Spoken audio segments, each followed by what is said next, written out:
All right, good morning. My name is Doreen Diadamo, Vice Chair of the State Water Board, and today is Tuesday, April 19th at 9:33, and I would like to call this meeting to order. I'll begin by introducing our board members and staff. To my right is Board Member Sean McGuire, and then Board Member Laurel Firestone. Board member to my left, Board Member Nicole Morgan. And with us today is our Executive Director, Eileen Sobek, our Chief Counsel, Michael Laufer, our Chief Deputies, Jonathan Bishop and Eric Oppenheimer, and the Clerk of the Board, Janine Townsend, and assisting her, Courtney Tyler and Margie Argel.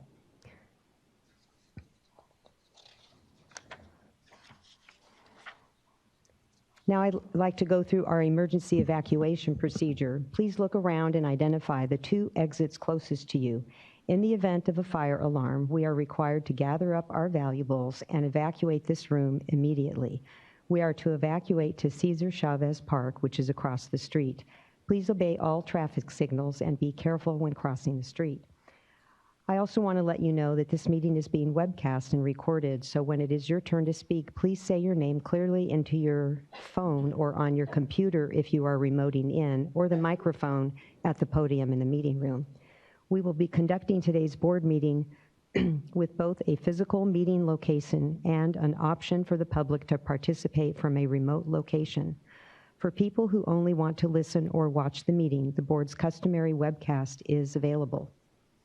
We are receiving presentations and public comment through a Zoom meeting platform, as well as in the physical meeting location.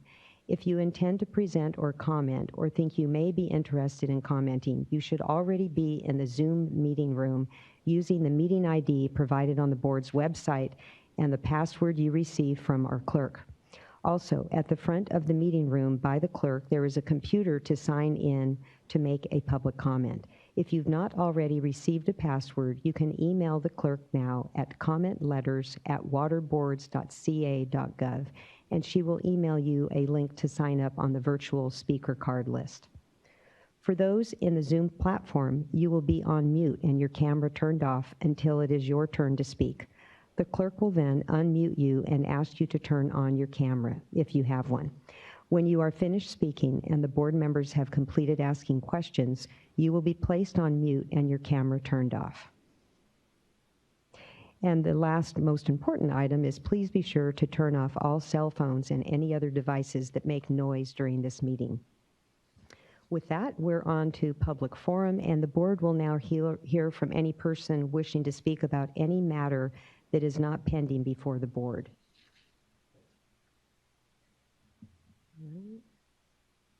And the first person that we have is, I'm just following through the list, Nathan White.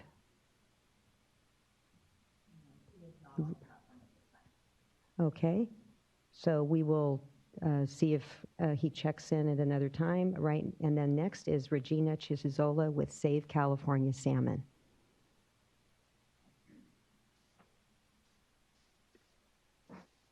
Good morning. Good morning. Thank you for letting me speak today, and I will be speaking later in the meeting under an agenda item.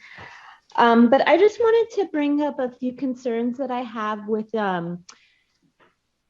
toxicity and low flows and temperature issues, specifically within the North Coast. Many years ago, we were promised that there would be a water quality control plan for the Smith River estuary, and we still have not seen one from the North Coast Water Board. There is no permits at all for the toxins that are released into the estuary, and there is a lot of proof that they are way beyond water quality standards and that they are actively killing coho salmon, which is an endangered species. It is not legal for this kind of discharge to happen without any kinds of permits. And even though there have been some measures taken to make sure that less of the toxins are making it into the Smith River estuary, there is still no plan. So I would like to just ask the board to maybe remind the North Coast Water Board that they do have responsibilities to protect coho salmon and to make sure that there is not unregulated discharges within their area. And in this, I've actually brought to the board several times that I believe that the North Coast Water Board needs to have an office of some sort actually within the North Coast. Right now, their office is in the very bottom of their area, which means that they could have a 10-hour drive to actually check out complaints. And we do have a lot of complaints within our region because there's a lot of unregulated pollution. With that, the only other thing that I wanted to bring up today is because of the drought situation, I do believe that the toxins are a bigger threat than they have been in the past. And I also think that it's really going to be necessary to look at flows and temperature issues within key salmon refugia. And those can include areas like the Trinity River, which I'm sure will come up later today, where we are looking at some pretty bad temperature and flow violations at times, and lack of carryover storage. And also in the Klamath River, we have a lot of large agricultural areas that do not have permits within the Klamath area too, including the Tule Lake area. And also I would like to see, I've mentioned this before, but we need to figure out what the flows need to be in the Scott and Shasta River. And the Shasta River has been identified by the state under the California Water Plan. I might have said that wrong and I apologize if so. But there has just been no progress at all. And I do really appreciate that the North Coast Water Board has been really great as far as making sure that marijuana grows and diversions for marijuana grows are controlled. But we also have massive diversions, including illegal diversions for things like alfalfa and legal crops. And I do also appreciate that this board has taken the stance for the Scott and Shasta as far as temporary measures. But we do need long-term solutions to our North Coast watersheds that are key to salmon and to tribal trust responsibilities. So that's what I just wanted to bring up here today. I've seen really little to no action by the North Coast Water Board on key issues such as the Smith River estuary and having long-term flow plans. And I was hoping that maybe this board can try to get them some resources if that's the problem, or else try to let them know that this is extremely important to the people of California. And that's probably my time, or maybe it's not, but I would like to let you go on with the meeting. I know you have a very full schedule today, and thank you very much. Thank you, Ms. Gitazola. All right, let's go back and see, is Mr. White on the platform? No, he is not on the platform, but we do have another one for public forum. I just added. Oh, okay. And good morning.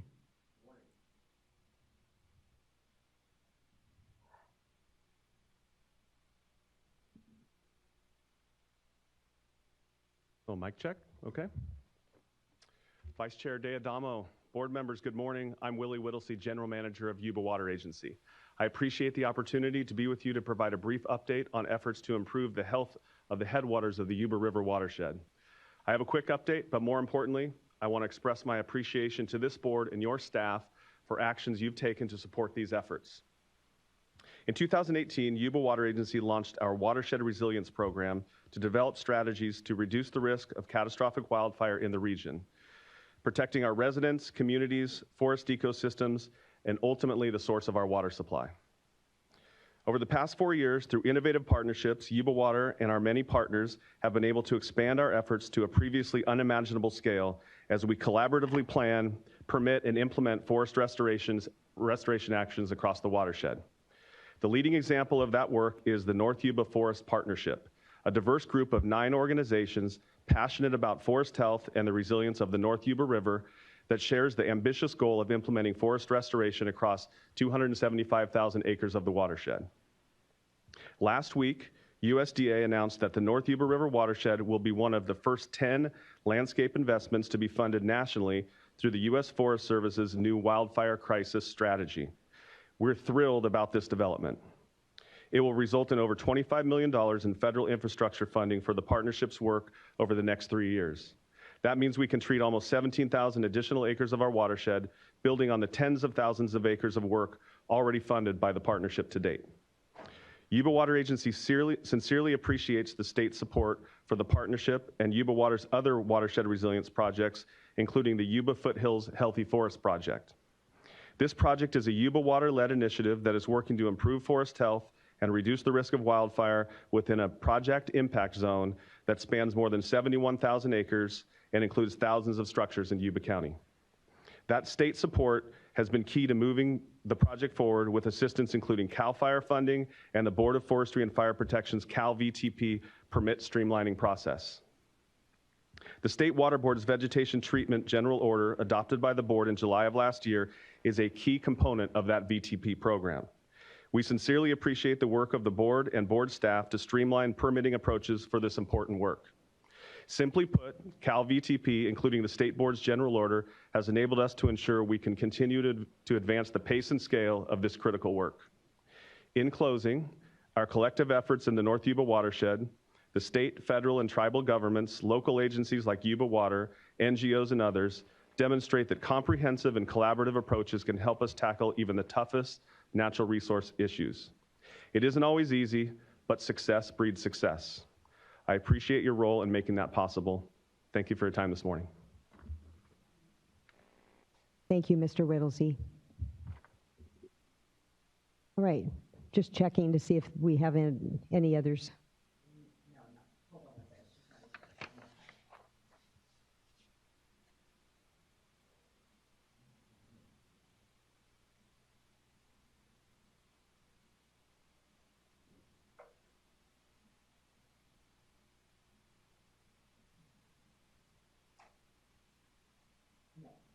All right, thank you.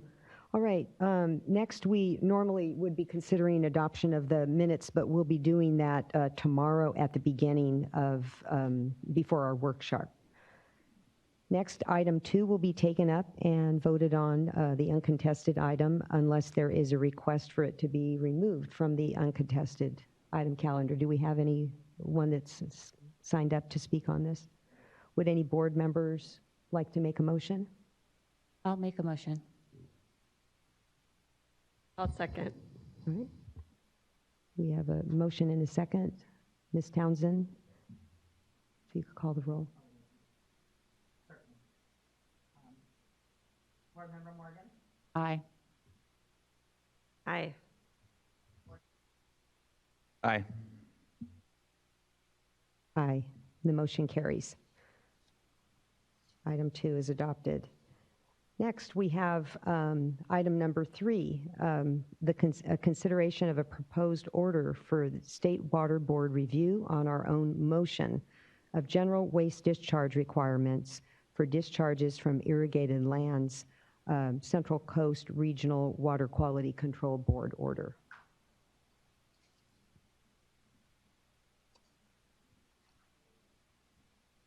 Good morning, Mr. Wiles, Mr. Gilman. Morning. Morning, Vice Chair, board members. My name is Eric Gilman. I'm an attorney in the Office of Chief Counsel, and I'm joined by Phil Wiles, an Assistant Chief Counsel.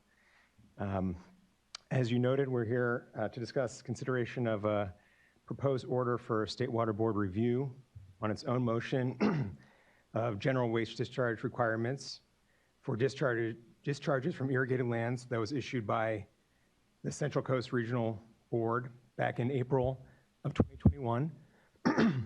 Excuse me.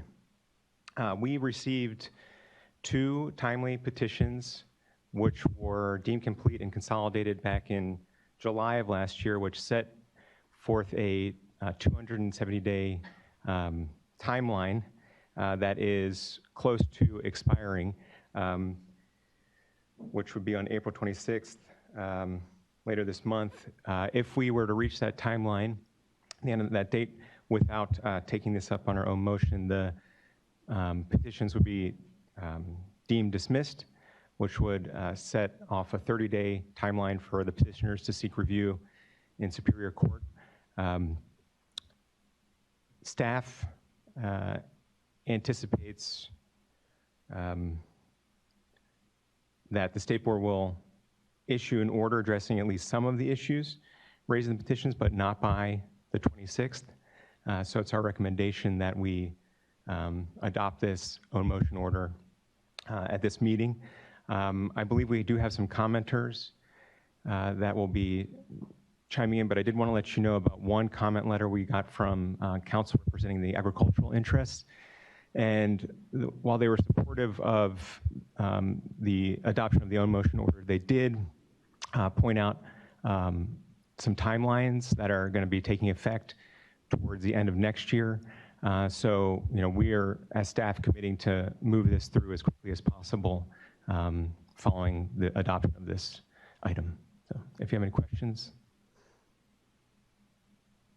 Any questions?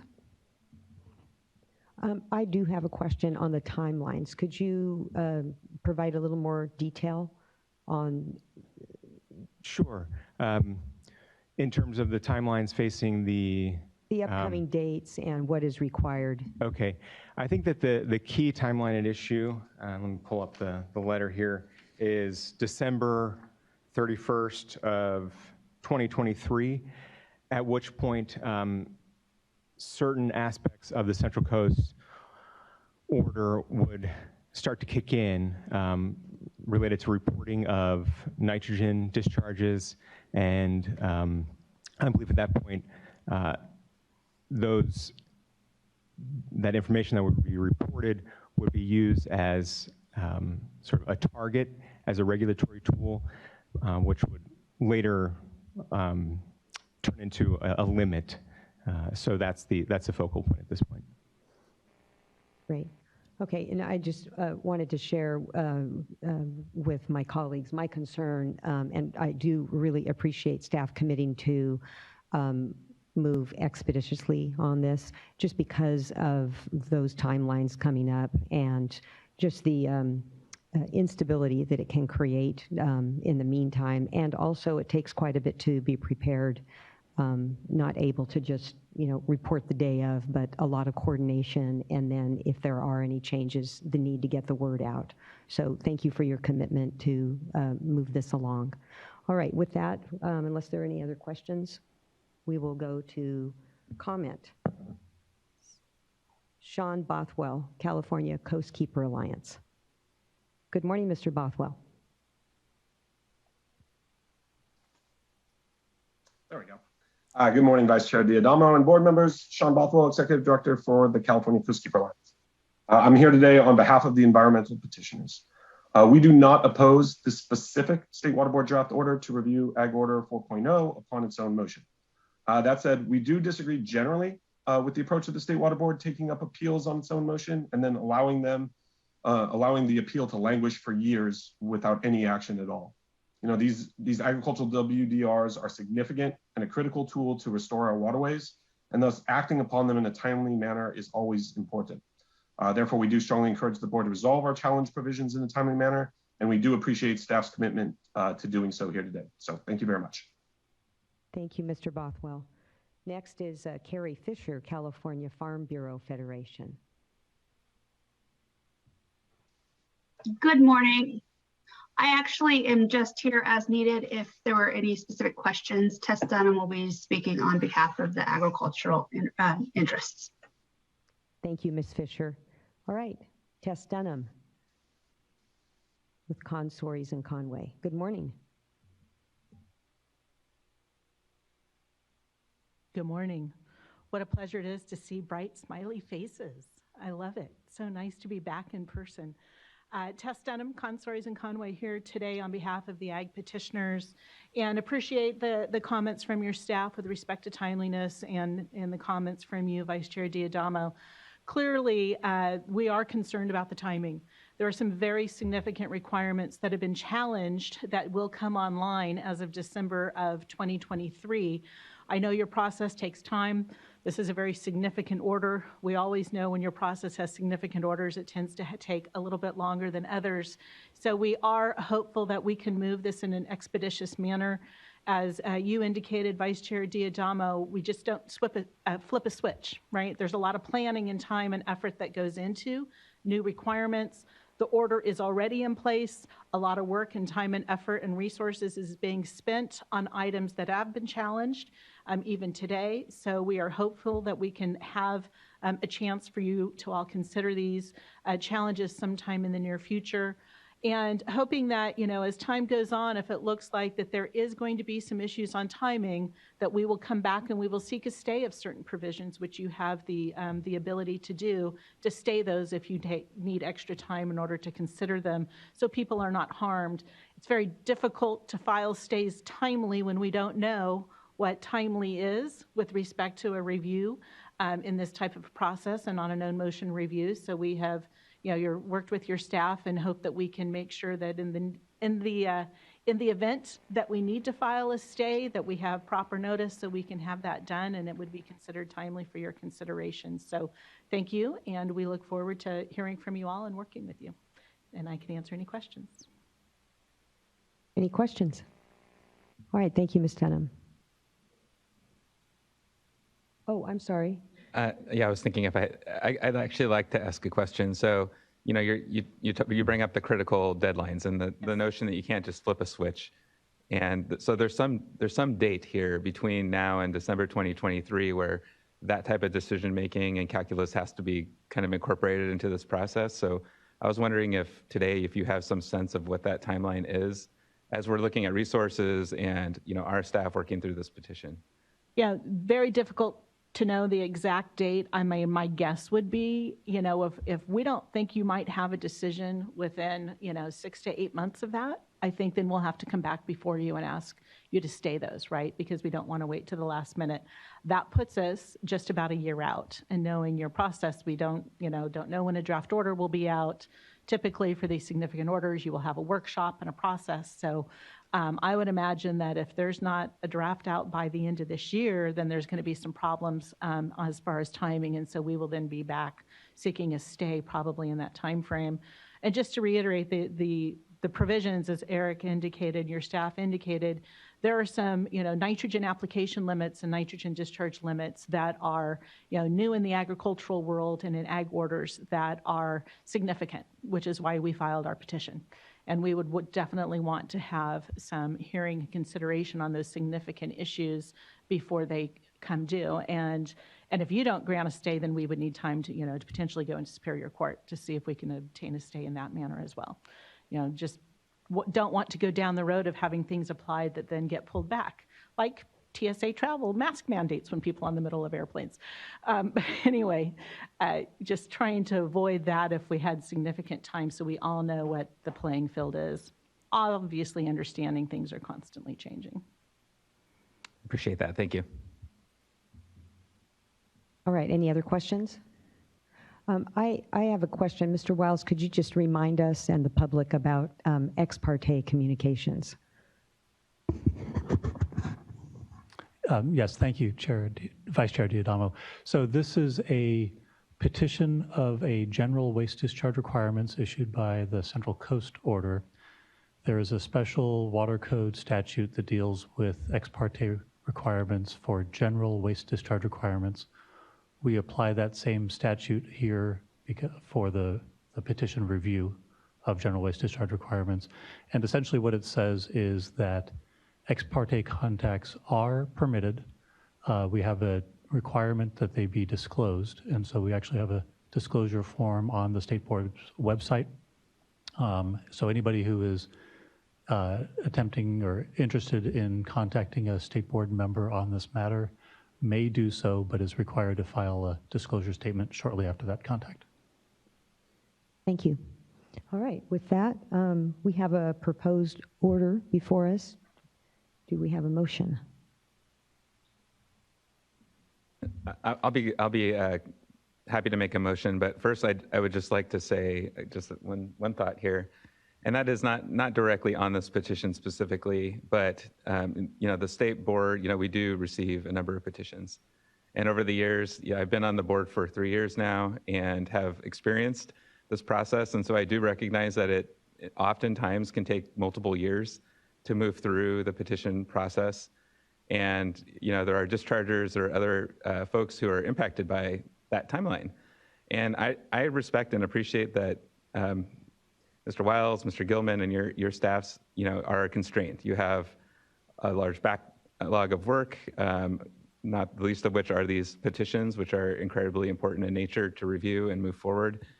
But for me, I think there's just a lack of clarity as to what that backlog is, that I think everybody would benefit from having a better sense of that timeline. What petitions are currently under review, how active are we in those matters, and communicating that, certainly to the board, I think would be helpful, but also to the public generally, just to provide a sense of timeline and the type of work that you have underway right now and how you're prioritizing, what limited resources you have.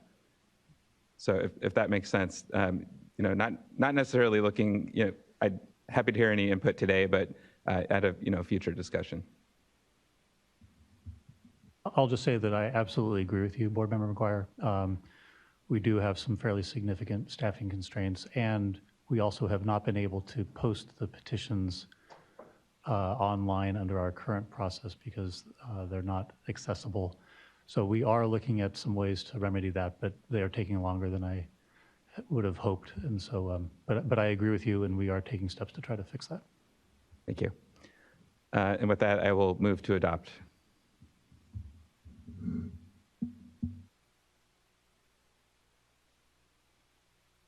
I'll second. Okay. We have a motion and a second. Ms. Townsend, please call the roll. Board Member McGuire. Aye. Board Member Firestone. Aye. Aye. Aye. Okay. Motion carries and the order is adopted. Thank you.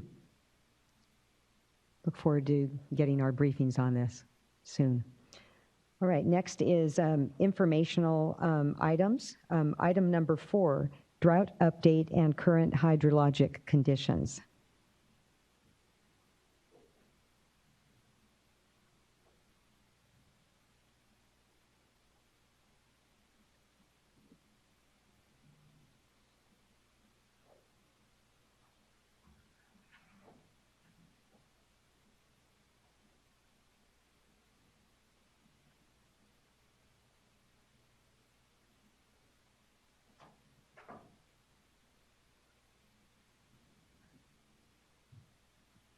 Good morning, Mr. Bolen-Bryan and Mr. Laird.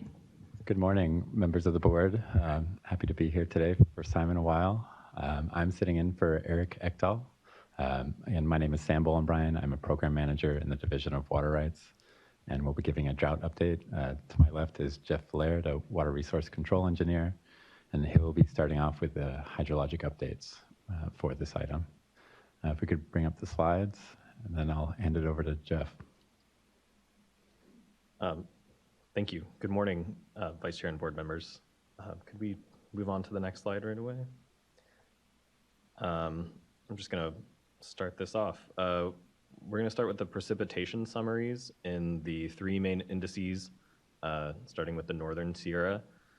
Thanks to some precipitation over the last week, we're at a total of 36.6 inches for the year, which is about 78% of average. Next slide, please. There was some notable precipitation in the San Joaquin Basin, but less of the spike that we saw in the Sacramento Basin. The total for the water year is 23 inches, which is about 65% of average. Next slide, please. And in the Tulare Basin, we only saw a slight uptick from the last storm, putting the total to date at 15.2 inches and 61% of average for the year. Next slide.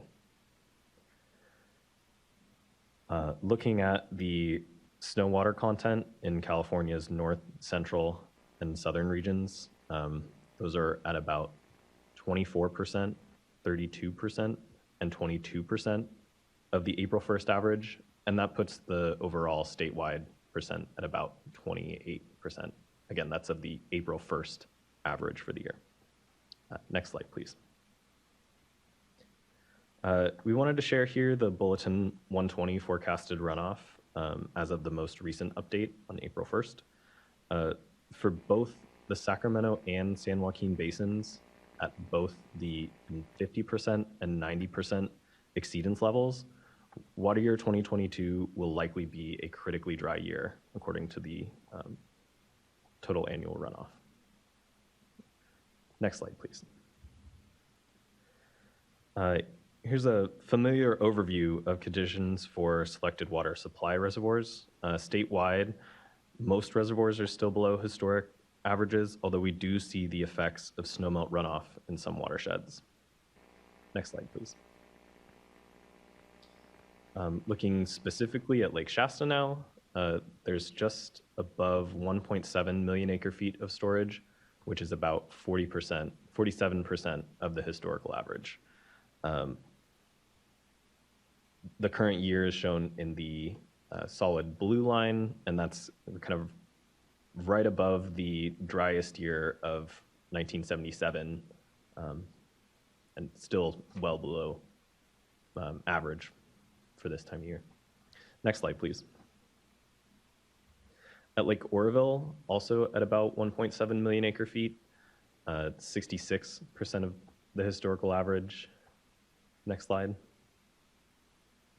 In Folsom, we're just a little bit under full capacity. There's a bit above 600,000 acre feet, and that's about 94% of average for this time of year. Next slide.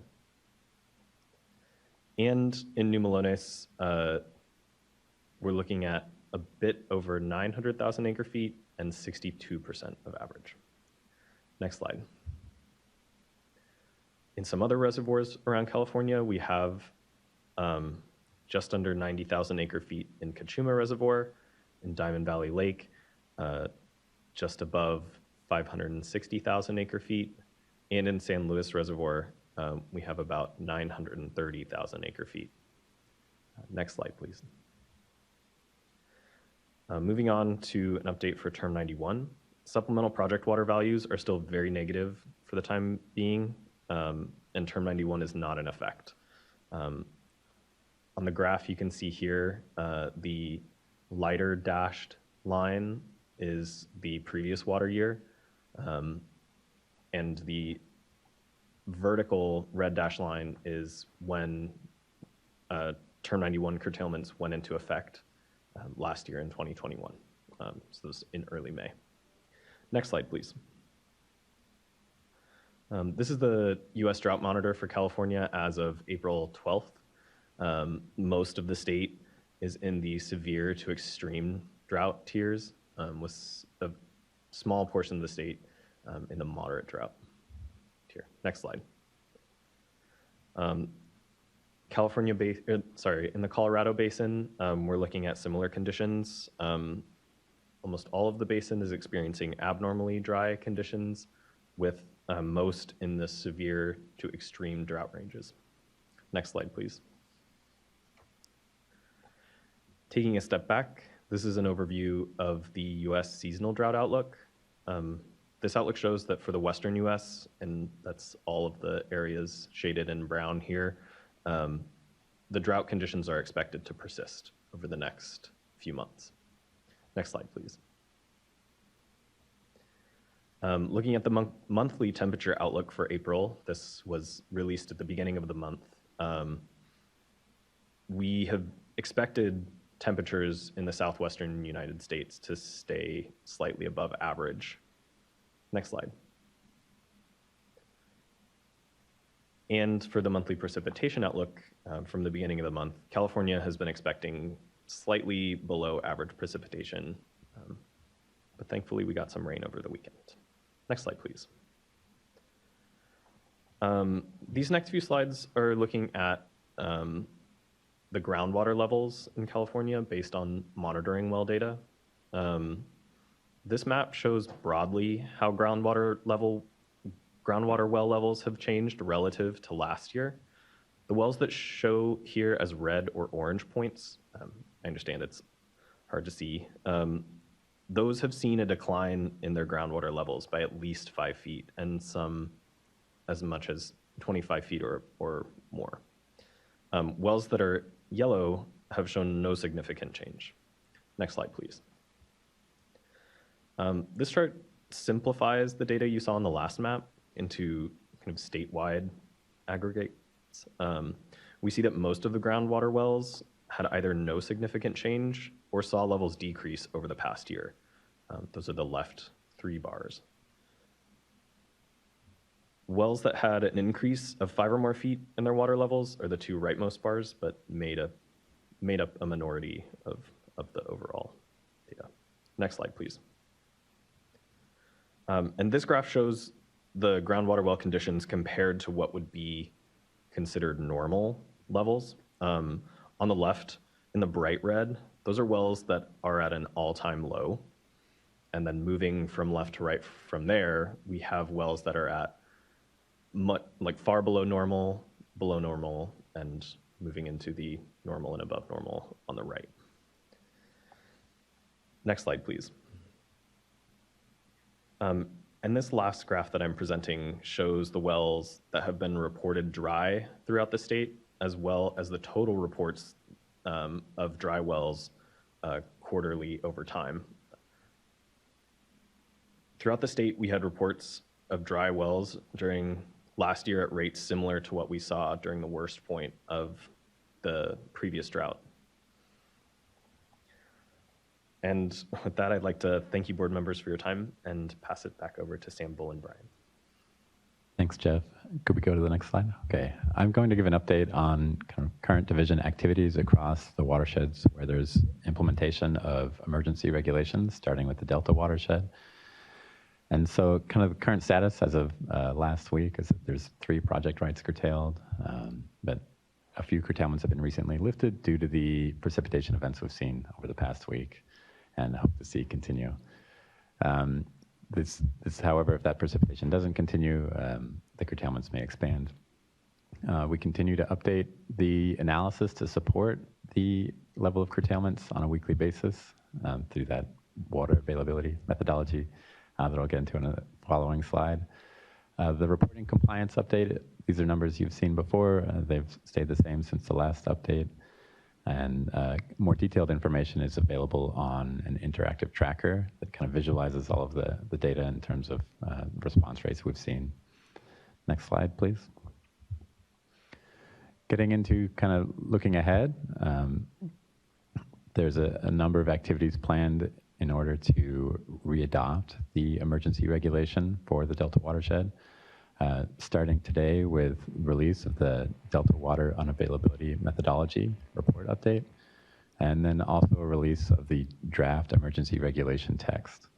And so release of these draft documents will be in preparation for in advance of a public workshop where those items will be discussed.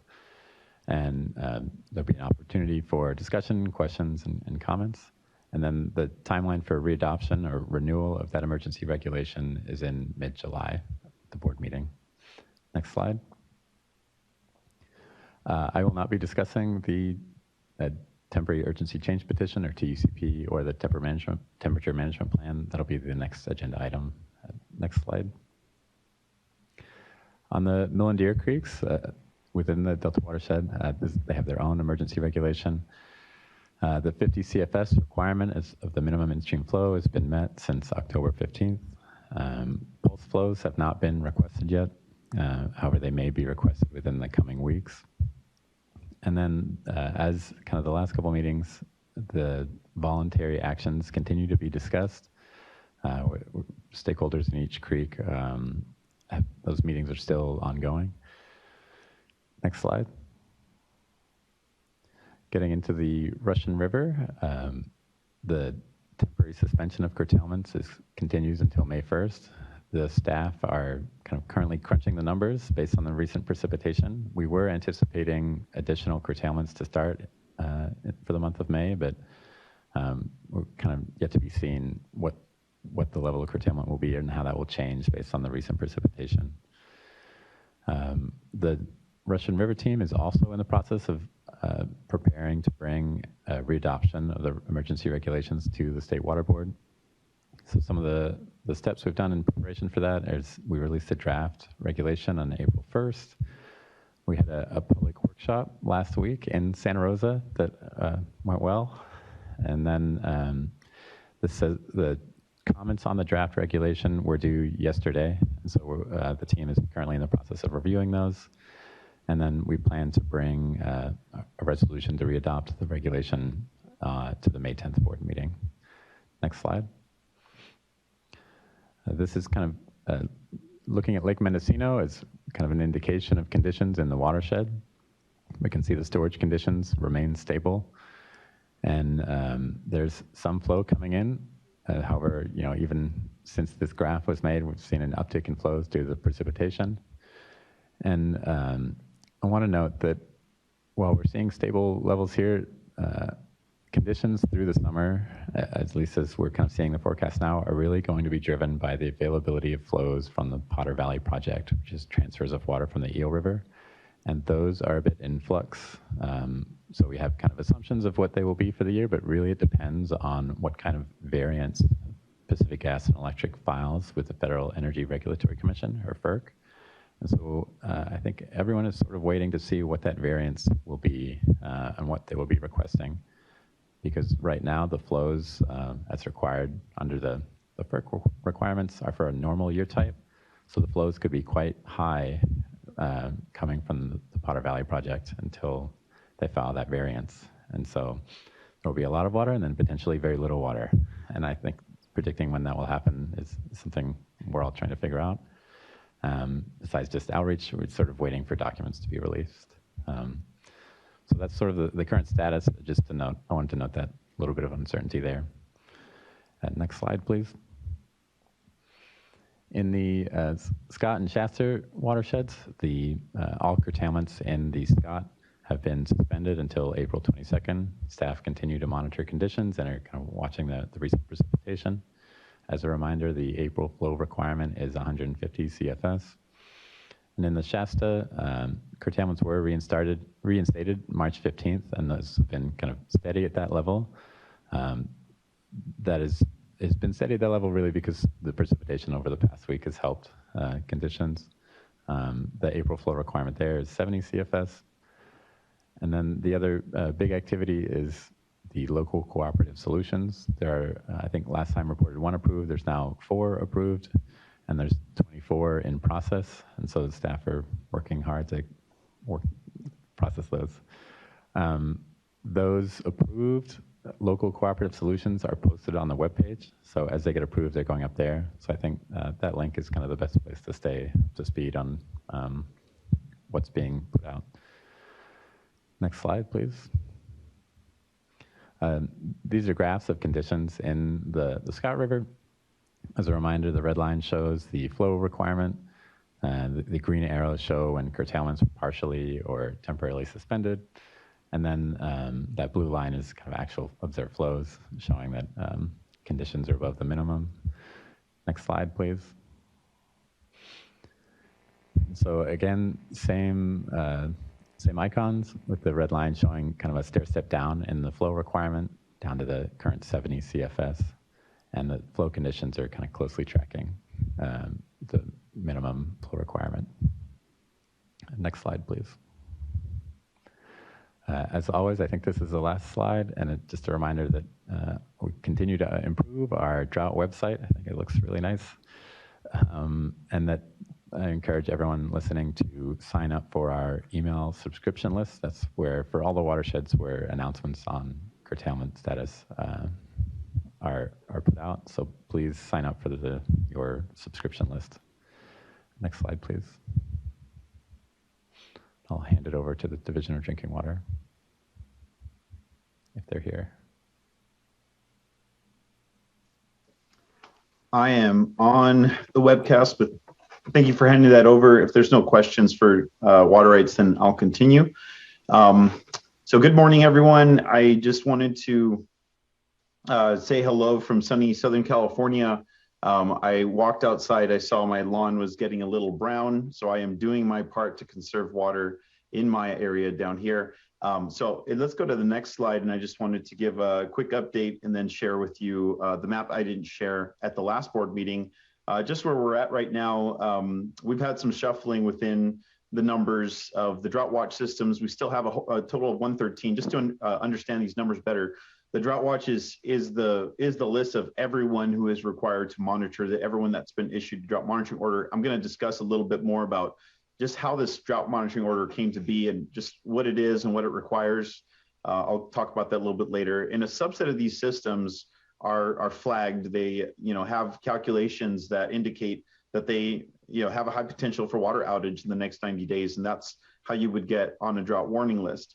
And then some systems actually do fail, and they either run out of water, they rely on bottled water, or they rely on hauled water supplies.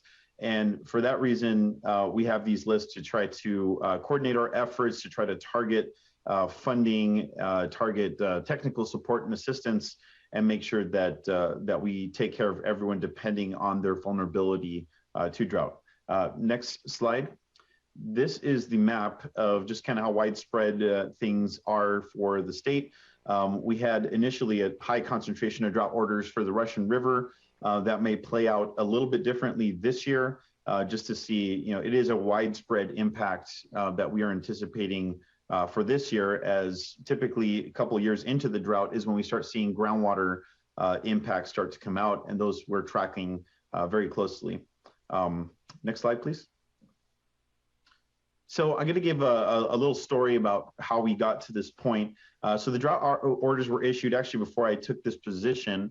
They were issued to water systems that folks on the ground in the field were concerned with certain water systems and their water levels and whether they were going to fail or not. So we issued these drought orders for multiple reasons. I think the biggest, most powerful reason is that there's a lot of water systems that don't monitor their wells. They don't monitor their well levels. They don't have monitoring equipment to monitor their static water levels. It's very easy to see when their source is going dry, but it's hard for them to understand and track how it's changing over time. So our goal was really to put the tools in the hands of the people that know their system best, to put the tools of the information, the knowledge, the understanding of, hey, these are my reports and this is what it's saying. And that was the one of the main powerful pieces of why we issued these drought orders. We issued them primarily initially because of the curtailments that were issued in the Russian River. We knew folks were not going to be able to rely on the Russian River, and there was a very real chance communicated to us by the water rights that the Russian River really could go dry. And there was a real possibility that that could happen if the curtailments were not as successful as they were. So it's obviously something that we really wanted to track and see. So based on the information that we got, we were able to get funding prioritized for water systems that seemed like they were headed towards failure. Thankfully, many of those that were on drought orders did not fail. However, we did have a number of systems identified that did fail, that were not on our drought order, that kind of were not on our radar. And so I think that tells us a picture of just what we did that worked well with the drought orders and what we did that we want to improve on in the future to make sure we target these systems that are going to fail, and not just relying on subjectively being concerned with the water system. So I feel like we really did get information in the hands of people that could make decisions on their own water systems. But I think we can do more, and we can do a whole lot more to visualize, to make things simple. The majority of these systems are small systems, are very small, not urban suppliers in most cases, and they don't have the level of sophistication we anticipate from these larger water systems. And so to give better tools in the hands of these people to make good decisions on their water systems is going to be really crucial, especially coming up to this year. So, when confronted with the reality of the data, we saw folks go from, not taking conservation very seriously, not really looking at any alternate drought resilience plans, to actually taking that seriously and instituting mandatory conservation, putting rates in place that had not been put in place before, putting restrictions on conservation in place that they hadn't before. So we didn't require that conservation, but we saw a lot of people take it seriously from the reports that we received from folks over the years, or over the weeks. They were actually doing weekly reporting. They were letting us know how they were changing along with the worsening conditions. As water rights had mentioned, things just continue to get worse. So the orders required weekly monitoring, and they reported source information to our division. And with the release of our new tool, we released on the 28th of March, our first report was due April 7th for the month of March. And we switched to monthly monitoring because of the winter sort of season and the spring season. But obviously that is subject to change, but we folks need a little bit of break during the wet season. And so we allowed that monthly monitoring to happen also because of the transition over to the new tool and giving people a little bit of grace on that. So now getting to this slide with some background, we had, so as of a couple days ago, we had 44% past due reports, and we had 14% that were submitted late. As of now, of the 113 drought orders, there's about 42 that are currently still past due. So what we're doing is, we're doing some outreach. We're sending emails to the water systems that are past due. Some of the past due ones do not have accounts yet, so we're trying to work to get them set up on accounts on the new server, on the new portal. We're trying to, with other folks that are having difficulty getting some information, understanding what type of information we're asking for. Obviously, that's helping our efforts to do bug fixes and do more explanatory changes that'll help people understand what we're asking for. So we're going to walk them through that as well. But then, of course, there's probably going to be some folks that still may not submit a report. So we'll probably send another reminder email and have district staff start reaching out individually to folks. Obviously, they're growing pains. We're still giving grace this first monitoring period, but we are pushing for 100% compliance. And we may need to use enforcement to help us get to that level. So just wanted to share where we're at in terms of this. We've not really had this tool to really figure out. We could figure out who didn't report at all, but we didn't really have an easy way of figuring out who was actually late and who was past due. We didn't really collect that information in the previous tool. So now having that, we are working on using that data and actually using that for compliance. Next slide, please. So the other updates I have, just working on finishing, we're in the final stretch of finishing the drought response framework. This is the framework that's going to use data to analyze and identify water systems that could be drought impacted. So we are near finalizing the draft and revising and fixing the data sets and making sure that we identify the correct round of systems this year. Obviously, it would be more systems. We probably want to have more false positives and false negatives, and make sure that people are able to report and we can catch people before they fail. So that work continues. We should have something to share with the board members individually once that is completed. The data improvements that we're doing, we have a big push to do ongoing data fixes. We plan a weekly release of data fixes for the new tool. We don't always do a release, but DIT has been very helpful in orchestrating a release. We're doing a release, I believe, beginning of next week with some bug fixes and some other things that are also on the clearinghouse and other enhancements to improve the functionality and the usability of the site. But a big thing is to get the data out and get the data out in a way that not just is spreadsheets of data, but also makes it visual, has flags, has calculations for who we believe will go dry and what's the date that they should be looking at where they could have an anticipated water outages. There's also DWR connections that we're including in that to give them our data, but then also to be able to receive some data from them regarding well construction information that we've not typically had machine readable in our databases. So yeah, getting those drought flags, getting a framework integrated into the website so that water systems are changed frequency based on their susceptibility to drought, and then having some really nice visualizations and data importing from the old tool so we can use the data that we already had collected from the water systems. And the last update I had is really these county funding programs. So we had been looking at what counties had the highest amount of dry wells and the highest amount of potential dry surface water sources. And two others were identified recently because we've had, as water rights colleagues mentioned, an uptick in the number of dry wells in the month of March. So something we're definitely taking a look at. And San Luis Obispo and Tuolumne were identified as having a recent uptick in dry wells reported.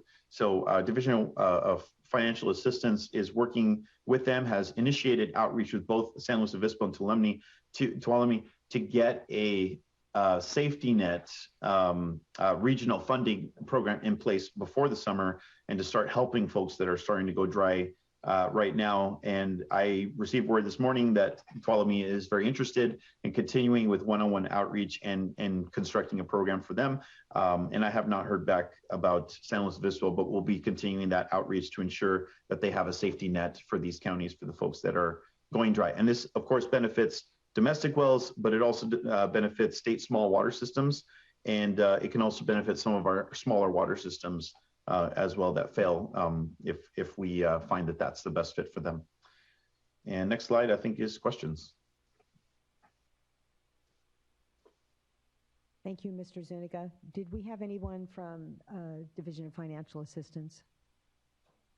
So that's it. All right. Any questions? Board Member Firestone. Thank you. Thank you all for a great presentation.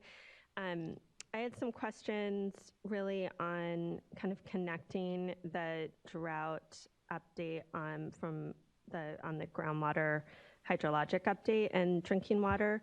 So it looked like there were a decent number of wells that were dropping more than 25 feet, which is pretty significant.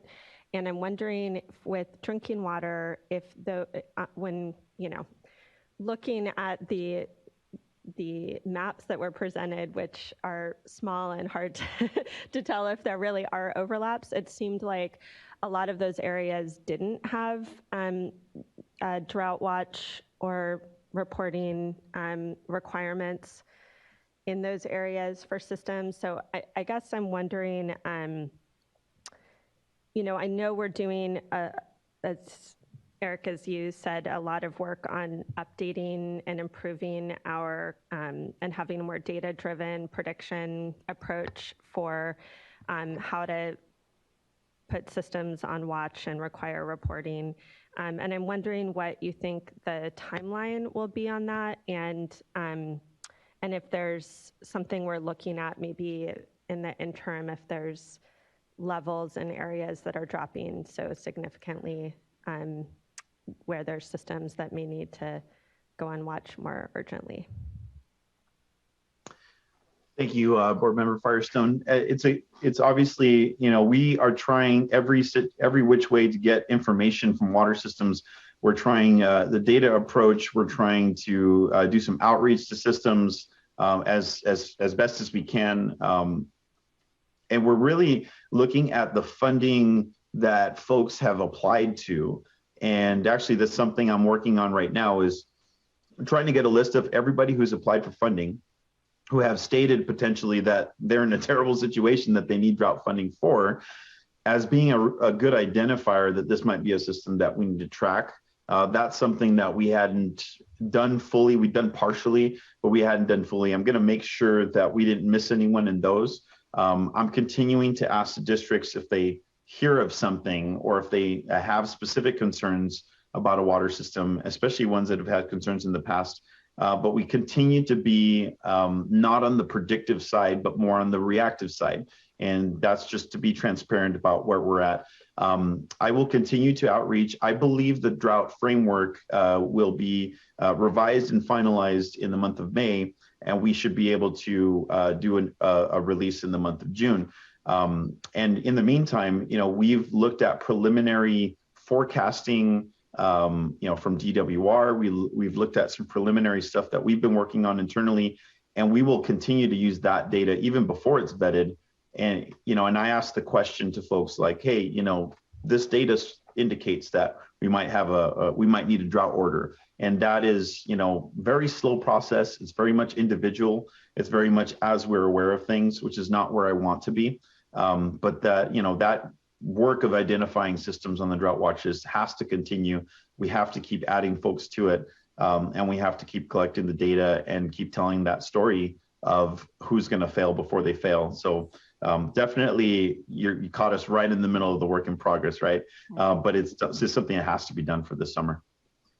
Great, that timing is encouraging. That's, I know that's a lot of work.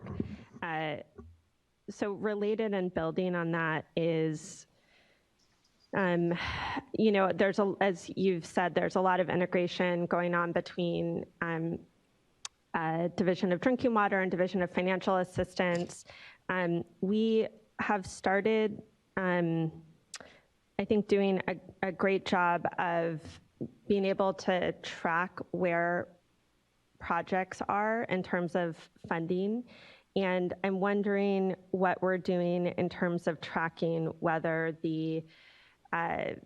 those systems that are on our drought watch or emergency watch, warning, I forget the different titles for the tiers, where they are in terms of project development. Do they have technical assistance? Have they submitted projects for any needed contingency or resiliency projects for backup or storage or meters or other, what may be really urgent projects that need to be moving quickly. So I'm wondering if that's something that we are or can track so that it's not just receiving data, but also tracking where they are in terms of developing projects to address it.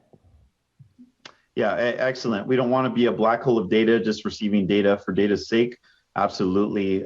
So part of our weekly reporting to the board is in our drought reporting, where we put in there, the amount of funding that's been identified. We have notes on what type of projects are being done and then who's providing the funding. What we've built into the new tool is a system of project tracking. We're specifically asking two general types of questions. One of them, what are you doing to reduce demand? What are you doing for conservation? What sort of conservation measures have you implemented? Are you planning on implementing? What are you doing for CII water? What are you doing for water waste identifying that, communication activities that you've performed?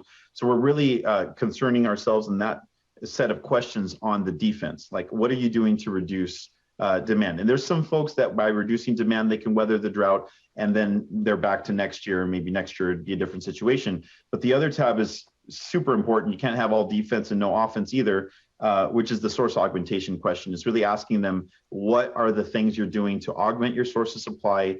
Do you need any help? What are your comments? What is your progress? What step, phase of project are you on? If you're developing a new source, are you on planning? Are you on funding? Are you trying to create a contract with the well driller? So we've put a lot of fields in there. I don't think it's perfect. I think we need a better system of tracking something from beginning to end and really having a good story to tell.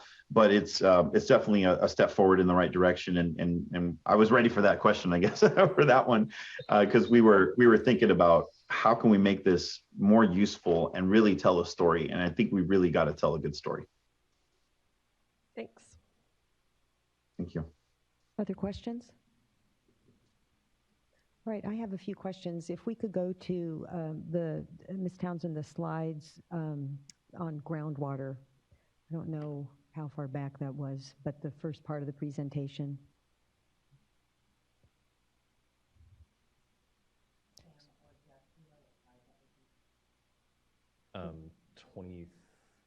20 through 23. So my question, as Ms. Townsend is pulling that up, my question is related to what does the word normal mean?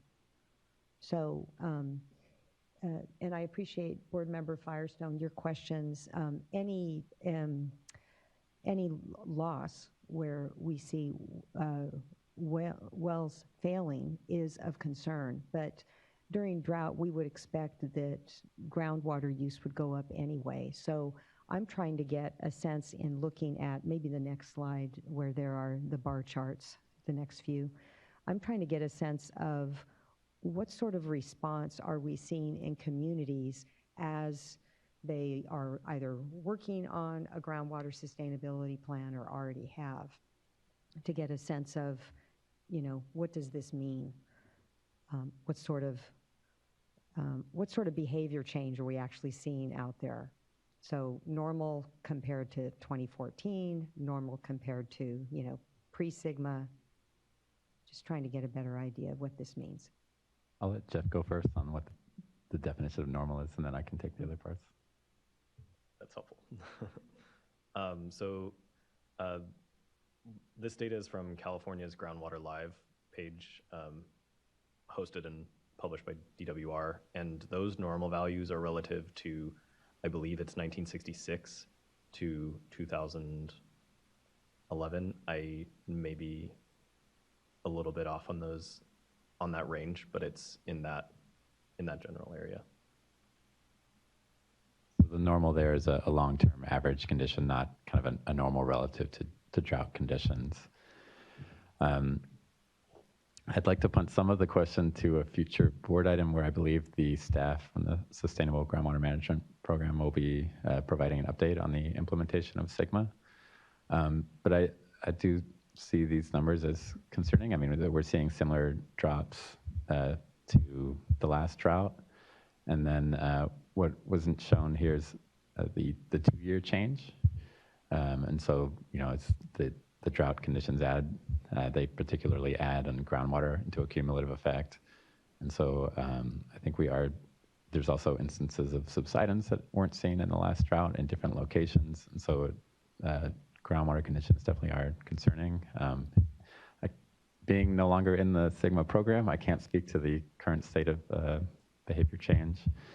I could defer to any of the executive staff if they would like to kind of speak on the current SGMA implementation, but I think it's worth noting that the plans are still at the early stages of implementation.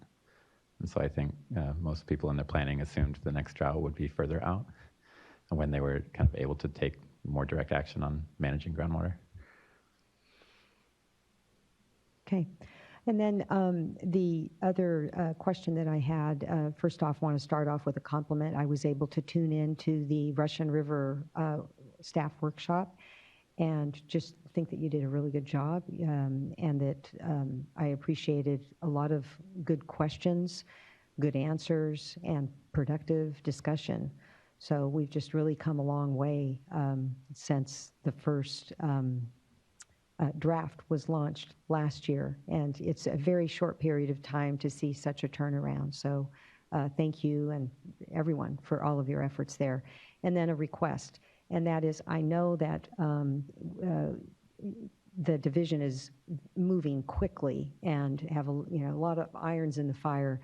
There are a lot of workshops coming up, and so just want to ask, and Ms. Sobek, anything that can be done. This is not actually just specific to drought, but in general, where there are staff workshops, anything that can be done to, even in our briefings, I think maybe sometimes I hear workshop and assume that my calendar's going to be held because I'm thinking maybe it's a board workshop. But if it's not something that you've worked with our assistants on, maybe flagging that early on so that we can at least save the date, because I find that tuning in on those discussions really helps me out to, better target my questions when I do get briefings, or, maybe to flag some issues and cause me to realize I need to spend more time on it and not just wait for the staff briefing. So anything that could be done on the upcoming, I know that the Delta, that one's already calendared, but on Scott and Shasta for the remaining ones. All right. Thank you.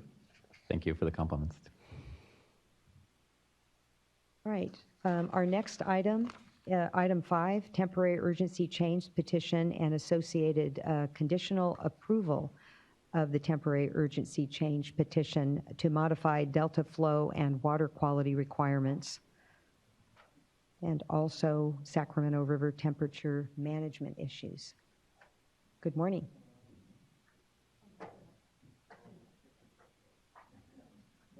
Oh, Mr. Oppenheimer, I'm sorry. Okay, I had them up here. We're gonna take some go ahead and stay there, but we'll see if Mr. Boland, Bryan, and Mr. Laird hang on. We haven't completed item 4 yet because we have some public comment. All right, Nathan White. Still not on. Okay, and then Natalie Escobedo Garcia, Leadership Council for Justice and Accountability. Hi, good morning, everyone. Can y'all hear me? Yes, good morning. Awesome, thank you. I just wanted to provide some general comments on sort of how drought has been impacting some of the communities we work with. Recently, we've come across a particular problem where we have some folks that we work with that have had their wells go dry. Unfortunately, they don't qualify under the low income bracket. So in terms of like grants or low income loans, they don't qualify. However, they also don't make that much above the low income bracket.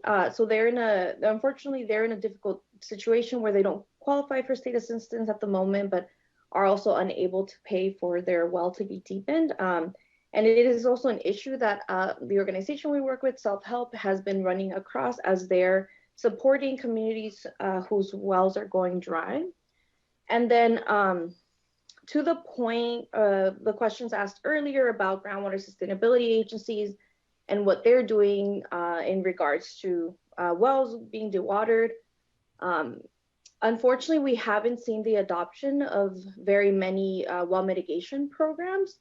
They've been discussed, but mostly are in the theoretical phase. And we don't think that there will be very many programs adopted before we begin this summer. And while a comment was made that we're in the early stages of implementation, that quite frankly, that's not correct. GSAs that are in critically overdrafted basins adopted their GSPs at the end of 2019. They have now had 2 years to put any kind of well mitigation program in place and have chosen not to. And unfortunately, as a result, we do believe that the onus will fall on the state to address the dewatering of wells that we're likely to see this summer as the drought gets worse. Thank you for the time to speak and happy to answer any questions. Thank you for your comments. I just want to point out, I know we have a SIGMA, as Mr. Bullenbryan mentioned, we have a SIGMA item coming up. Does anybody know the date for that? That'll be May 10th. May 10th. So hopefully you can participate in that as well. All right. I'll just ask, I don't know if I know that staff have been trying to work on addressing well assistance for folks whose wells have gone dry, but maybe slightly above the threshold. I know that's kind of a work in progress. Is there anything that's already been resolved that staff would like to report on? Just to clarify access to that.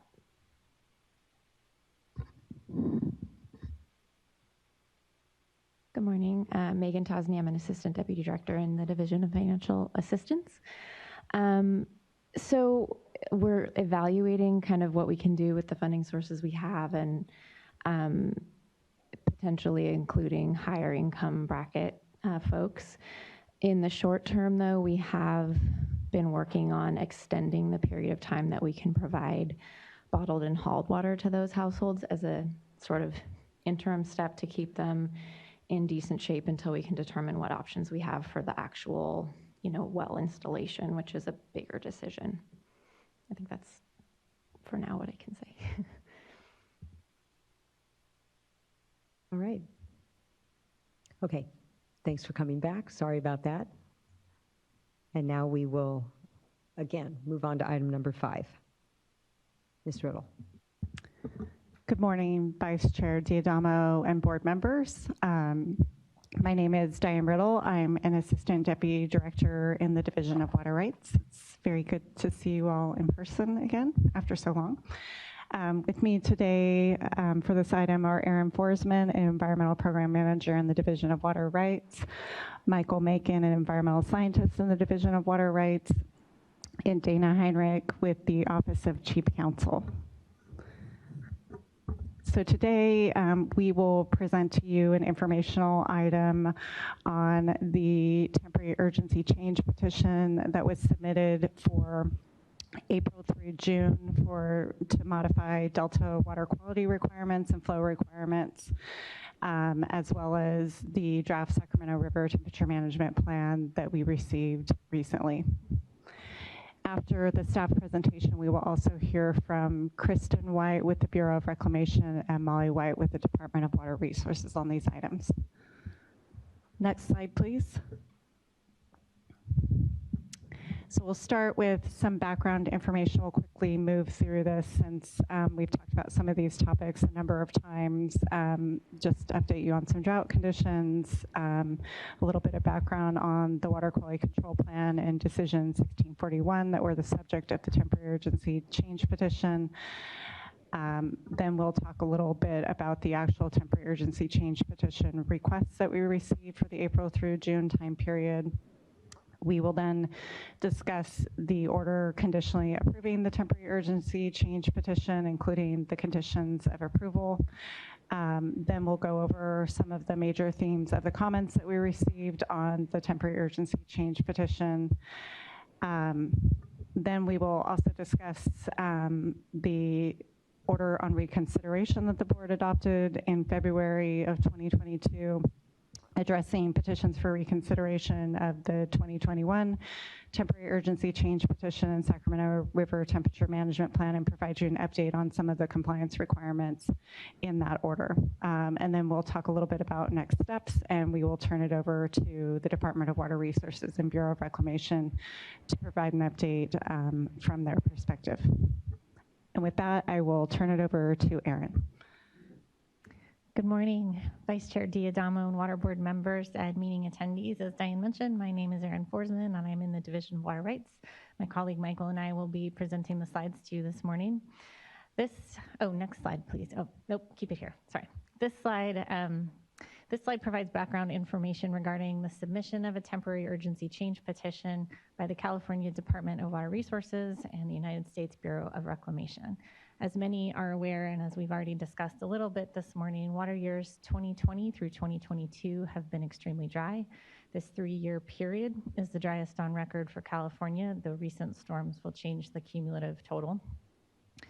Despite the historic large storms in October and November, cumulative precipitation totals have remained far below normal for water year 2022. 2022 had the driest January through February on record.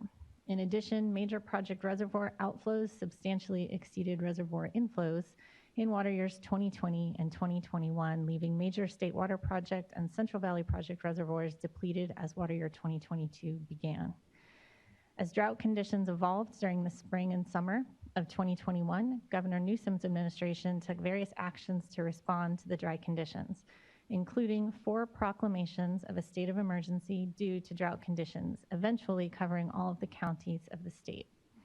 The May 10, 2021 proclamation included counties of the Sacramento and San Joaquin Delta watershed, as well as included provisions for temporary urgency change petitions to conserve water in upstream reservoirs for later in the year, to protect cold water pools, improve water quality, and to protect carryover storage or to ensure minimum health and safety supplies of water. Ordinarily, the State Water Board must comply with the California Environmental Quality Act, or CEQA, prior to issuance of a temporary urgency change order. The Governor's May 10 drought proclamation waived CEQA requirements for the TUCP. The Governor's proclamation also suspended Water Code Section 13247 for the TUCP, requiring state agencies, including the State Water Board, to comply with water quality control plans.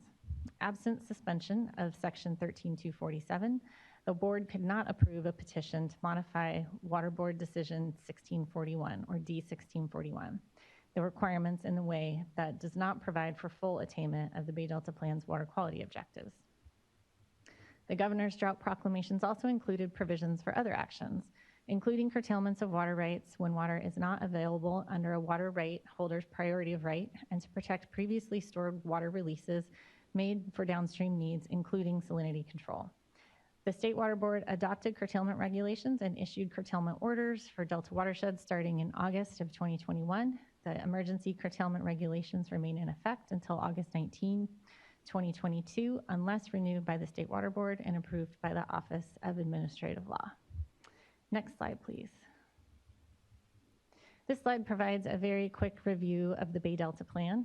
The Water Quality Control Plan for the San Francisco Bay / Sacramento San Joaquin Delta, or Bay Delta Plan for short, identifies beneficial uses of water, water quality objectives for the reasonable protection of those uses, a program of implementation to achieve those objectives, as well as monitoring and special studies to inform implementation and future updates to the Bay Delta Plan. The Bay Delta Plan includes municipal and industrial, agricultural, fish and wildlife beneficial uses, and water quality objectives to protect those uses. The water quality objectives are generally flow dependent and include both narrative and numeric objectives. The program of implementation includes flow and non-flow actions by the board and other entities. The State Water Board Decision 1641 includes water right requirements to implement the Bay Delta Plan. As a result of various agreements, D1641 places primary responsibility on the water rights of the State Water Project and Central Valley Project for meeting Sacramento and San Joaquin River inflow, delta outflow, delta salinity, and project operational objectives in the Bay Delta Plan. Next slide. DWR and Reclamation submitted a temporary urgency change petition on March 18, 2022 in response to depleted reservoir storage and continuing extreme dry conditions. The March 2022 TUCP requested modifications to D1641 requirements, including delta outflow, western delta salinity, San Joaquin River flows, and export limitations. The TUCP states that DWR and Reclamation priorities for project operations are providing for minimum health and safety water supplies, preserve upstream storage for late summer control of saltwater intrusion into the delta, preserve cold water for various salmon populations, and maintain protections for endangered and threatened species and fish and wildlife resources, and to meet other critical water supply needs. Next slide. Water Code Section 1435 allows the State Water Board to approve a temporary urgency change in water right requirements if it finds the temporary change is necessary to allow for water to be used to its fullest extent. However, before approving a temporary urgency change petition, the State Water Board must make the following findings. The permittee or license has an urgent need to make the proposed change. The proposed change may be made without injury to any other lawful user of water. The proposed change may be made without unreasonable effect to fish, wildlife, or other in-stream beneficial uses, and the proposed change is in the public interest. Next slide. The State Water Board Executive Director conditionally approved the TUCP on April 4, 2022. The temporary changes to the permit and license conditions remain in effect until June 30, 2020. Other conditions remain in effect until satisfied. Next slide.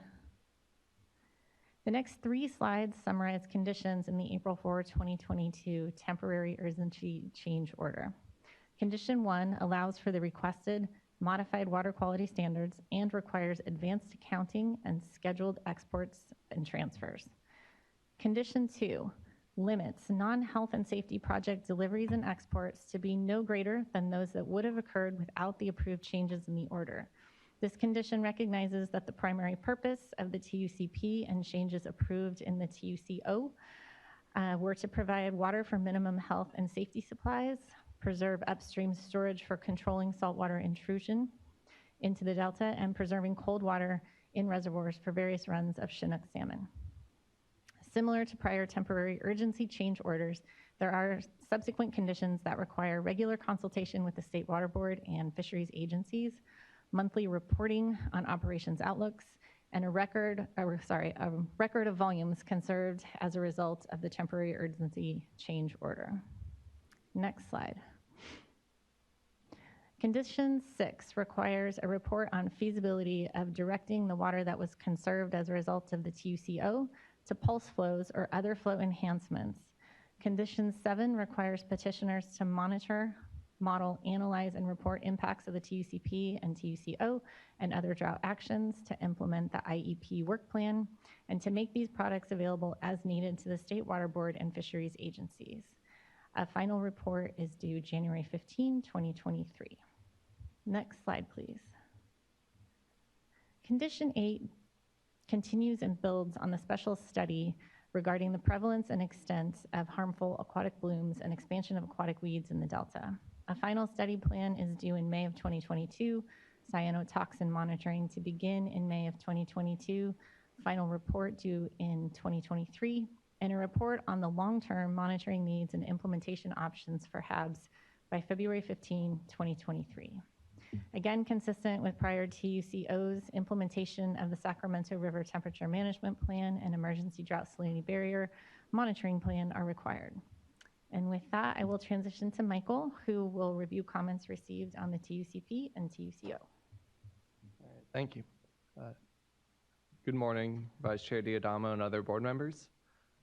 I'll be walking you through the public comments in response to the TUCP and the order approving the TUCP on April 4th. So just taking a minute to review the timeline of public comments. The public comment period closed on April 6th. We received 10 written comments, which included 4 protests and 2 objections to the TUCP approval. The petitions for reconsideration of the April 4th order are due within 30 days or May 5th. Next slide, please. This slide provides an overview of the comment submitters. We received comments from members of the public, several water agencies, and collections of NGOs. Affiliated water agencies include the North, Central, and South Delta water agencies, the Sacramento River Settlement Contractors and Feather River agencies, and the Friant Water Authority. From the NGOs, we received comments from Aqua Alliance, CISPA, NRDC, and Restore the Delta. CISPA and NRDC commented on behalf of many other NGOs as well. We received a comment from Richard Mora as a concerned individual of the public. Next slide, please. These comments cover a diverse range of topics. Over the next 4 slides, we'll review the major themes of the comment letters that we received. First, many of the comments indicated that there was a lack of due diligence by the petitioners prior to the TUCP submittal. There was a lack of drought planning that is not in the public interest, and the TUCP will cause unreasonable impacts to fish and in-delta users. Next slide, please. Commenters stated that the export rates are well above the health and safety minimums, which cause unreasonable impacts, and that the TUCP will facilitate continued deliveries to upstream users at the expense of the environment. With the Sacramento River Settlement Contractors following crops this year, some commenters expressed that this practice should be considered among other major diverters through the system. Next slide, please. On this slide, we have comments that address injury to in-delta water users, that the TUCP approval should not have occurred before the end of the comment period, and that the comments that, there was an incomplete finding of impacts to fish and wildlife, particularly looking at the long-term impacts of previous TUCP orders and relaxation of water quality standards in the past. Next slide, please. Wrapping up on the final slide, commenters identified that a TUCP option does not require the projects to plan for a drought. The benefits to limiting exports further, and the lack of salinity impact analysis in the TUCP at the time of submittal, particularly in the South and Central Delta salinity impacts. Next, we will review some proposed conditions that would resolve some of the protests of the TUCP. Next slide, please. Of the 10 comments we received, 4 of them were protests to the TUCP approval and identified conditions of approval in which their protests would be rescinded. This slide and the next will review these proposed conditions of approval. The first is to take actions to limit diversions, including emergency regulations and curtailments. The second is require monthly reporting by the projects on water diversions through 2022.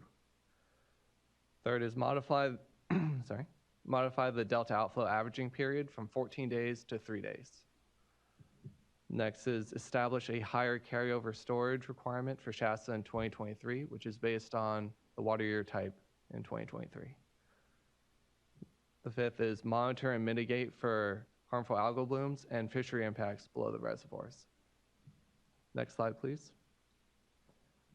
Prohibit all water transfers of CVP and SWP stored water through the summer. Next is restrict Delta exports to only minimum health and safety levels.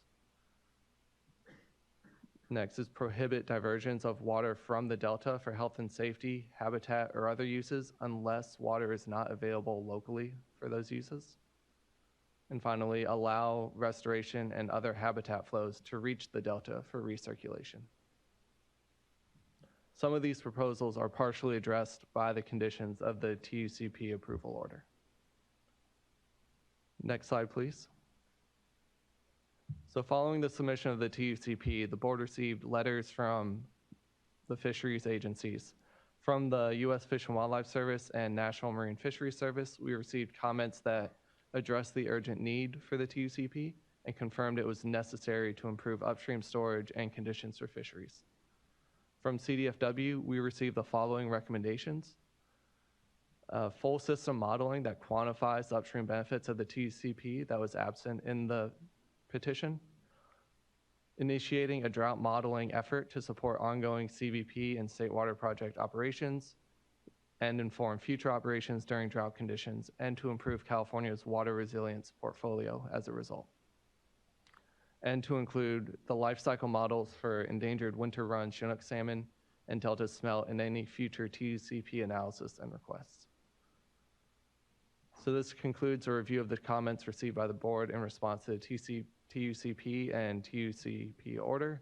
I will now hand it back to Aaron Forsman to address the 2022 order for reconsideration. Okay, thank you. Next, okay. So we have a few slides reviewing products that we continue to receive in compliance with the 2022 order on reconsideration, which, as a reminder, was approved by the State Water Board in response to petitions for reconsideration of Executive Director approval of the June 1, 2021 temporary urgency change order and the June 10, 2021 Sacramento River Temperature Management Plan. A quick review of the timeline. A staff draft of the order on reconsideration was released on December 15, 2021. We had a comment period. We received comments and reviewed them. We provided a February 4, 2022 track changes version of the reconsideration order and provided an opportunity to comment on these changes. And then on February 15, the State Water Board adopted the final order on reconsideration. The order on reconsideration denies in part and grants in part petitions for reconsideration to the extent that additional conditions can improve drought management in 2022. Next slide. So the reconsideration order requires the Bureau of Reclamation to submit a Sacramento River Temperature Management Plan, or TMP. The TMP must demonstrate the fishery will be protected from detrimental water temperatures. It must use the best available hydrologic information and improved modeling, and it needs to be consistent with the interim operations plan pursuant to the Federal Endangered Species Act. Other portions of the reconsideration order require DWR and Reclamation to submit reports to identify minimum Delta exports for health and safety and wildlife refuges. That report has already been submitted and is posted to our website. To identify and implement improvements for hydrologic forecast methods. That requirement is being fulfilled in an ongoing manner. To provide an accounting of the actual monthly contract deliveries that occurred during water year 2021. That report is also complete and submitted to our website. And to complete a special study on the prevalence and extent of harmful algal blooms and expansion of invasive aquatic weeds. That is still in process and due to the State Water Board on June 1st, 2022. In addition, the condition I mentioned earlier will be ongoing for the subsequent TUCO period and the months after that. So next slide. So Reclamation was required to submit a Sacramento River Temperature Management Plan. A draft TMP was submitted on April 6th. A final TMP is due on May 1st. There may be an extension available based on due diligence. DWR and Reclamation are required to submit reports on April 1st. Our final report is due 30 days after the board meeting and public comments. Improvements to hydrologic. Did we just go through this? Sorry, I feel like this is a repeat of the prior. Can we go back one slide? I'm sorry about that. Okay, nope, then we're on track. Go forward again. Improvements to hydrologic forecasting methods. They will be continually provided at the board meetings. Contract deliveries and accounting for water year 2021, submitted separately by DWR on March 21st and Reclamation on April 1st, and a final report on special study to be submitted following submittal of draft on June 1st. Next slide. So next steps. So we have the TUCP and we have staff evaluation of public comments and possible modifications to the order, staff review of submittals pursuant to April 4th, 2022 TUCO and the February 15th, 2022 reconsideration order. We'll be reviewing those products as they come in and responding. DWR and Reclamation are continuing to coordinate and consult with State Water Board and provide presentations and updates as informational items at board meetings, including today's board meeting. For the temperature management plan, we continue to coordinate with Sacramento River Temperature Task Group and Shasta Planning Group on development of final TMP. And we expect an action on the final TMP within 10 days of submittal. And I think our next slide is the closing and questions. Okay, thank you for that presentation. Before moving on to questions, I just thought I'd do a time check. I'm figuring we can after we wrap this up, take a break, and then go ahead and do the Coachella items, and then break for lunch. Works for everyone? Okay. All right, any questions? Thanks. I just had some one clarifying question. One is, so let's see, I can even go back to the slide.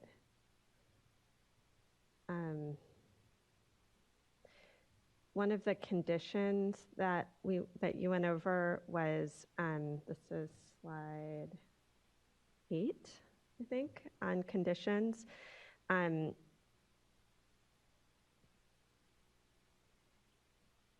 So limiting non-health and safety deliveries and exports and requiring monthly reporting. I think you said in the comments that that was limited to what would be allowed without a TUCP. So maybe you can just, I'm not following how then that is ensuring that those are cut back to levels as much as possible to not require a TUCP. Maybe you can just explain how that would work given, yeah, I'm not following how that is allowed. I'm not following what the requirement is. Maybe you can just clarify it. Absolutely. I'll start and then maybe hand over to Diane if you have other things you'd like to add. Since the priority of this particular TUCP is for human health and safety supplies and for fish and wildlife uses and sorry, there was one in between. We were trying to keep it consistent with and for salinity control in the Delta. What we required of condition 2 was to limit the deliveries that would happen with the TUCP and the TUCO to those project deliveries and exports that can be no greater than they would have been with operations without the TUCO. And so, as a practical matter, we are operating with the TUCO. And, you potentially can never know how you would have done without it, but we can model. And we would rely on modeling to inform the decision or inform the assessment of whether project operations are exporting more with the TUCO or exporting less with the TUCO. And the thought was with the TUCO, exports and deliveries should not be greater than they would have been without it. But wouldn't you think that they would be less than? Considering the priorities, they should be less, yes. So the exports, we did receive some modeling, though it was a little bit dated with the temporary urgency change petition that identified that exports would already be fairly low, below the 1,500 CFS limit. There were some instances in that modeling. It may just be a modeling artifact in which there was some increase in exports, but not above the 1,500 CFS export limit included in the TUCP order on approval. So this condition essentially is identifying that those additional exports shouldn't occur under the order, that the real intent of the order is to backwater up into storage so that it's available for the critical purposes that Aaron identified of salinity control, health and safety supplies, and other purposes. So the real issue is the TUCP was not approved for the purpose of increasing exports. It was approved for those purposes of backing water up into storage. So any increases in exports that may occur under the TUCP incidentally were limited as a result of that condition. Okay, I think I'm following. One other question, and I think this goes to, let me find the slide. I think it was the comments maybe on long-term impacts. This is slide 15. At the bottom, one of the comments was that it doesn't address long-term declines resulting from repeated TUCP approval. I'm wondering, I know with a lot of contexts, we look at cumulative impacts or of repeated and actions. So I'm wondering if that's something that we do or can look at in terms of the unfortunate reality that we are seeing multiple repeated TUCPs have to come to us and what that kind of cumulative impact might be. Is that something that we do or can look at? Yeah, and the order actually includes a condition on this as recommended by the Department of Fish and Wildlife to conduct additional modeling and evaluations of fishery-related impacts in advance of future temporary urgency change petitions. So it requires DWR and Reclamation to work with the board and the fishery agencies to develop a set of monitoring and evaluation protocols in order to inform future temporary urgency change petition actions. In addition, I think this issue sort of touches on the longer term planning efforts that the board is engaged in to update and implement the Bay Delta Plan. So that's really the forum to address, I think, more of the long-term issues, but as a interim measure, we also have the condition requiring these additional analyses. Board Member McGuire. Yes, thank you for the presentation and update. There's clearly a lot going on, and this is a very challenging year for everybody, including the projects and all the water users in the Bay Delta watershed.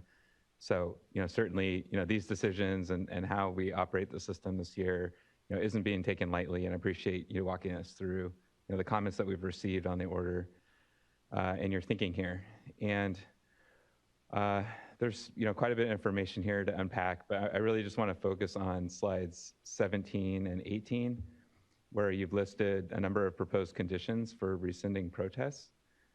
And I'm sensitive here to the timing. The fact is that, the order was issued just a couple weeks ago.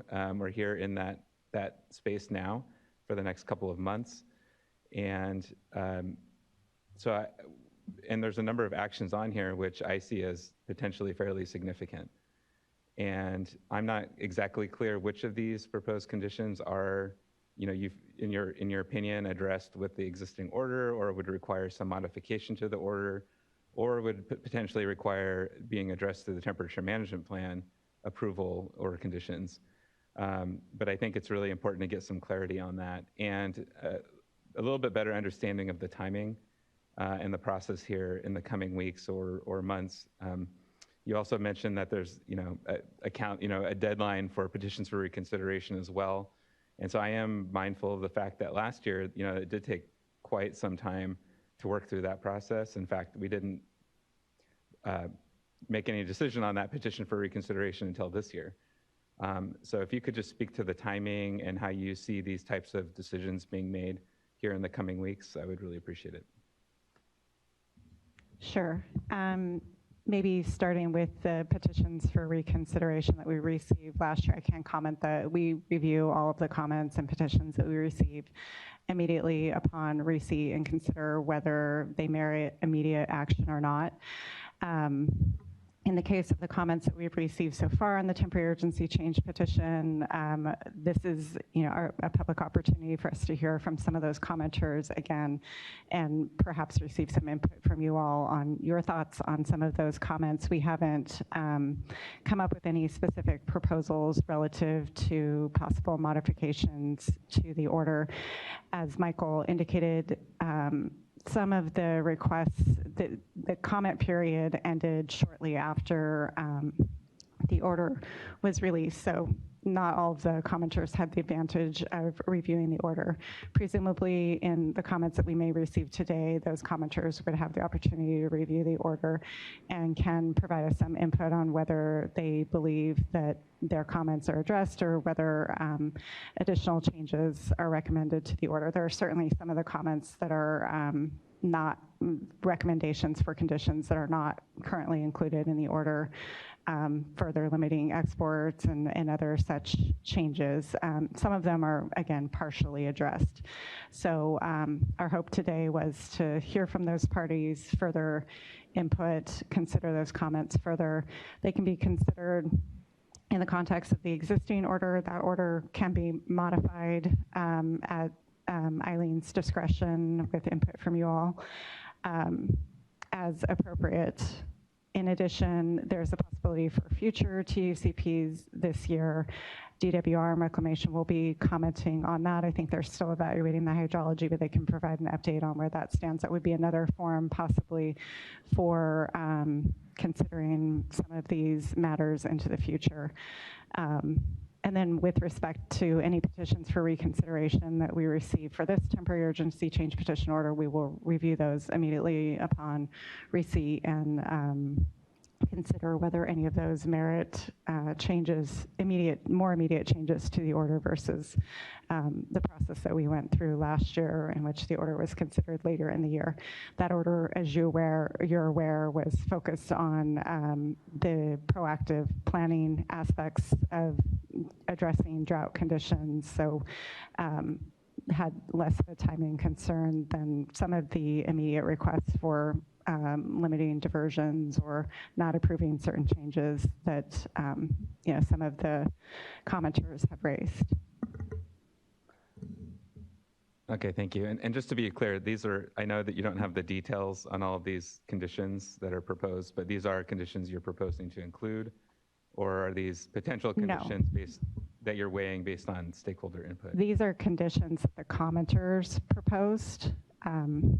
We, rather than providing a lengthy explanation of those conditions as proposed by the commenters, we anticipated that many of those commenters might be present today and wishing to present their comment from their perspective. So we provided a brief overview of those comments.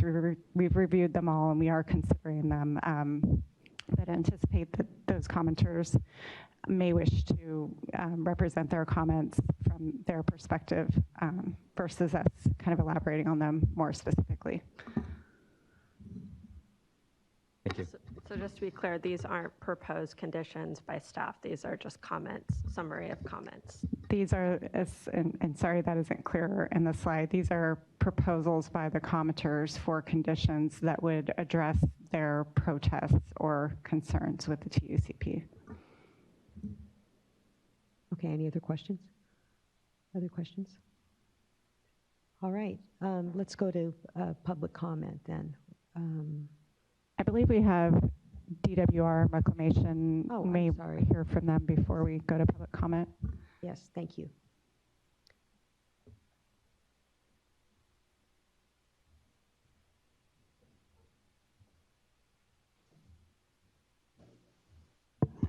Ms. White, there. Good morning.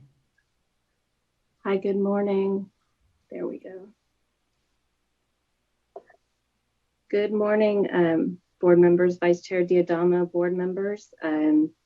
Molly White with Department of Water Resources and Water Operations Manager for the State Water Project. And I'm here with Kristen White of Reclamation. Kristen, do you want to introduce yourself? Sure. Good morning, board members. Thanks for having us here. My name is Kristen White. I'm the Operations Manager.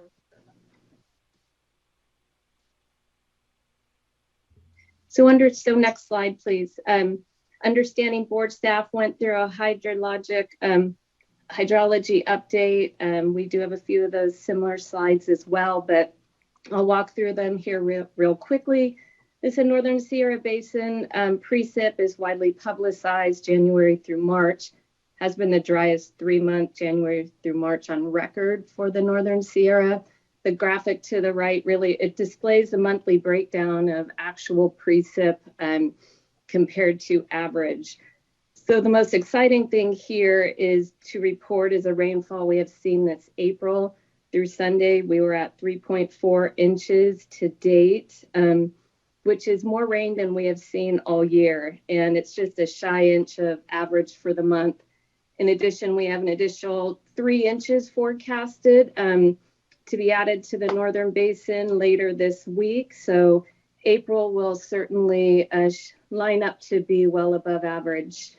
And then to the right is the cumulative breakdown, and we're at 36.6 inches and 78% of average to date.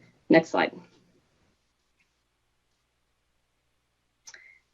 We provided this last month. This is again the rankings of the precip data in over 100 years. For now, it includes March, so January through March. So standing that time period, we're at 3 inches, and that average precip is about 26 inches. So certainly showing the outlier year so far and separating itself from other dry years we have seen in the typical wettest months of the year. Next slide. Same set of slides, but for the San Joaquin Basin, January through March, well below average and not as much precipitation thus far in April. Much of the storms that we've seen this month, as well as what are forecasted, have been focused in the northern part of the state. So right now, total precip for the San Joaquin stands at 23 inches and is 65% of average to date. Next slide. Here is the snowpack. Absent the recent April storms, we have not really seen any accumulation of snowpack. With the warming temperatures towards the end of March and into April, we have seen quite a bit of snowmelt from, as shown with the decline in that royal blue line across the Sierra basins. Right now, statewide snowpack is about 31% of average. Next slide. So here is the breakdown of the forecast, starting the January, February, March, and April forecast, comparing the 50% hydrology in blue compared to the 90% hydrology in orange. And when we compare these, you can certainly see the differences. It's for Shasta, the upper right. We've got Feather there to the upper left, and we've got Feather to the right. Folsom down to the lower left, and then New Melones to the lower right. So you can certainly see at the beginning the variability and uncertainty in the forecast at the beginning of the really winter month there with the January 1st forecast. But with each passing month, we've seen that the 50% and the 90% forecast starting to converge. It's typically what we see by this time of the year, but what we're seeing is that 50% converge down to the 90% dry hydrology, just really as an artifact of the very January dry conditions in January through March. But we will note in the April 1st forecast does not include these April storms. So we may see an uptick in that 90% forecast with the May 1st official bulletin 120 report. Next slide. Here is the standard reservoir conditions for our major statewide reservoirs. Storages as shown there in dark blue.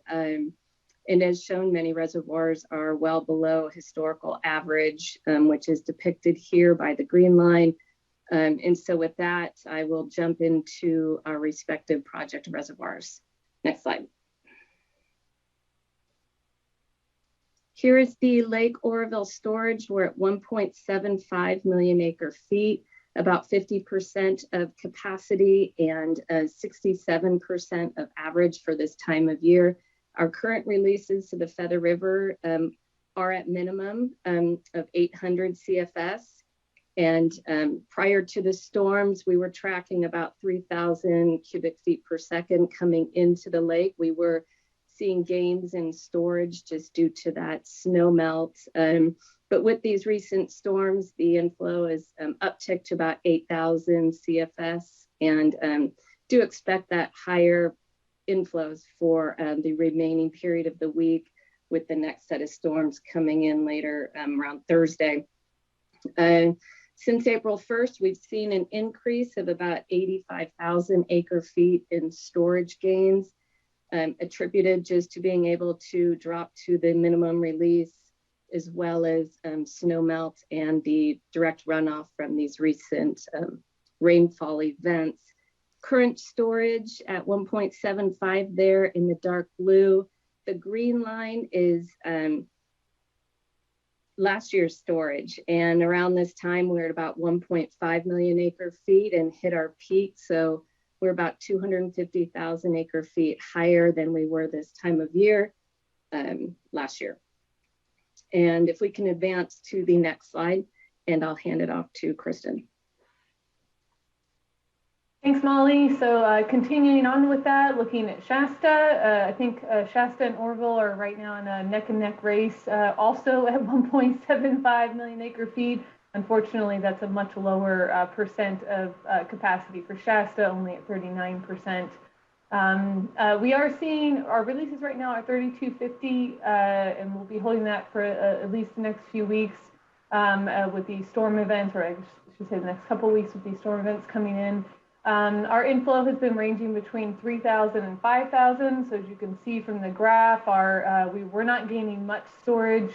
These storm events, even though they're not really targeting the Shasta Upper Sacramento watershed, they are producing a little bit of an uptick in inflows. I think yesterday it went up to about 5,600 CFS in inflows. So hopefully we can gain a little bit more storage, and we haven't seen the highest storage yet of Shasta.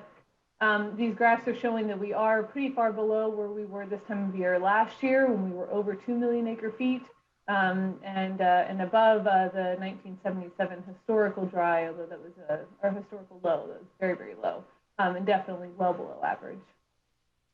Next slide. Great. Looking at Trinity, Trinity has really not gained significant storage this year at all. The storm events have just been bypassing. Hopefully we'll get a little bit more focus on Trinity inflows in this storms that's coming in later this week. However, Trinity is releasing between 500 and 6,000 CFS over the next month because of it's implementing the pulse flow under the Trinity record of decision. So we will likely see that storage, even with the storm events, start to go down. Even with the storm events from this past weekend, inflows only range from about 800 to 1,100. So hopefully there's still hope for some higher inflows, but we're likely to have seen the peak at Trinity, and we'll start going down from here on out. It's at 800,000 now, actually below the historic low of 77. However, our projections are that we will stay above the historic September low, which was extremely low, but still very extremely low storage at Trinity Reservoir. I think we are about 33% of capacity right now, 43% of average. Next slide. Looking at Folsom, we thought we had peaked out at Folsom. We're releasing about 1,000 CFS right now, which is our minimum flow.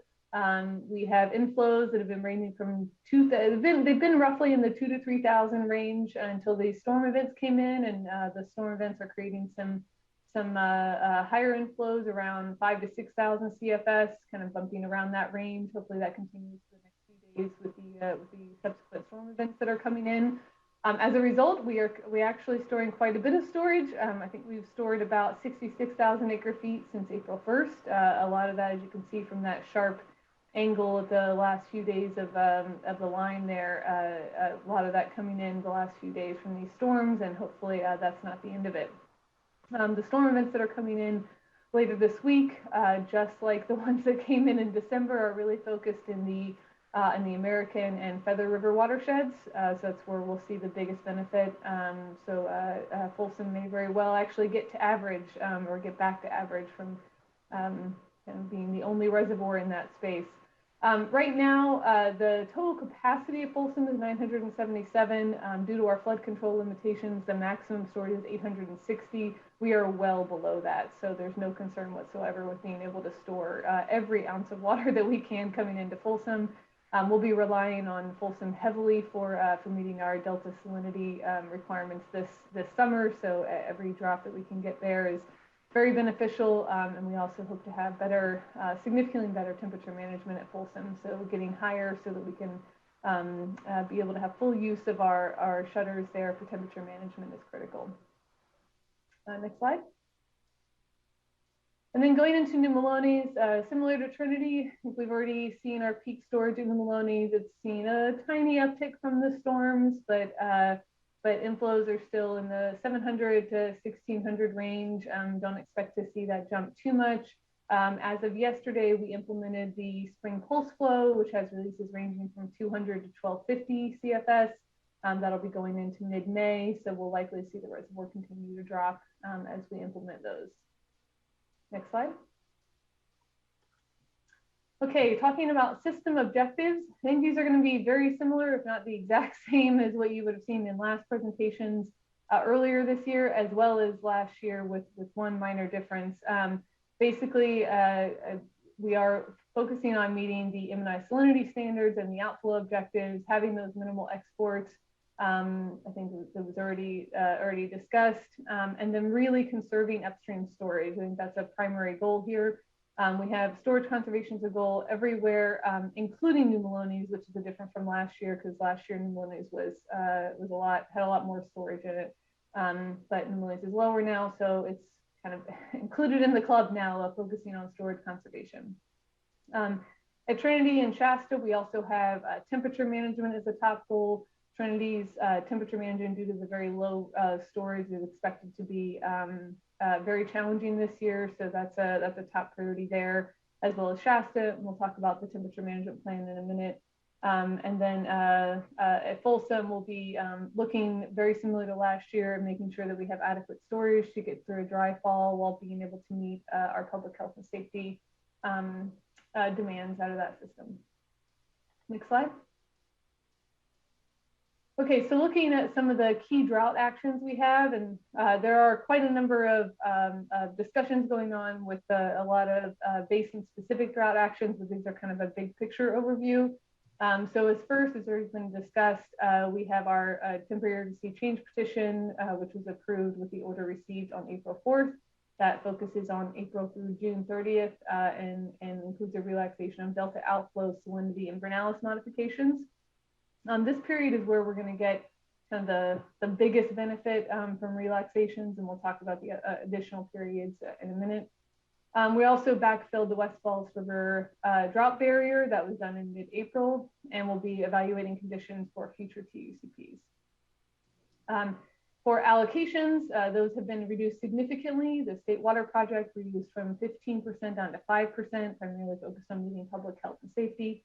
For the CVP, similarly, at 0% for agricultural, and all M&I is reduced to only public health and safety. Very minimal deliveries there. For the settlement contractors, Feather River was reduced on April 8 to 50% of their contractual deliveries.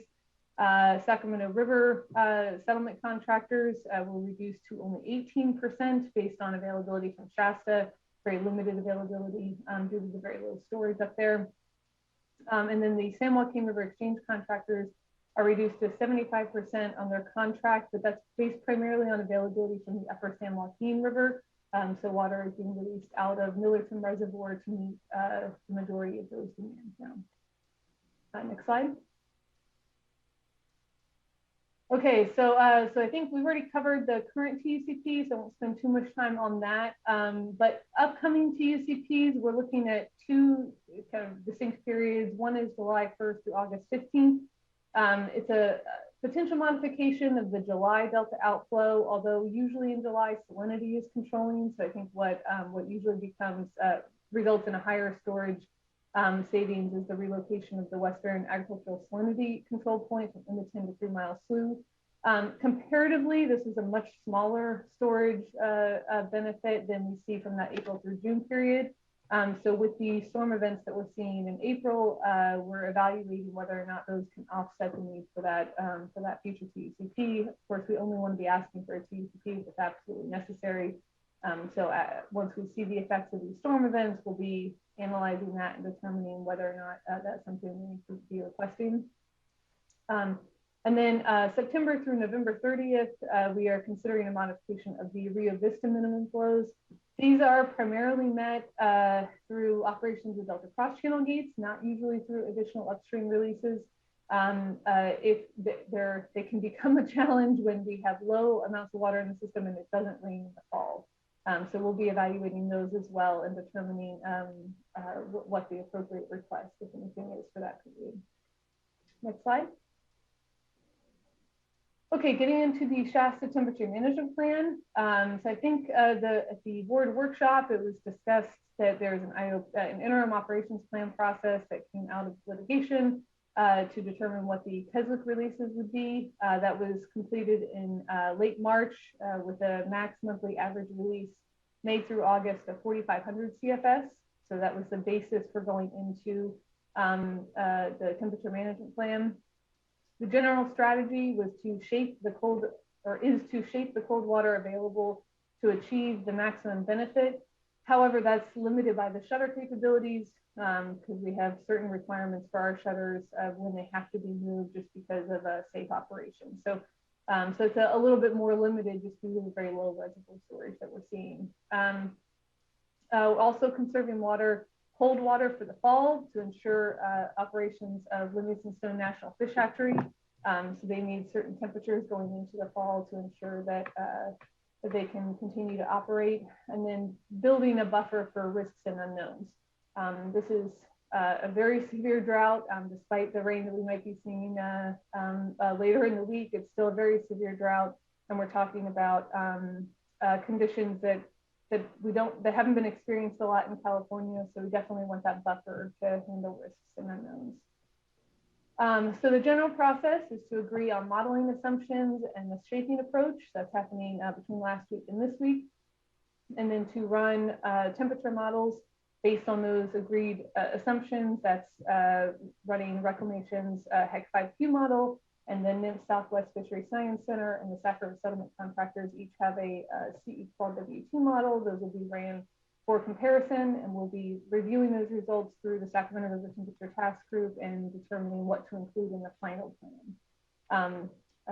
The final plan is planned to be submitted by May 2nd, it's Monday, and will be submitted to NIMS and to the state board, and as well as to all of the SRTPG members. And then after that, the Shasta Reservoir usually stratifies around mid to late May. So because the plan will be submitted May 2nd and the modeling will be done in late April, we will make adjustments and revisions if necessary once the reservoir stratifies and we get a better picture of exactly how much cold water we have. Next slide. So because of those very low flows, 4,500, we've got some very unique uncertain areas of uncertainties for 2022. We generally always have uncertainty with Shasta temperature management, but they're usually kind of similar. So we could have a heat wave, we could have fires that cause a lot of smoke in the area. There's a lot of kind of unknowns that usually can happen in a year. However, this year we have some very particular areas of uncertainty that are unique to 2022. So with that low flow range of 4,500, the lowest we have seen in the summertime coming out of Keswick is about 6,800 CFS, which was in 2015. So it is significantly below the lowest that has been seen. That creates some uncertainty with river operations, making sure that riparian diverters and other small diversions have capacity for meeting public health and safety demands, as well as some other, once we go so far below historical, I think we expect to have some other challenges that we'll be working through.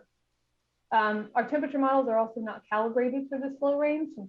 Since we've never been there, they can't really be calibrated for something that's never been operated.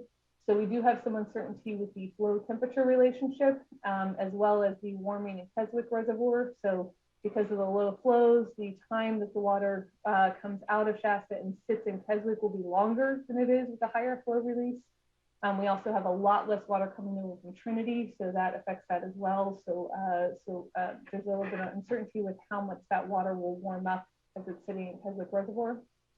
There's also some concerns about meeting downstream demands for both public health and safety and the Delta. Primarily, our focus this year is to rely on Oroville and Folsom to meet a lot of those downstream demands.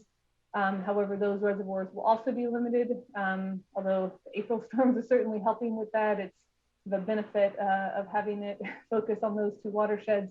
But there is certainly a limit of how much we can pull from those reservoirs as well. So that's an area of uncertainty, especially given the uncertainty with depletions throughout the system. There's also infrastructure limitations. As I said, we're very low in Shasta right now. We're the lowest for the springtime that we've been since the implementation of the temperature control device. So we will have challenges with some of those gate operations.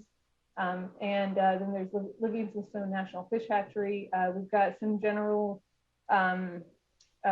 planning targets there of how cold the water needs to be, but we'll definitely be working real time, monitoring the conditions and the temperatures that are going into that hatchery. And then finally, Trinity River, because of its very low storage, temperature management is a critical concern down the Trinity River.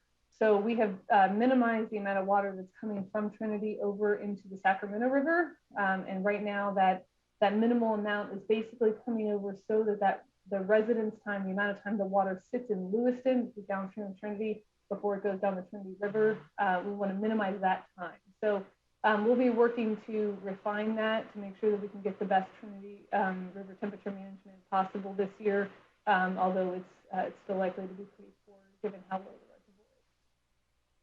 reservoir is. Those are kind of rough areas of uncertainty, things that we'll be watching on a regular basis and updating the board on in future meetings. And with that, I'll turn it back to Molly to tell us what's coming up next. All right, so this is our last slide here. So looking ahead, Kristen touched on a little bit of this.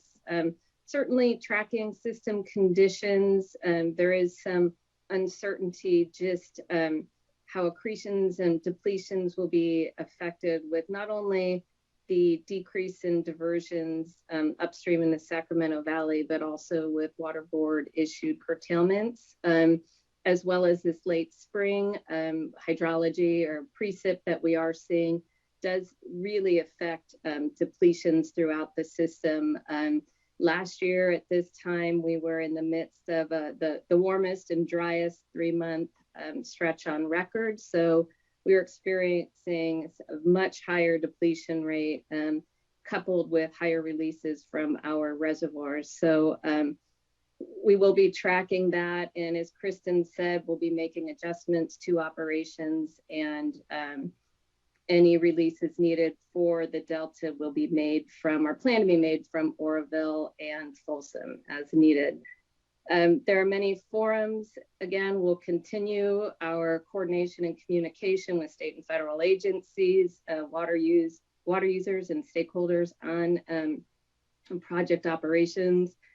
And we'll continue to update jointly the drought contingency plan and provide monthly updates here at these water board meetings. And lastly, not on this slide, and Kristen touched on it, but the TUCP, both DWR and Reclamation do recognize and acknowledge staff time in preparing subsequent orders, as well as time for needed for the public process.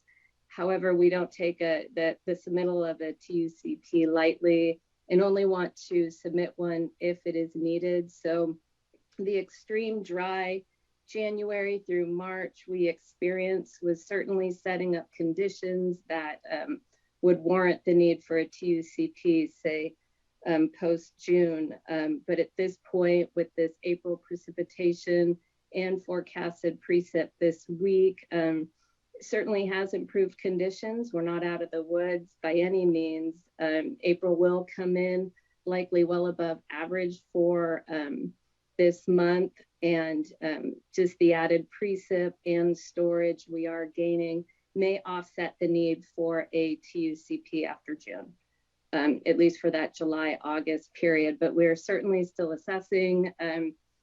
Later this month, early into May, we'll definitely have a better handle and understanding of the benefits just from these recent storms and how they influence the water supply forecast system conditions, as well as our joint operations planning forecast. So we will continue to keep the board staff apprised on the status of any TUCP. And with that, I'll open up to questions. Okay, thank you both. I just want to double check on the break issue, because I think I misspoke. I wasn't calculating for this presentation. You want to take a quick break and come back, or go ahead and wrap this up? Preference?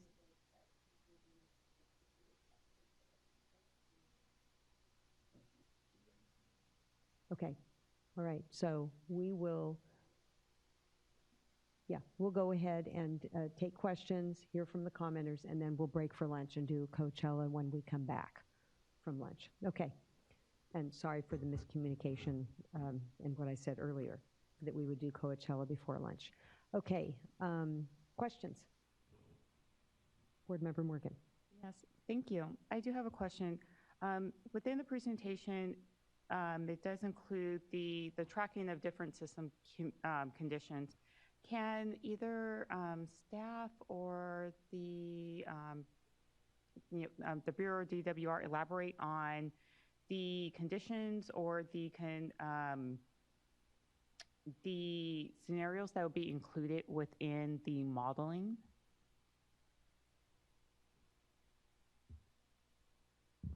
For the temperature management planning process or the temporary urgency change petition process? The temporary urgency change petition process.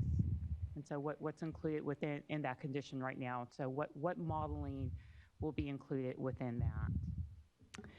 Are you referring back? Well, there is, if you're referring to the condition that we were speaking about earlier, that the Department of Fish and Wildlife recommended, that is to be worked out between staff of the State Water Board, the fishery agencies, and DWR and Reclamation, including consideration of the comments identified in the Department of Fish and Wildlife's letter.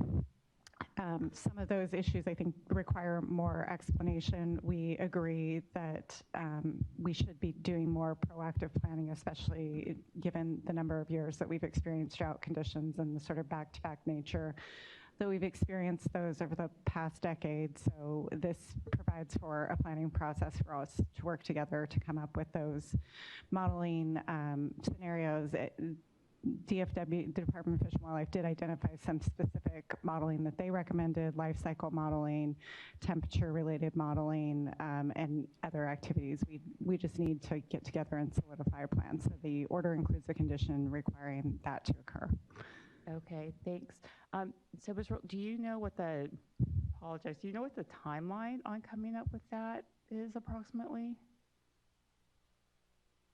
Okay, yeah, so in condition of the most recent temporary urgency change order, it's condition 7, part D, and it requires a report to be provided by, sorry, I'm reading here, a draft report by October 1st, 2022. So it identifies CDFW's letter of April 1st, 2022, and a requirement to work in consultation with State Water Board and other organizations to come up with the analysis, including life cycle modeling, attrainment risk assessments, and mechanistic effects of delta outflow changes. And there could be other things. This condition provides examples, but they're not exhaustive. So a draft report would be due October 1st, 2022, which is a tight timeline, which means we need to be meeting soon to get things started, to provide sufficient time to do the analyses and then write the narrative that goes with it. Then I'm looking here, looks like final report that addresses agency comments shall be submitted to the State Water Board by January 15, 2023. Okay, thank you. Mm-hmm. Board Member Firestone. Sure, I have some questions, thanks.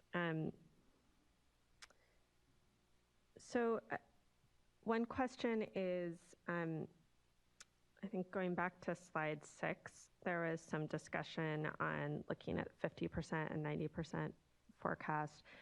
Will you just remind me, I may be remembering incorrectly, but that given how bad last year was there discussion of looking at 99% or a higher percent, or am I mixing that up with something else? Well, these are the 50 and 90% The looking at a 99% is a little bit off the table right now, just considering the April storms that we have seen. We did provide and use a much drier, that 99% hydrology back in February when we developed the operations modeling for the submitted TUCP that we submitted in March.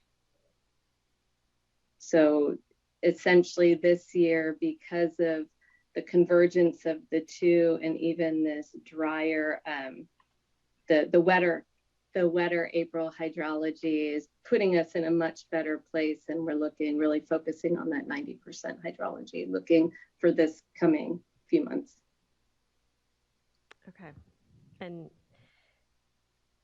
so my other question is, and I think this goes back to just trying to sort out some really basic stuff that was with my last question with staff in the prior presentation. So I know that we have said, and you know, the department has said, and I think numerous, I think also maybe the interim operations plan was all putting forth priorities that we would, you know, start with health and human safety. I can't remember the exact order, but the environment, salinity, you know, operational constraints, and then senior contractors and then contractors. And I'm wondering how, if we are, if there's still, say, for example, 50% allocation for senior water rights holders, settlement contractors, how that's consistent with those priorities. I understand there's public interest that may be the deciding factor there. I'm just not following how that's consistent with the priorities that we've laid out, or if I'm missing something.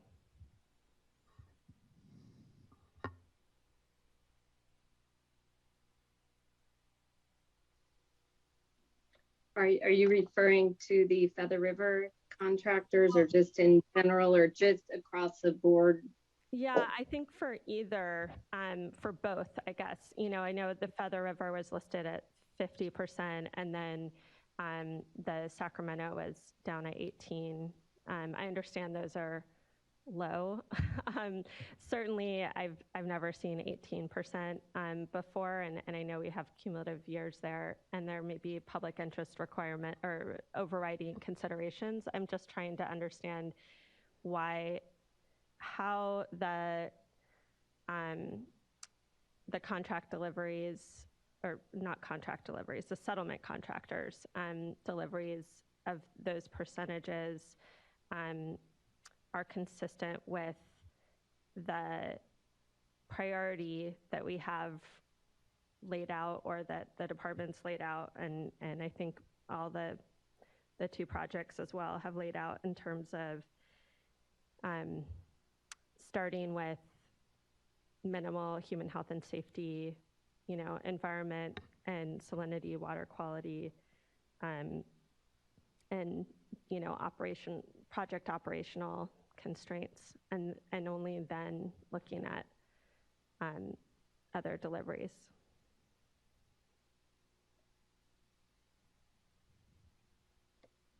I'll speak generally. As far as for the Feather, I can't speak to the federal settlement contractors, but it's a multitude. We did trigger our senior water rights settlement contractors. We did trigger and implement the 50% reduction to their deliveries.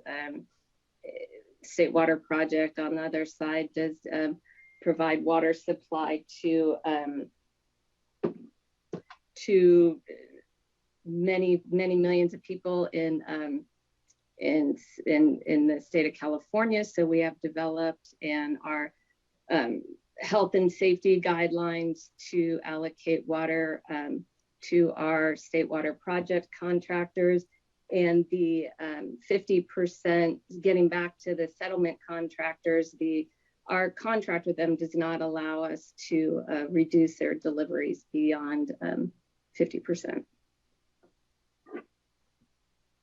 And I can address on the Sac River side. I think it's a little bit different story on the Sac River side than on the Feather.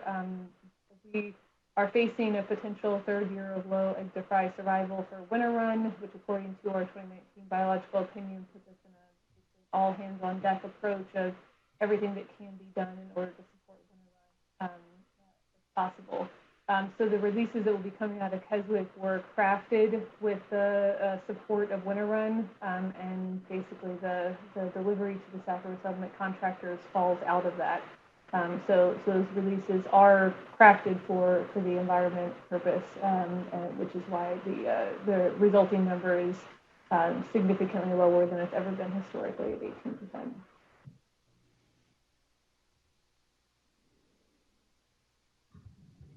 Other questions? Okay. Board Member Wire, any questions? Okay. I have a couple of questions on modeling and with respect back to modeling, but this is focused on temperature specifically, and the request that we had, that several of us had at the temperature management discussion that we had about shared modeling. Could you speak to that? Or I know you were referring to TUCP, but I just want to make sure that we focus specifically on the temperature modeling and shared information. Sure. On that topic, I can comment that as part of the Sacramento River temperature management planning process and the Sacramento River temperature task group process, we are working with the different groups that conduct temperature modeling and temperature dependent mortality modeling of winter run Chinook salmon to get to clear and to the degree it makes sense, consistent assumptions related to that modeling. There's an effort ongoing on that front right now, and following reaching resolution on those issues, the modeling will be produced. That should be made publicly available. All of the materials that are distributed through the Sacramento River temperature task group process, we post on our FTP site. Parties that are interested can obtain that information from us. So all of those materials, as soon as we get them as part of the Sacramento temperature management planning process, end up on that website. So that's our intent, to continue to do that as soon as the updated modeling has been produced for the temperature management plan, which is again in the process of reaching an agreement on a set of modeling assumptions to conduct that modeling under. And that would be modeling by Reclamation, the National Marine Fisheries Service, Southwest Fisheries Science Center, and the Sacramento River settlement contractors have all been collaborating on assumptions that should be used for that modeling. Okay, thank you. All right, and then the last question on the exchange contractors, the 75%. And I think that I don't recall what the slide said exactly, but dependent upon a call on Friant, I believe. So just want to better understand the extent to which the settlement contractors or the exchange contractors would be receiving their allocation through the water, through the Delta versus the call on Friant. And if you have the information about the resulting impact on Friant contractors. I don't have the information on the resulting impact to Friant contractors right now. I think we're still trying to refine exactly what that operation looks like. But basically, the exchange contractors are maximizing and prioritizing water out of the upper San Joaquin right now. I think we had a press release that went out in early April talking about our releases there, that they have gone up and they're expected to continue to go up as we move into the drier seasons. Right now, demands are a little low, so it's skewing a little bit of the data with the rain, but they are taking primarily off the San Joaquin now, and we'll be working with them on refining that to really minimize anything they're taking out of the Delta. We have very little water in San Luis right now. If you look, it looks like we have a lot more because there's a lot of water that other people have purchased from other users. It's kind of stored in the federal side. So as far as federal water available, it's very low, and we have refuge demands this fall, and we also have public health and safety demands throughout the year.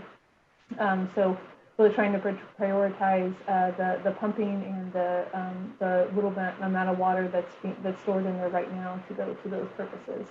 So that's where we're at right now, and I think as we did this in 2014 and 2015, but it's still a relatively new operation to primarily meet the amount of the San Joaquins. We're looking to refine that and figure out where our limitations might be. Does that help? Yes, thank you for that. Maybe if you could give us a more complete update the next time you appear before us. Okay, let's move on to public comment. And we'll start with Thad Bentner with Glen Colusa Irrigation District.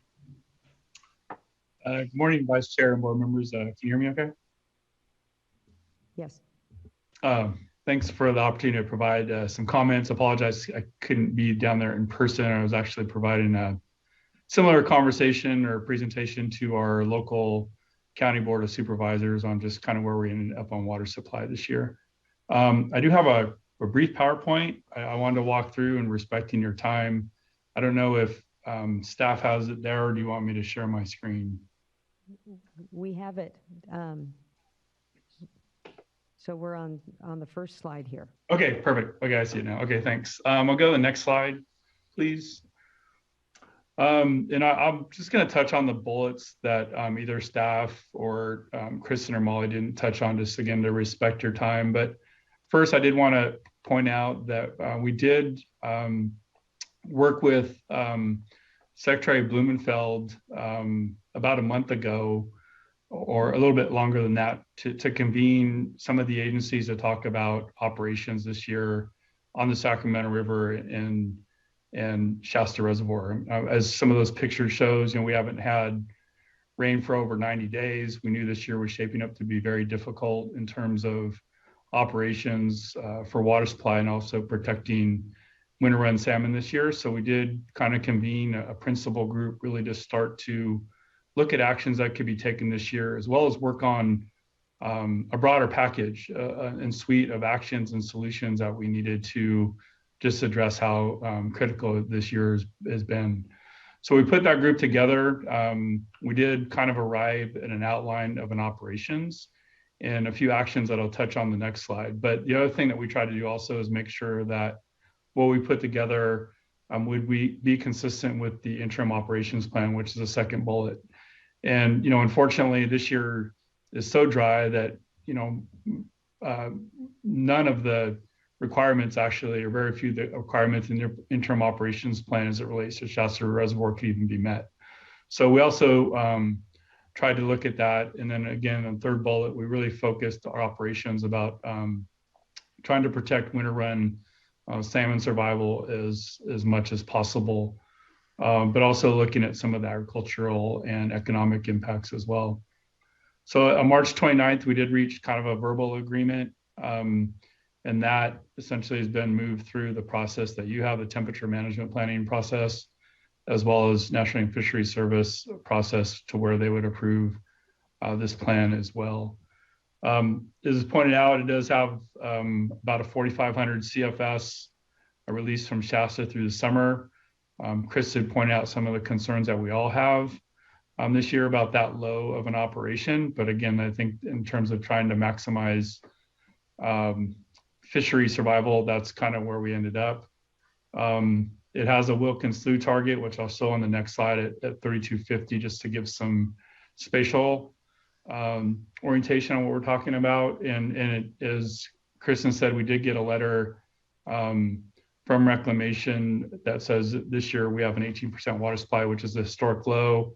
We also are working with Reclamation about some contract issues related to that. But just for our district, it means about only about 148,000 acre feet of water available. So it's going to be devastating this year. I mean, there's no way around it, but that's some issues we're dealing with currently. Next slide. This is just a chart, kind of the Sacramento Valley, the colors or the different Sacramento River settlement contractors. We comprise roughly about 25% of the irrigated land in the Sacramento Valley, so a significant portion. You can see on the top of the chart, there's Shasta Keswick. That shows where water will be released at about 4,500 CFS, and the location of Wilk and Sloot. You hear that a lot, but that's you can kind of see where it's located relative to the Sacramento Valley. It's about 35 miles north of Sacramento. You almost have 200 river miles between those two locations for about 1,200 CFS of capacity that could be available for diversion. So one of the things we're going to be doing this year is working very closely with our sister agencies in terms of how we divert water off the river, given that low volume that's available and low flow rate. Next slide. So some of the outcomes, again, kind of be pretty brief. I mean, likely we'll only have enough water to irrigate permanent crops in our service areas. Right now, we estimate that 375,000 acres out of almost 500,000 acres will be fallow this year. Just won't be planted because there's not water. We've just closed our books this year with our growers. Right now, we're estimating 110,000 acres out of 140,000 acres will not be planted and go fallow this year. That's going to be almost in excess of $800 billion of economic impact, and that's just the direct farm impact. Doesn't even account for the regional multipliers. So we, expect a lot of devastation in our local counties and region up here. We are doing some minor transfers in basin just to local neighbors to help them out. We're trying to work with Sac River communities. Some of them do have diversions off the Sacramento River to ensure that there's health and safety water for them. And then we did try to address winter run survival, and then also a suite of emergency actions. Next slide. So some of the things that we're looking at is we're looking at trying to get some state funding through the May revise for some of this economic support, just given the amount of impacts we're going to see this year. We're working with federal agencies about some federal drought relief if it's available. We've also put in a request for some community funding around some of the water supplies. We know that us not taking surface water, we provide a lot of the groundwater recharge for this region for wells for our local communities. Given that there's no recharge, we expect to see a lot more impacts around some of the small community systems of wells going dry and things like that. So trying to have funding available to help mitigate that. We are asking that there be an enforcement of the water rights system. And so if there's additional funding needs for that, it's going to be very important that curtailments and things like that occur this year, just so we don't lose the river or have to have additional call on Shasta Reservoir to meet illegal diversions. We're also looking at recharge efforts, again, just to try and get some water back into the groundwater system this winter. And then we also have made a funding request just to continue to work on our salmon recovery efforts in the Sacramento Valley that's up and down the river that us as settlement contractors are currently undertaking. Last slide. And just in terms of recommendations, we would ask that you approve a temperature management timely, and to the extent it's possible, we're trying to make that consistent with the March 29 agreement. We're asking that you implement curtailments timely. In 2021, we saw that releases from Shasta Reservoir were required to meet water rights that weren't curtailed timely, and that's a lot of the reasons that Shasta is in the holes it is currently. And so we cannot have that happen this year. We're also working with your staff to adjust our senior right diversions and the curtailment tool so that other diverters don't trigger Shasta releases. In other words, if the tool right now shows that there's extra supply because we're not diverting the water we're entitled to under our contract, all that does is it makes other folks available. It shows that there's additional supply in the system, and then other people can keep diverting. So we're not making any headway on actually trying to conserve Shasta storage. So that's a big deal. We're asking that the State Water Project, through the Coordinated Operations Agreement, repay their debt to Shasta Reservoir that would be available for 2023 or helping meet the 2023 temperature management plan. Right now, I believe that's about 250,000 acre feet is what the state owes the federal, the CVP. Last summer, it was, I think, over 400,000 acre feet. So essentially, Shasta Reservoir was supporting a lot of the Sacramento Valley and outflow requirements. That's the reason why Shasta got in such a hole that it did. And then lastly, we're asking all models be publicly available and transparent. That's a requirement of the interim operations plan, and really we need to be accountable and responsible to a lot of the extreme impacts that we're going to see this year. And we actually need to see the models, not just the output. I mean, so, I think right now we do have some of the data or the outputs from the models, but we do not know how the actual models work. And I think just to make sure that everybody's using the same platforms, the same data inputs, the same cells in a spreadsheet, if you will, it's important that we actually have models that are publicly available. And with that, I'll end my public comment. Thank you. Thank you, Mr. Bettner. Next, we have Tom Stokely, Save California Salmon.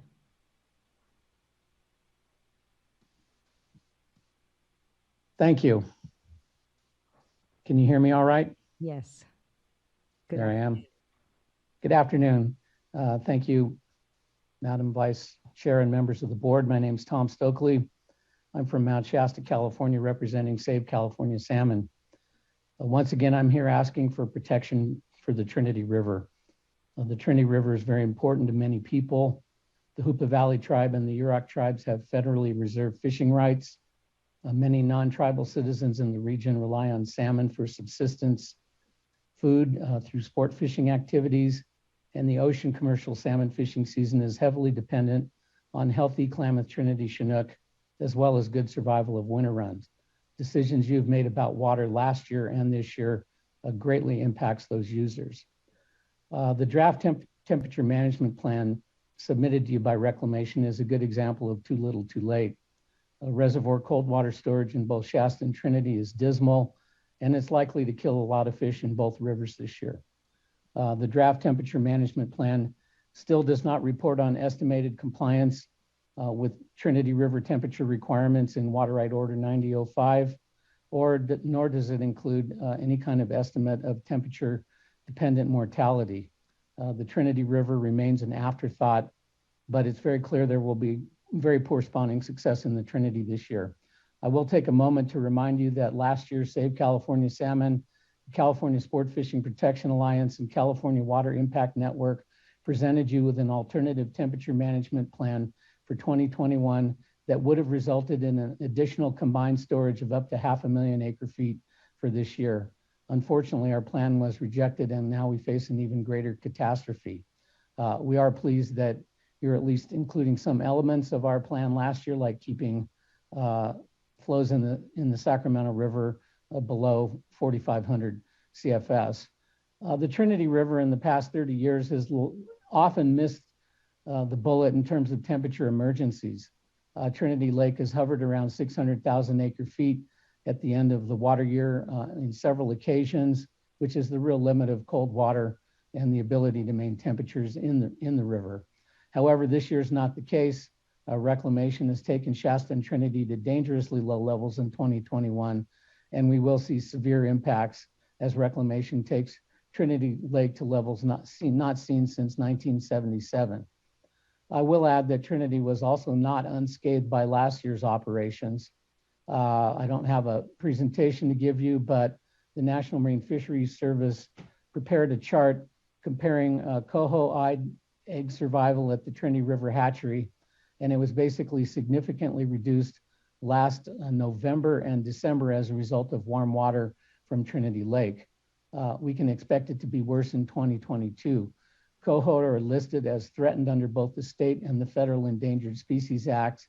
It's obvious that the 56-degree temperature objective is inadequate to protect coho and is therefore an unauthorized take of a listed species. Spring Chinook, which are also not given any protection under Water Right 90-5, are a state listed species that your approval of this plan will virtually wipe out most of the 2022 spawn, another unauthorized take of a listed species. My recommendation to you, and the Bureau says they're doing it, but I'm not sure I believe them. They really need to minimize the export of Trinity River water to Whiskeytown and the Sacramento River this year. What we're seeing in the temperature management plan is by October, the discharge at Trinity Dam will be 55.8 degrees, almost 56 degrees, which is the downstream requirement 40 miles below Lewiston Dam. At Lewiston Dam, it'll be 56.9 degrees. So we have the spawn of the spring Chinook in October, and the fall Chinook begins to spawn as well. What we're going to see is most of those fish wiped out. It would be nice, at least if in the temperature management plan, that the Bureau could admit that they're going to wipe out fish on the Trinity River instead of just giving us some numbers that don't mean anything if you're not familiar with the system.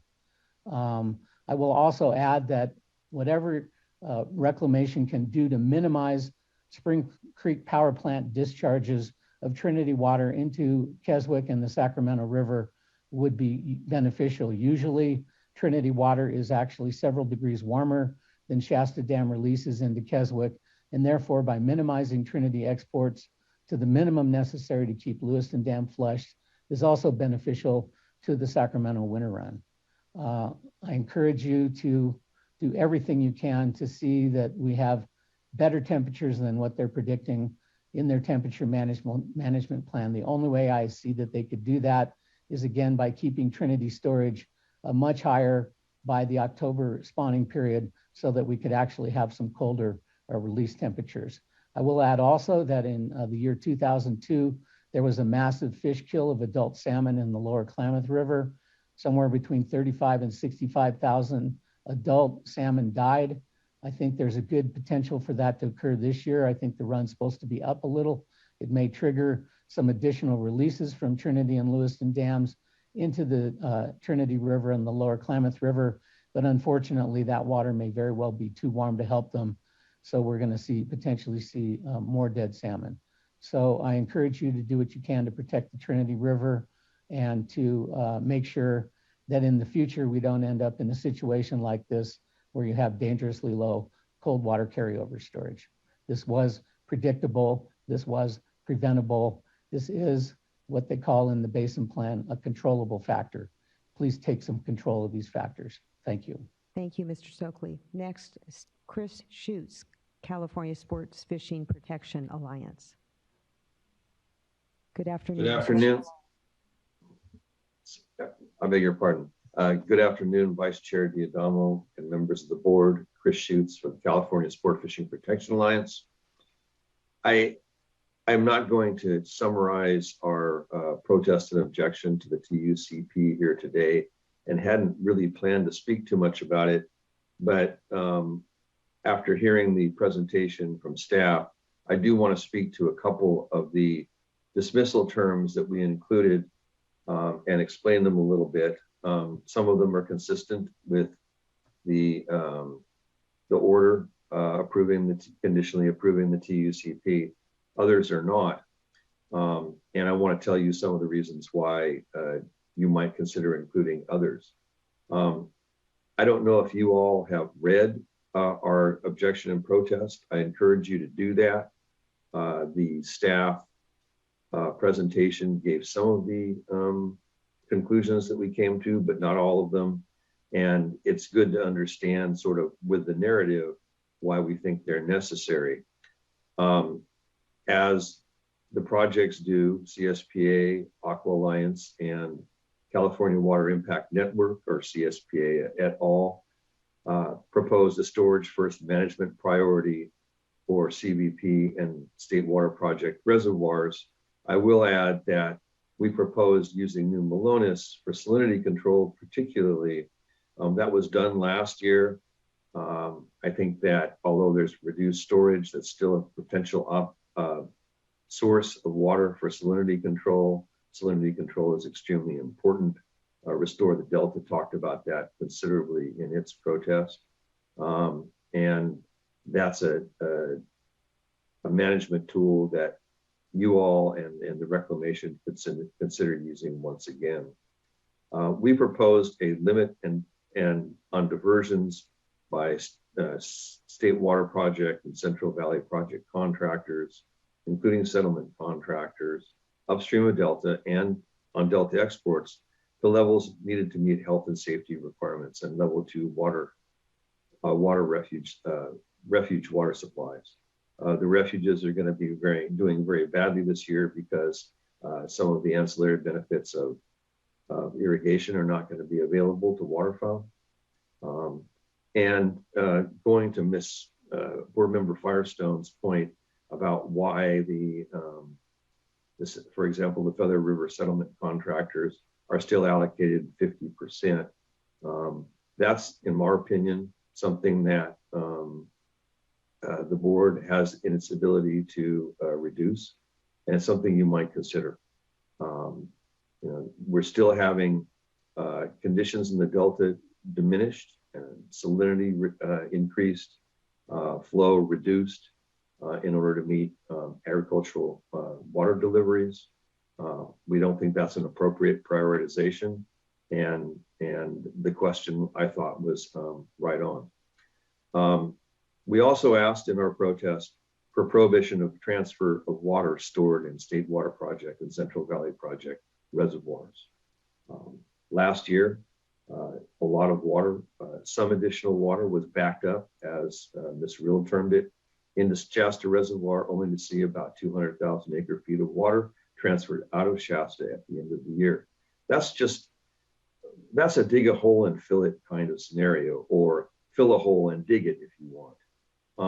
And that's just not an appropriate use of water at this point in time. It's critically important to restore storage for 2023 and to maintain it as high as possible for water temperature supply, water temperature management at the end of the season when salmon are spawning, those that are spawning later in the year. We also included a provision about harmful algal blooms and the need to have water available to manage that. It's unclear what the direct relationship is between water releases and harmful algal blooms, but as a general matter, reduced inflow seems to encourage harmful algal blooms, particularly in the Delta. And there should be attention paid to that, and there should be some water available that should be prioritized over agricultural water deliveries.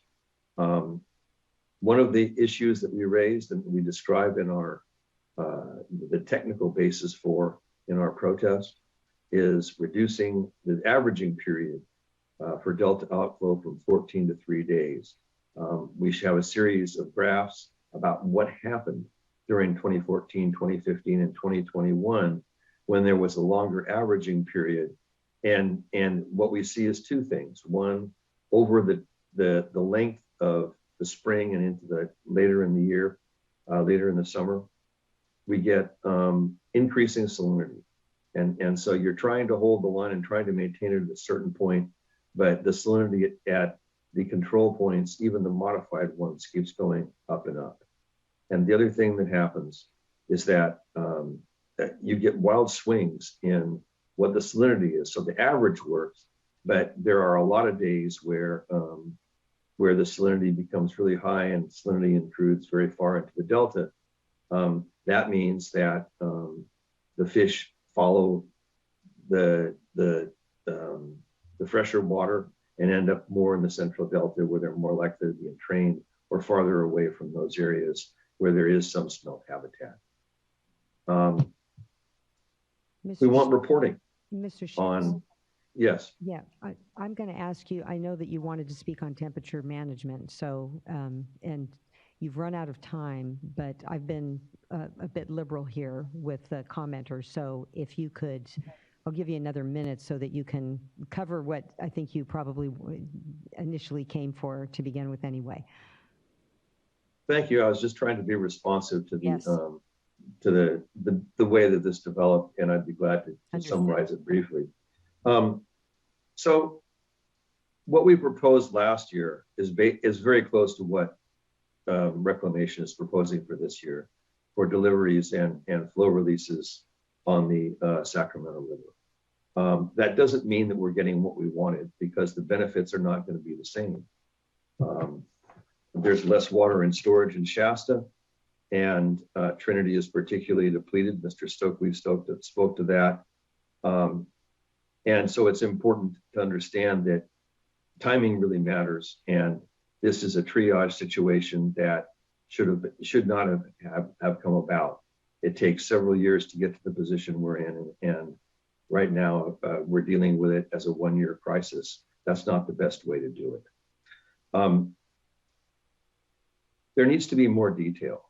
And somehow in the TUCP and the TMP, which the board appropriately connected in Water Rights Order 2022-95, there needs to be a line drawn between what is being proposed, what the goals are, and what releases there are, and how reservoirs upstream are being managed. You can't disconnect the two and then say, well, it's shown in the modeling. The modeling shows what it shows, but you don't know whether that's going to be what actually happens on the ground or whether that's just a representation. So far, it seems like Reclamation and DWR at least are not releasing more water than they should be in April. But to have an effective order of any kind, you really have to include all the elements and connect them. We're concerned about payment for water that's not available. We're concerned about that for a number of reasons. We think it's a bad precedent. I won't go into the reasons why because I don't have time. And we don't know what the details are. But as those become available and as we get a better understanding of what the TMP proposal actually is, we'll be commenting further and providing written comments. We are pleased that Reclamation is reducing substantially the level of deliveries to Sacramento River settlement contractors. We'll see how all the rest of it shakes out as we get a more developed plan. Thank you very much. Thank you for your input, Mr. Schutz.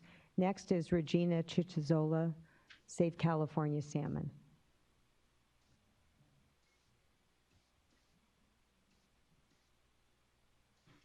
Hello, thank you to the board for letting me speak today. There's a lot of different things I would like to say, but I'm going to try to be pretty quick because I know people, there's a lot going on.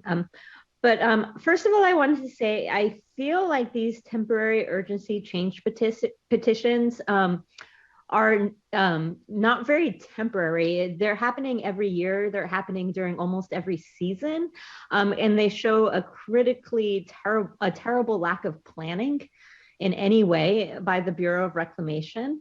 I also feel like by continuing to approve temperature management plans and temporary urgency change petitions that are not protective of state law or water quality standards, or of protecting the public trust and tribal trust, the board is showing the federal government that they can be completely lawless, and also showing other water right holders that there are no consequences for bad planning and for being lawless. I mean, I think we're all very aware that the temperature management plan that was terrible and was designed to kill most of the winter run salmon last year was actually violated so much that it killed almost the entire run of winter run salmon. So I'm glad we do have a better temperature management plan this year, but truthfully, I think the settlement contractors in the Sacramento should probably be brought down to the levels that the Central Valley Project farmers are being brought down to, because it's critical to the survival of a whole species that there's enough water this year. Also hearing that there's a possibility of more temporary urgency change petitions, especially possible for the late summer and fall when the salmon are returning, is extremely troubling for me. I'm sure Tom spoke to this. I'm sorry, I had another meeting, so I missed it, but also the lack of protections for the Trinity River and the Klamath River as far as temperature management and long-term planning is also really disturbing to me. This was not unforeseeable. It's the exact situation that we warned about last year and that everyone warned about last year, and it just seems to continue to go on. Ultimately, we're going to have to look at these contracts and water rights and actually adjust them for climate change and the reality of our water situation. And I really hope that the Bureau of Reclamation is willing to work with the state on doing that, because we cannot continue on this way. Regulating under temporary urgency change petitions and temperature management plans is not long-term planning, and it's going to leave us in a point where even the cities don't have clean water anymore. And this is critical. And I think also at the last hearing on the temperature management plan, the tribes made it extremely clear that the tribal trust issues and the issues to Native people from having whole runs of species go extinct and having water quality at a point where people can no longer actually interact with the water without having a chance of hurting their human health is not an acceptable situation. And I grow a garden. I try to live sustainably. I work with the Karuk tribe on their gardens, and I know how important it is to be able to grow food, but ultimately in drought years, we can't just let whole species go extinct. And that seems to be what the board is having happen. And I know that you have diverse interests you need to protect, but I feel like at this point in time, the most important thing is to be protecting the ongoing ability of a whole species to exist, and also the water quality for the people of California. And there would be no permanent crops that needed water if the water board had actually heeded the warnings of the environmental and tribal communities, for the last decade, that we should not be actually letting permanent crops be planted in times of massive droughts and climate change. So now we're looking at the same situation again that was predicted, where there are farmers saying, well, we need to have at least enough water for our permanent crops. And this is going to come up under SGMA too. But there really shouldn't be permanent crops when we're in a situation of massive drought and climate change, especially being that most of these permanent crops are exported and not used within the state. So with that, I'll stop because I'm definitely going slightly off subject, but I feel like long-term planning is critical at this point, actually using curtailments as much as possible and holding the Bureau of Reclamation's feet to the fire. I mean, they are not protecting the public trust, and they are not even protecting the tribal trust. And they are run under the same agency that's supposed to be protecting the tribal trust.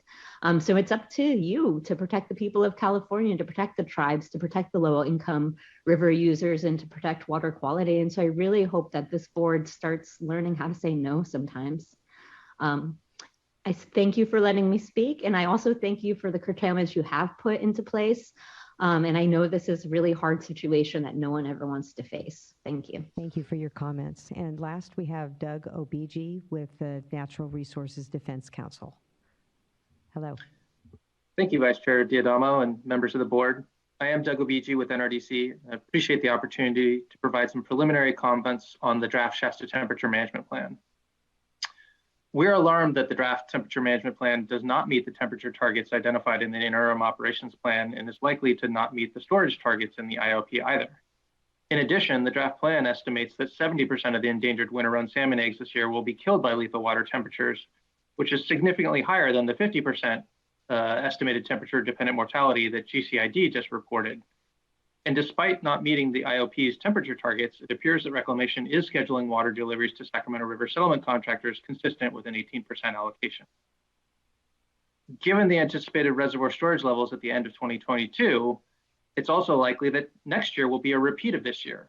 Temporary urgency change petitions to violate water quality standards, the exchange contractors making another call on fry-it, massive temperature mortality of salmon, at least barring a major wet year, unless and until the board takes action to curtail water deliveries to the settlement and exchange contractors.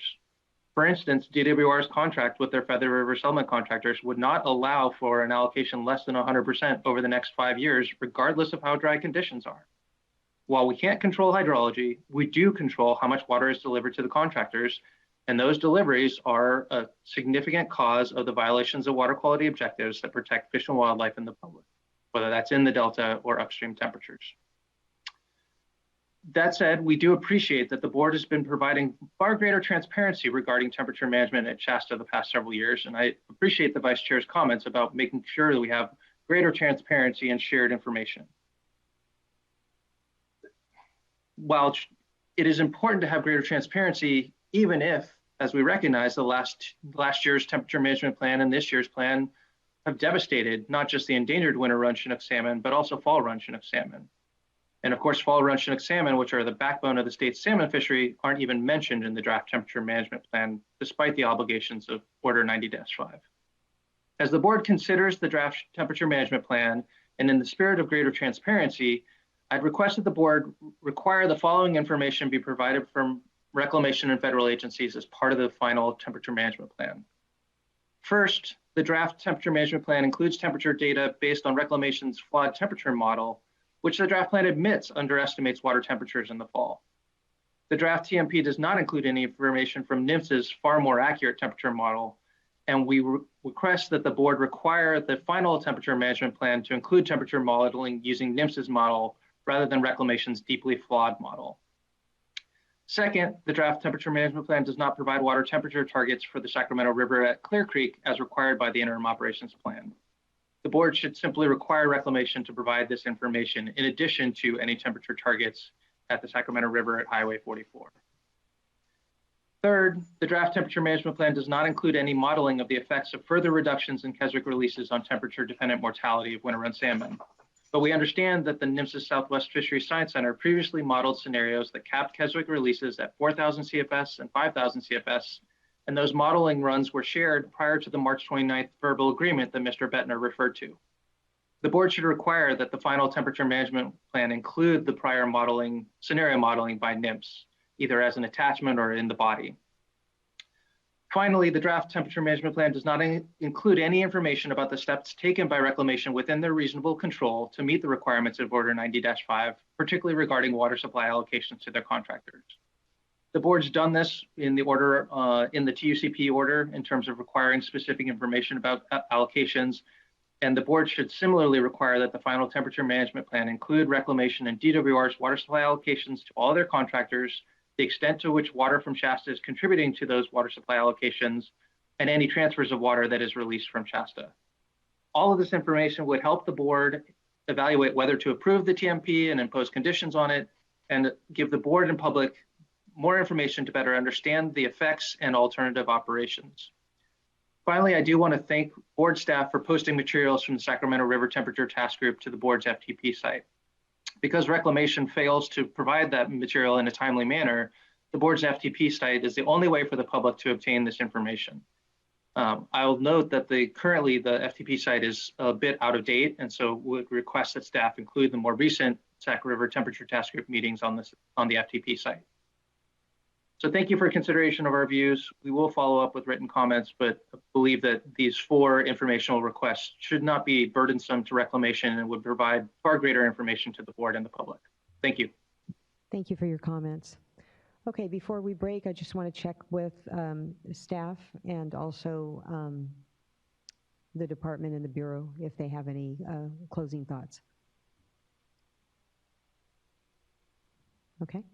Just wanted to give you that opportunity. All right, we will break for lunch and return at 1:15. All right, with everyone? Okay, 1:15.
Okay, welcome back. It is 1:19, and we will now proceed with item number 6, Coachella Valley Water District's regional consolidation plans for the Eastern Coachella Valley. And welcome, Coachella Valley Water District, Mr. Ruiz and Mr. Estrada. Who do we have starting? So it's actually going to be Michelle, virtual, so she's up right now. All right.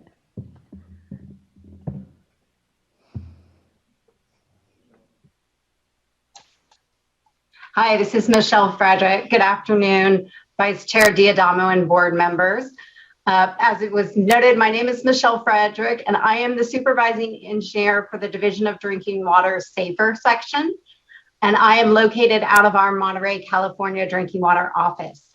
It is a pleasure to be here today to introduce this informational item to discuss Coachella Valley Water District's consolidation projects and put them into the SAFER context. After my introduction, I'll pass it over to Mr. Estrada and staff from Coachella Valley Water District. Next slide, please.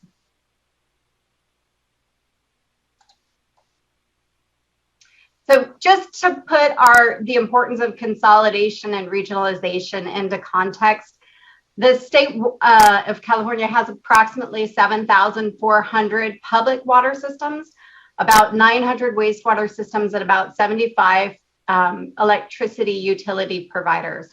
And that fragmented nature of our infrastructure for drinking water has really been sort of the impetus for our SAFER program and all of our activities around consolidation. This has been going on for a long time, and one of the issues that we continue to see is small water systems struggling to meet requirements. Next slide.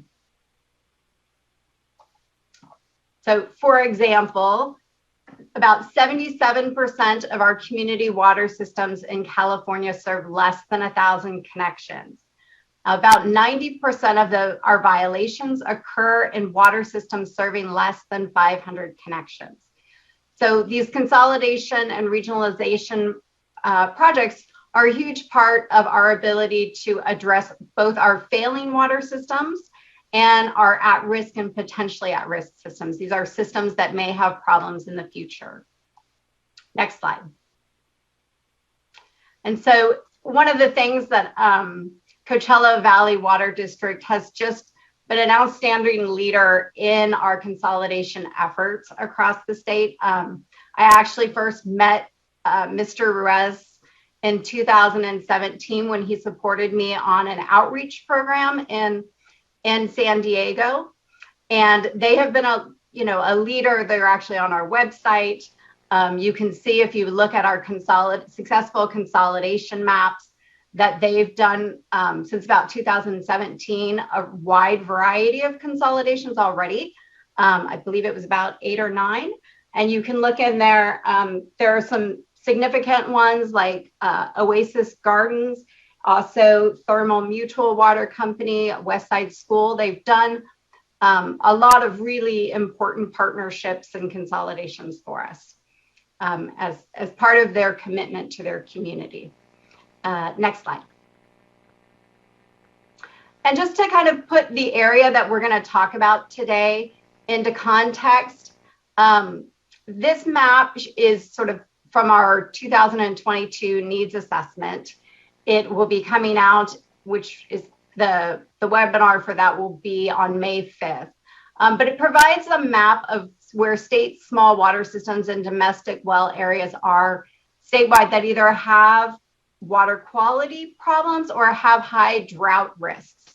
And so I think it's important to note in this area that the Coachella Valley has both water quality risks, which are the purple, and then also the drought risks, which are the green, and where they come together with the dark purple is of areas where they have both issues. So, this is an area where we're going to talk about the specifics of the consolidation, but I think it's important to recognize the state smalls and domestic wells in this area also have problems beyond just the public water systems. Next slide. And then this map is, I think, really key to understanding a lot that's going on in this community. From left to right, you can see a red line. This sort of looks like a kite. And from left to right across the center of that kite, you'll see the Avenue 66. And on Avenue 66 is where this next phase of consolidations would occur. The St. Anthony Trailer Park, the Fifina, Hueta, and the Manuel Garcia water systems are all along there. They are designated as a human right to water system. One of them is a state small that is in a contaminated high-risk aquifer. And then the third is a tribal water system in a medium aquifer. But also important about this map is the sort of the second phase, which runs north to south, which is focused on the next phase of consolidation. So north to south is Pierce Street. And you'll see all of the other little water systems along that axis. So, and then to the far right, you'll also see a significant number of blue lines, and that's the area of Mecca, which will also have benefits, and I'll talk a little bit about that later, but will also have benefits of this first project, as well as areas to the southeast that aren't shown on the map of Bombay and North Shore. So just there's a lot of different regional benefits involved in this. Next slide.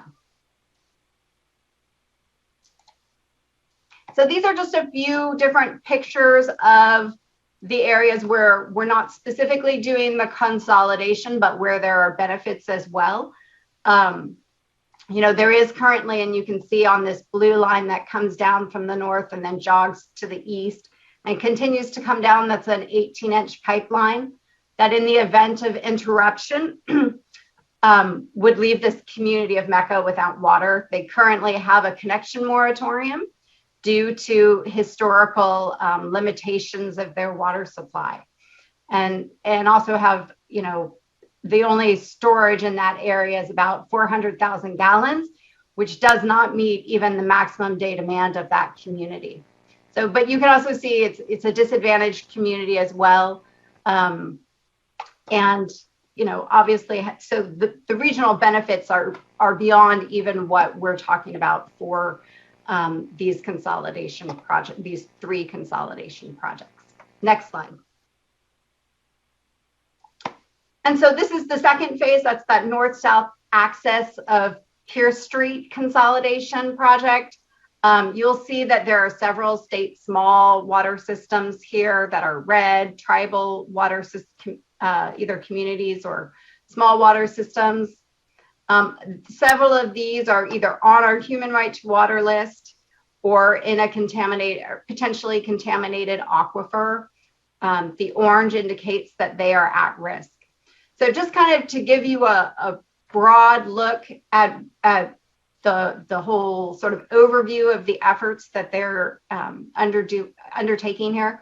So about 32 systems would be involved in this Pierce Street if all of them were to consolidate. That includes Oasis Mobile Home Park, which is a tribal system in the area. Excluding that, you would get 31 and you would get a decrease in the number of connections. And then finally, the last slide, please. And then there's another whole phase also called Valley View, which is to the far north of that kite-shaped area where there are, you know, an additional 9 to 10 water systems. So, you know, with that, I just wanted to give you that overview. I wanted to provide that sort of bigger context, just to show sort of the level of thinking that has been involved and invested in by Coachella, and just appreciate your time. And with that, I will move it over and pass it to Mr. Estrada from Coachella Valley Water District to share more insights. Thank you, Michelle, and good afternoon, Vice Chair Diodamo and board members. It's good to be here in person again. It's been a while since I've been in this room, so I'm happy to be back. My name is Castulo Estrada. I am the Vice Chair on the board of the Coachella Valley Water District. Thank you for having us here today to share with you something that is near and dear to me. We appreciate your invitation to speak here today, and we take the invitation very seriously. We believe that water is key to our daily lives, and access to clean drinking water is a basic human right. I grew up in the Coachella Valley, and I still live there in the city of Coachella. And about 8 years ago, I decided to run for office with the hopes of being able to bring more attention to some of these issues that Michelle highlighted, and Dan is going to continue to highlight even more. You know, the issue is really centered around the lack of access to safe drinking water. There is a tremendous amount of communities in the eastern parts of the Coachella Valley that have formed up in the form of trailer parks, Polanco parks. These are folks that primarily work in the agricultural fields that are there in the eastern parts of the Coachella Valley. These communities, you know, are being supplied or being sustained by these private wells, these small water systems. And as Michelle mentioned, these systems are scattered over an area of our aquifer that has naturally occurring arsenic, naturally occurring chromium-6. And so it's become a challenge for these systems to be able to keep up with water standards, and a lot of them, they're dilapidated, they're failing. And what we've heard from the community in general is that, you know, they don't want to be in the water business. They much would rather be connected to a public agency like ours, who makes them feel like they're being provided adequate supply. And so we've been working with these communities over the years, and Dan will get more into that, to establish long-term projects, a long-term plan to consolidate these systems. I grew up in one of these communities for a small portion of my childhood, so I've seen firsthand some of the struggles that these people are facing, and so that's kind of, you know, that's our goal. That's what we've been working on, is really to try to figure out how to help out these folks. CVWD has long been committed to ensuring communities in the eastern Coachella Valley and the surrounding areas have access to clean water. And as you'll see in Dan's presentation, CVWD has invested a significant amount of time and effort to tackle these issues and to develop a thought-out strategic plan. And so we've tried to put a presentation for you that's going to give you a sense historically of all the work that we've done to map out these communities, to map out these systems. It's a tremendous amount of them. We're talking about over 100 small water systems, state smalls, that are supplying water to these folks. And so it's a big challenge, and we certainly appreciate all the help we can get. Thank you. Great. Thank you, Director Estrada. Good afternoon. My name is Dan Reese. I'm the engineering manager for Coachella Valley Water District. I oversee our domestic water capital program, and I put together a presentation today which I hope gives you a better sense of who we are, the issues that we're facing, and what we plan on doing about those issues. Next slide. So again, this is really an overview just to kind of give you a sense with a lot of graphics and pictures to demonstrate the challenges. And again, we've given this plan a lot of thought. I've been working on this for probably 6 years now. So every day I have a discussion with one of your staff, with one of our staff, or the community about these issues. Next slide. And I'm going to go through some of these slides fairly quickly, but just to give you a sense of who we are. Essentially, if it's wet, Coachella Valley Water District deals with that, from irrigation, stormwater, sanitation, groundwater replenishment, water conservation. Next slide. This vicinity map was taken from your website. You can see where we're at, way down there in Southern California, but if you look at the green dots, those are the consolidations that we've done compared to what's occurred across the state. And so really just to highlight some of the work that we've been doing. Next slide. So we're we cover a large geographic area, about 1,000 square miles. We're in 3 counties. We have 2 public water systems. Next slide. And for domestic water, we have about 110,000 connections. We have a series of wells, reservoirs, all the things that you might expect a water district. We get our water from groundwater. Next slide. Of course, we also address wastewater with about 97,000 connections as well, with a number of wastewater treatment plants. We also delivered recycled water. So let's start talking about what we call or refer to as the East Coachella Valley. This area is just a little northwest of the Salton Sea, just below the city of Coachella in that area noted in black. So this area is primarily disadvantaged or severely disadvantaged. Within the study that we'll talk more about, it's about 194 square mile area. So quite a large area. Population increases on a seasonal basis, and as Castello mentioned, communities have developed in this area just to satisfy the need for housing. In this area, though, too, you can see in the red, just at the northwestern tip of the Salton Sea, there's arsenic issues. So those arsenic issues really complicate the water quality issues, not only for us, but for the communities out there. And in fact, you've heard several of these small water systems currently are in non-compliance today because of that arsenic issue. And if you look at our infrastructure, you think of it as a wishbone. So there's water pipeline running on the east of the Salton Sea, pipelines running on the west, but in the middle of that, where we define the East Coachella Valley, we really don't have any facilities. And that's where you see the largest concentration of small water systems. And so that area, can range from 5 to 7 miles from our pipeline to the nearest pipeline as you go east-west.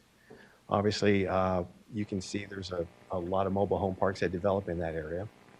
And again, we really don't have any infrastructure to speak of. And so you'll see later on that we do have to construct a lot of pipeline. But once we do that, that investment will pay off in the latter phases. So let's talk about how we got started. So back in 2014, when Director Estrada got elected, a few years later, he initiated the Disadvantaged Communities Infrastructure Task Force. And so that was my first experience in getting involved in something like this. Primarily, my job consisted of building reservoirs and pipelines where people were at, but really not involved at a grassroots level like this organization was. And you can see our mission was really quite simple: secure water, wastewater, and other services to disadvantaged communities.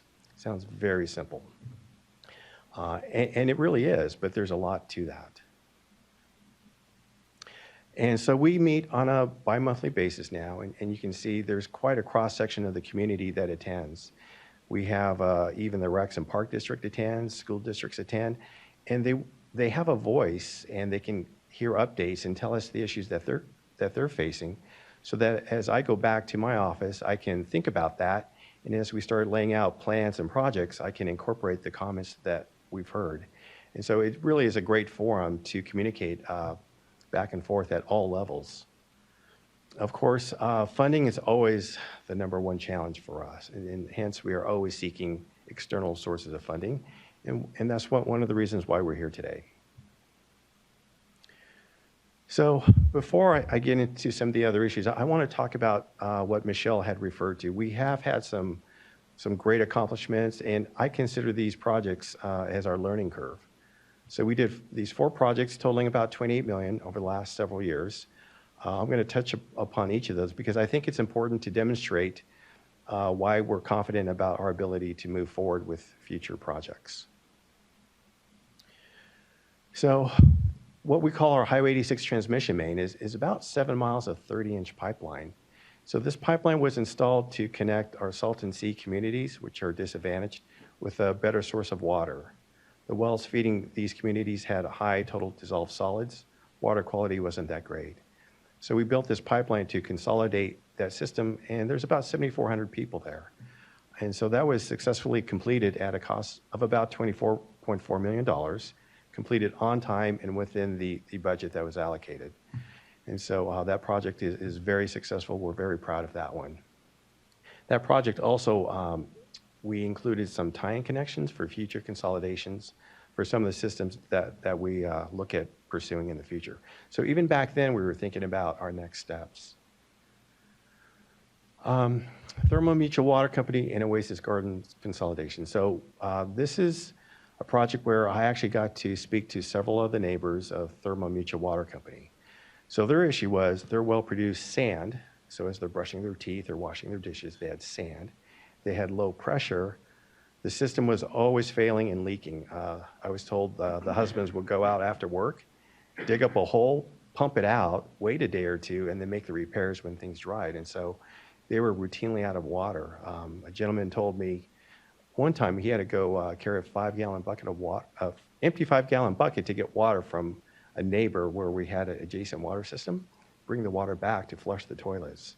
So those were the things that they had to endure. Oasis Gardens, 157 mobile homes. So they were on private wells. We consolidated them just by installing about 200 feet of pipe. Both projects very successful. We learned quite a bit working with your staff and dealing with these types of projects. Westside Elementary School. So imagine a school of 500 kids, no fire protection at all on that campus. In fact, a few years ago, their well pump failed, their well motor failed. They actually had a spare motor so the kids didn't have to be sent home. If they were sent home, it meant most of the kids didn't get a meal that day because the school fed them. And of course, with their parents working out, it was difficult for the parents to come get the kids. And so, very successful project. We're very proud of this one. Again, it was completed on time and within budget. So now, while all this work is occurring, we're also meeting with our DAC task force. And we also, as part of the DAC task force, received a grant from the state for $500,000 to do a planning project. And so this project was really a very foundational project. It looked at surveying and identifying all the small water systems within our area, within that area of the East Coachella Valley. And so it was pretty interesting. So for me, I was shocked when I saw the results of that survey. I had no idea that there were that many systems out there. And the more I learned about it and the more I heard about it, the more interested I became, the more passionate I became about it. So there were over 100 systems identified. We did some planning level cost estimates, and looking at today's costs, you're looking at roughly about $100 million to consolidate all of these systems, a little over 100 systems. But out of that grant, we ranked 2 projects, St. Anthony's Avenue 66 and our Valley View project. So those projects were ranked with the task force input. And so with that, we completed the environmental documents and initial engineering documents to further pursue those projects for funding. Before I get into those projects, though, I want to give you a better sense of what I learned, of what we found out about some of these small water systems. So you can see here in the photos that obviously arsenic is an issue with violations. That happens, it seems like every week, every month I read about another system in non-compliance. Systems generally lack adequate fire protection. They don't have backup power either. And as I mentioned earlier, families routinely go without water if there's no power or something breaks. And really, the maintenance that I've observed is really if something breaks, then they'll go fix it. So earlier this month, in April, I went out to the Manuela Garcia Mobile Home Park, and I wanted to speak with her to get a better sense of the struggles that she faced in preparation for this meeting today. And so they have point-of-use filters. There's 14 mobile homes on the park. She told me that it's difficult for her to comply with the regulations, difficult for her to drive, to even drop off samples. But what was very tough to hear, though, is how they were dealing with loss of water on 3 occasions. So 5 years ago, in this part of the valley, we had a tremendous windstorm. Power poles fell, so a lot of folks were out of power. And so she told me that they were out of power for 5 days. And so they were without water for 5 days in the middle of August. If you've been in the Coachella Valley in August, you can imagine how hot it gets. And so she told me how they would routinely fill buckets up with water and take showers with those. I said, well, how do you get water out of the well if there's no power? Well, fortunately for her, her well is artesian. So she opened up the spigot and a little bit of water came out. Again, keep in mind, this water has arsenic in it as well. 2 years ago, their submersible pump failed. And so until they could get repairs made, they had to do without water. And I asked her, I said, so who pays for this? She said, I do. And sometimes I'll split it with the other owner. So, out of pocket for her, and you can imagine how difficult that could be if the well were ultimately to fail. And about a year ago, she told me that one of the mobile home parks caught on fire.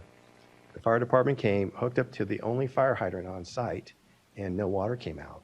So our structure burnt down, as well as a carport. She told me no one got hurt. But, that happens not just for her mobile home park, but for others too.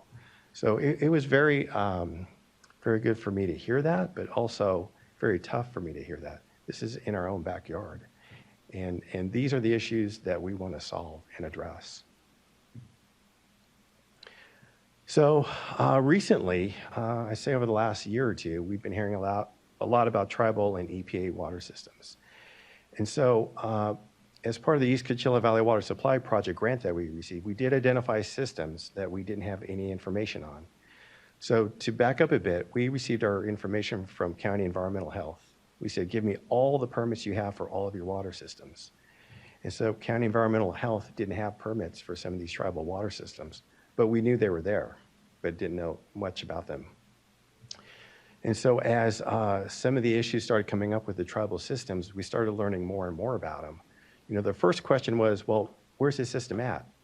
And we really didn't have a good sense of where they were located. Of course, arsenic is an issue for these water systems. And we've been having conversations with EPA. They said, hey, we want you, CVWD, to consolidate these systems. We think that's the best long-term solution. So tell me your plans. And so, in fact, we were on a call a week ago with some of your staff with EPA, them wanting to know when are we going to consolidate them. So there's a tremendous desire and support from EPA to move forward with some of these projects.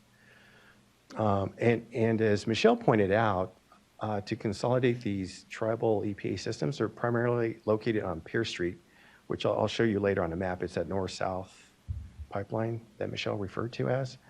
But we really need to construct this Avenue 66 pipeline to provide a point of connection for that future project. So let's take a look at what some of these EPA tribal mobile home parks look like. And so you can look and see for yourselves that they have very tough living conditions. Water is certainly one of them, but not the only one. Next slide. And of course, Oasis Mobile Home Park has been in the news. And so this mobile home park is located off of Pierce Street. CVWD has provided support in the form of water tenders from December 2019 to August 2021 when their water system was in non-compliance with EPA. So we sent out a truck to provide drinking water during the weekdays, and I think even on the weekends. So you can see what that looks like. So this is our effort to try and help, but it's a temporary solution, not the permanent fix. As Michelle also alluded to, there are other issues. We talk about the community of Mecca.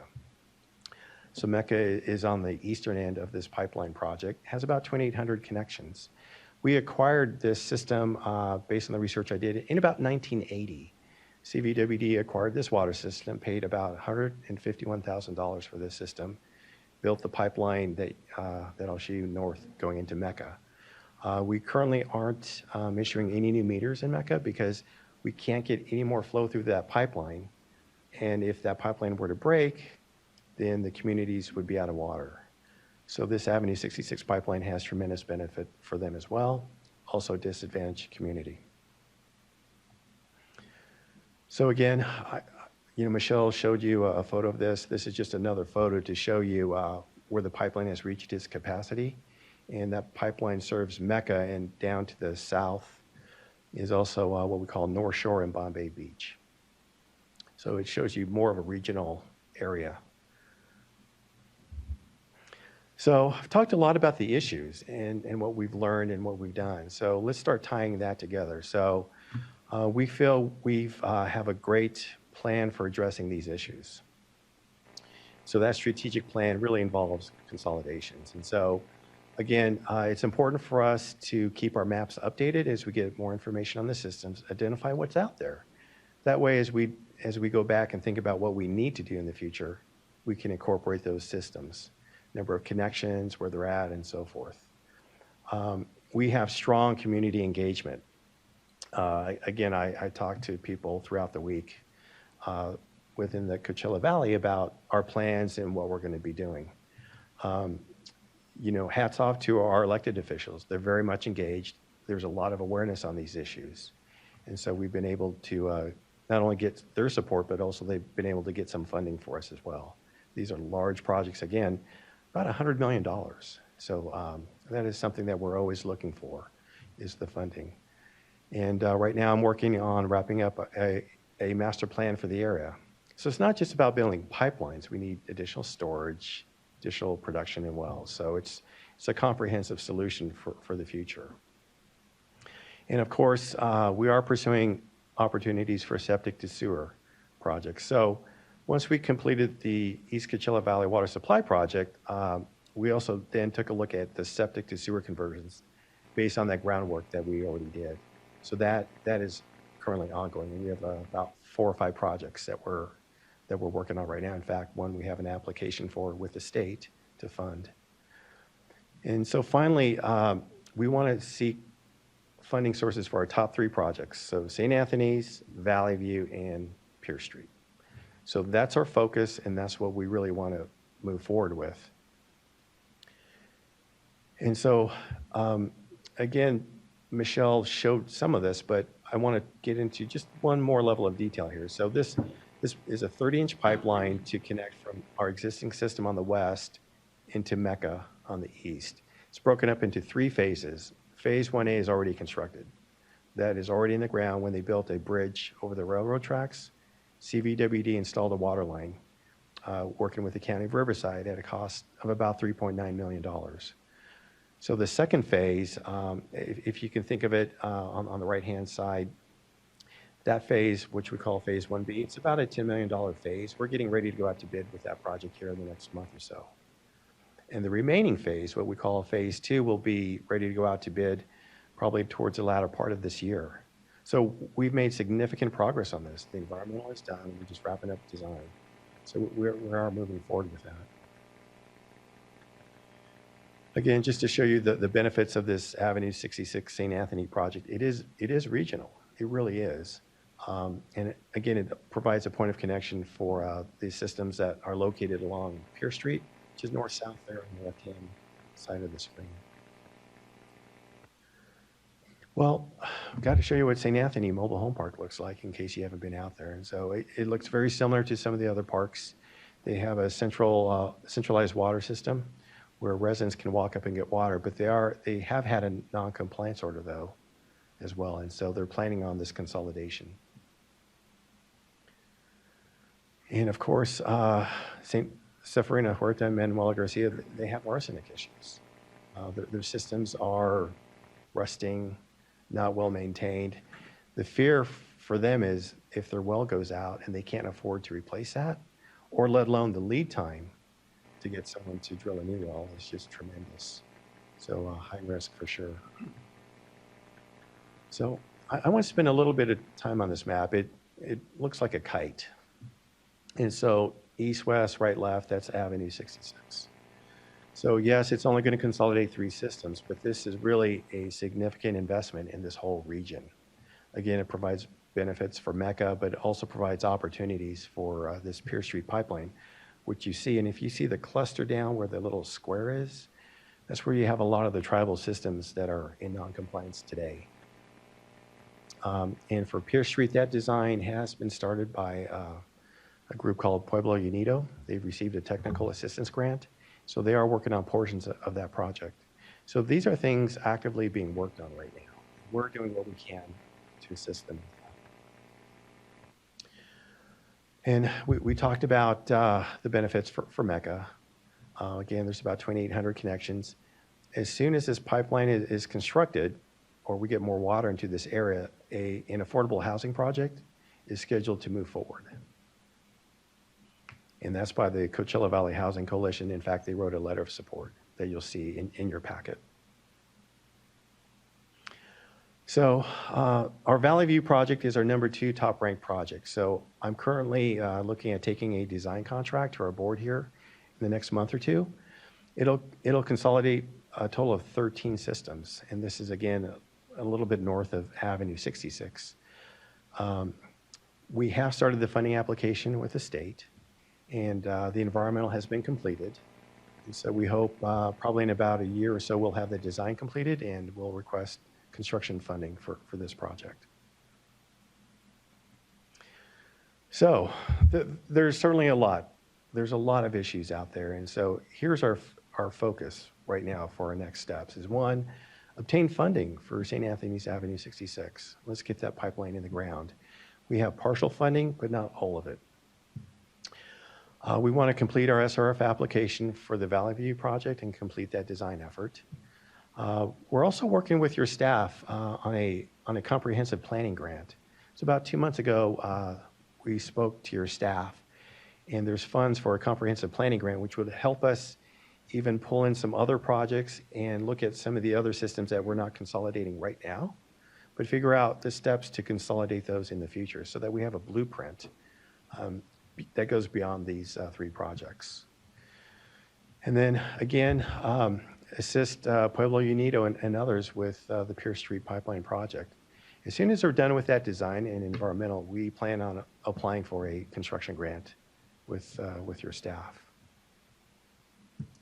Next slide. So there's a lot I can talk about on this topic, but I do want to emphasize that we are committed to doing this work. We're focusing on the 3 projects I mentioned, Avenue 66, Valley View, and Pierce Street. We are always engaging and seeking support from anyone that can help us. And in fact, we did receive a lot of support letters that are in your packet from throughout the community. It was very tremendous to see. Of course, these things take time. It's not going to happen overnight. I've been working on this since 2016. And before I wrap up, I do want to make one comment. So when I met with Manuela Garcia, I told her I was going to be in front of you here in Sacramento today. And I asked her, I said, so what would you like me to tell the board? And she talked about the regulations, how those were difficult for her to comply with. But then she looked at me and she said, and I'll never forget this, she said, tell them my life is important. And so with that, that concludes my presentation. So I'll just say some closing remarks. I think it's obvious from Dan's presentation that these folks need some help. These folks are living below the poverty line, substandard conditions, and really this project. We've talked about this project for a while. We've been working on it for some years, and it's becoming more and more of a reality. As Dan mentioned, we've kind of been piecemealing it with different funding sources. We've secured some of it from the congressman, some of it from the assembly member. It's a huge project, but we've really been kind of advertising it as critical backbone infrastructure that's really going to change the region. It provides a tremendous amount of benefit, and it opens up the possibility for us to consolidate over 35 small water systems, which make a huge portion of all the systems that we've identified, over 100 of them. As Dan mentioned, we've worked closely with a lot of other agencies, a lot of other offices, including EPA, the Riverside County, who plays a big role in making sure that we can move on projects quickly. They understand these projects are important. And as Dan mentioned, we are committed as a board to move these projects forward. That's something that I've been working on at the board level, making sure that as an agency, we view these issues as priority. And these are projects that we've incorporated into our strategic planning as an agency. We have the support of the board. We have the support of staff. We have the support of the community. The community wants to be consolidated to our system for all the reasons that have been mentioned. And so, we're here to ask for your support. And we do appreciate your continuing support and fighting for these communities and having the staff work with us at CVWD to advance environmental justice in the Eastern Coachella Valley. We're committed 100%. We're involved in the Safer Advisory Group.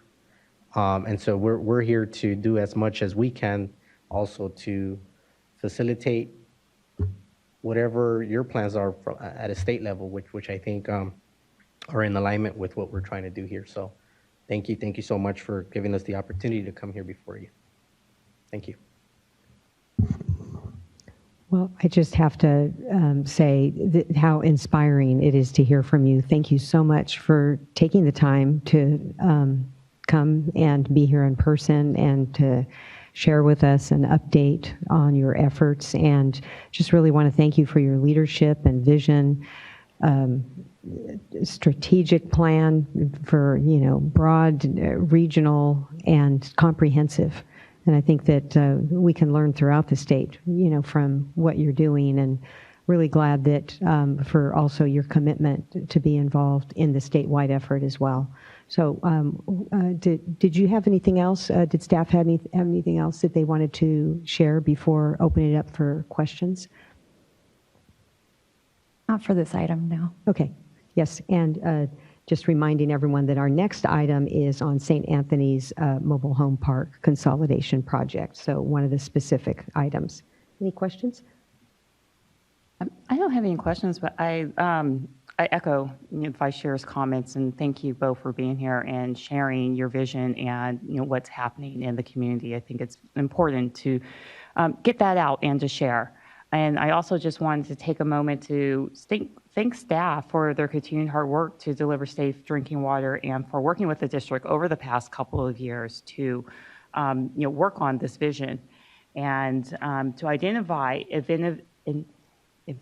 I cannot speak today, to look for ways to streamline the funding process by creating a comprehensive planning contract to work with you on your planning process. And so that critical projects like these discussed today will be able to move to construction quicker. More Californians will have access to safe drinking water and sanitation without unnecessary funding delays. So I would like staff to continue this type of innovative thinking and to apply to other funding and agreements as it is appropriate. So, thank you all for, the great work that's being done in this area. Thank you, Board Member Morgan. Any questions?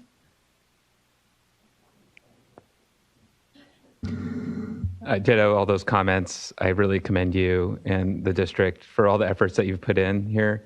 I actually didn't know much about the work that you were doing in the East Coachella Valley area until a couple of weeks ago. And so this has really been an eye-opening education. And I understand that your area is really unique just in terms of the number of, small systems and mobile home parks and communities that really have been struggling for a long period of time. And so it's remarkable that you're putting in the effort to really think long-term, think strategically about how to bring all those folks together and provide them safe drinking water. So thank you for that. I do have a question though. And so, on that vein, when I heard about your project cost $100 million, ultimately. So I'm thinking big picture here. And I'm thinking not just Coachella Valley, I'm thinking state of California, our drinking water needs assessment, our wastewater needs assessment, which is work that's yet to be done yet. And you mentioned the potential for a wastewater service. And a slide that you kind of passed over quickly talked about your ability to fund projects in terms of consolidation projects. And I think it said something like you weren't able to do that with existing ratepayer fees. And so I'm concerned overall, just in terms of the amount of need that's out there, and that even though we're in this very unique time in this space with so much funding being made available through state and federal sources, it really is a windfall. That windfall won't exist forever, and that windfall won't pay for everything in terms of all the needs that are out there. When we look at 7,500 water systems that exist, and many of them needing support in some fashion. So I guess my question is, when you look at funding from the district directly and what, the investments that the district is able to make versus where you feel like you have to rely on other sources of funding, how are you thinking through those aspects in your planning effort? Have you addressed those, potential gaps? If projects weren't able to be funded through grant or other sources, would you be able to move forward with some of these very important efforts? So that's the big question, is how do we move forward without funding? And so we've been able to secure grants from other agencies, the IRWIM group, federal appropriations, for example. And so we're trying to be very cognizant of that fact. It's not a good plan if you can't build it. And so the projects you see today provide a lot of value, not just for the immediate mobile home parks, but for the community at large. And so we try and incorporate that type of thinking into the projects that we do to leverage those benefits to seek out funding. So it's not a direct answer because every project is unique. For example, on the St. Anthony's, we received a $7 million appropriation, which was great. It helps pay for the upsizing, for example. Yeah. But for Valley View and some of the others in Pierce Street, those are projects that we'll have to take a look at the landscape when we get there. But we're currently working on that right now as we speak, those other funding sources. I could, board member, I could provide maybe a little bit more from a maybe board perspective. I think that as Dan mentioned, it seems that we've been told that due to Prop 218, we can't increase water rates on ratepayers for purposes of funding new connections. And so I think that might be an issue statewide, and I think that there might be some conversations about how to tackle that at a state level to maybe allow some more flexibility as to what rates can fund. But with that, I would say that we do collect impact fees, but those impact fees are replenished very slowly. And let's just say that on average, maybe we collect about, let's say, $2 million a year in impact fees, which we then use across the entire district to try to maybe align ourselves with future development. And so we do use those funds where we can in order to supplement the funding for projects. And as Dan mentioned, the phase that we've already built as part of Avenue 66, which was, I think, around $4 million, came out of that pot of money from our own district funds to supplement the funding that's required to make this project whole. So we are committed to continuing to use those dollars as they are available throughout our capital programs in order to complete projects. But again, I think it's important to note that those are small funds, and they don't replenish very quickly. Well, you're probably around $2 million a year, and so it doesn't get you very far when you're working on these types of projects of this magnitude. Yeah, I appreciate that, and thank you for the explanation. I just want to say I would really welcome a conversation with you at some point, maybe offline in the future, just because I think you are a leader here in really accelerating these types of consolidation projects. And so I really want to understand how you're approaching this and that long-term vision, especially when you start to add in other utility, like the fact that you said you do it all if it's water related, right? Stormwater, wastewater, drinking water. So I think you really can be a model for a lot of the efforts that are underway right now. And so it's just, really important, I think, that I understand well what you're doing. But thank you very much for the presentation. I really appreciate that. I'm thinking the same thing.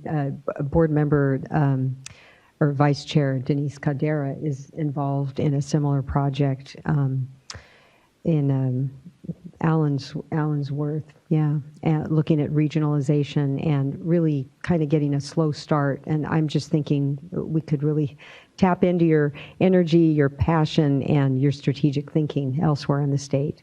Board member Firestone. Or did you have anything else? I'm sorry. Okay.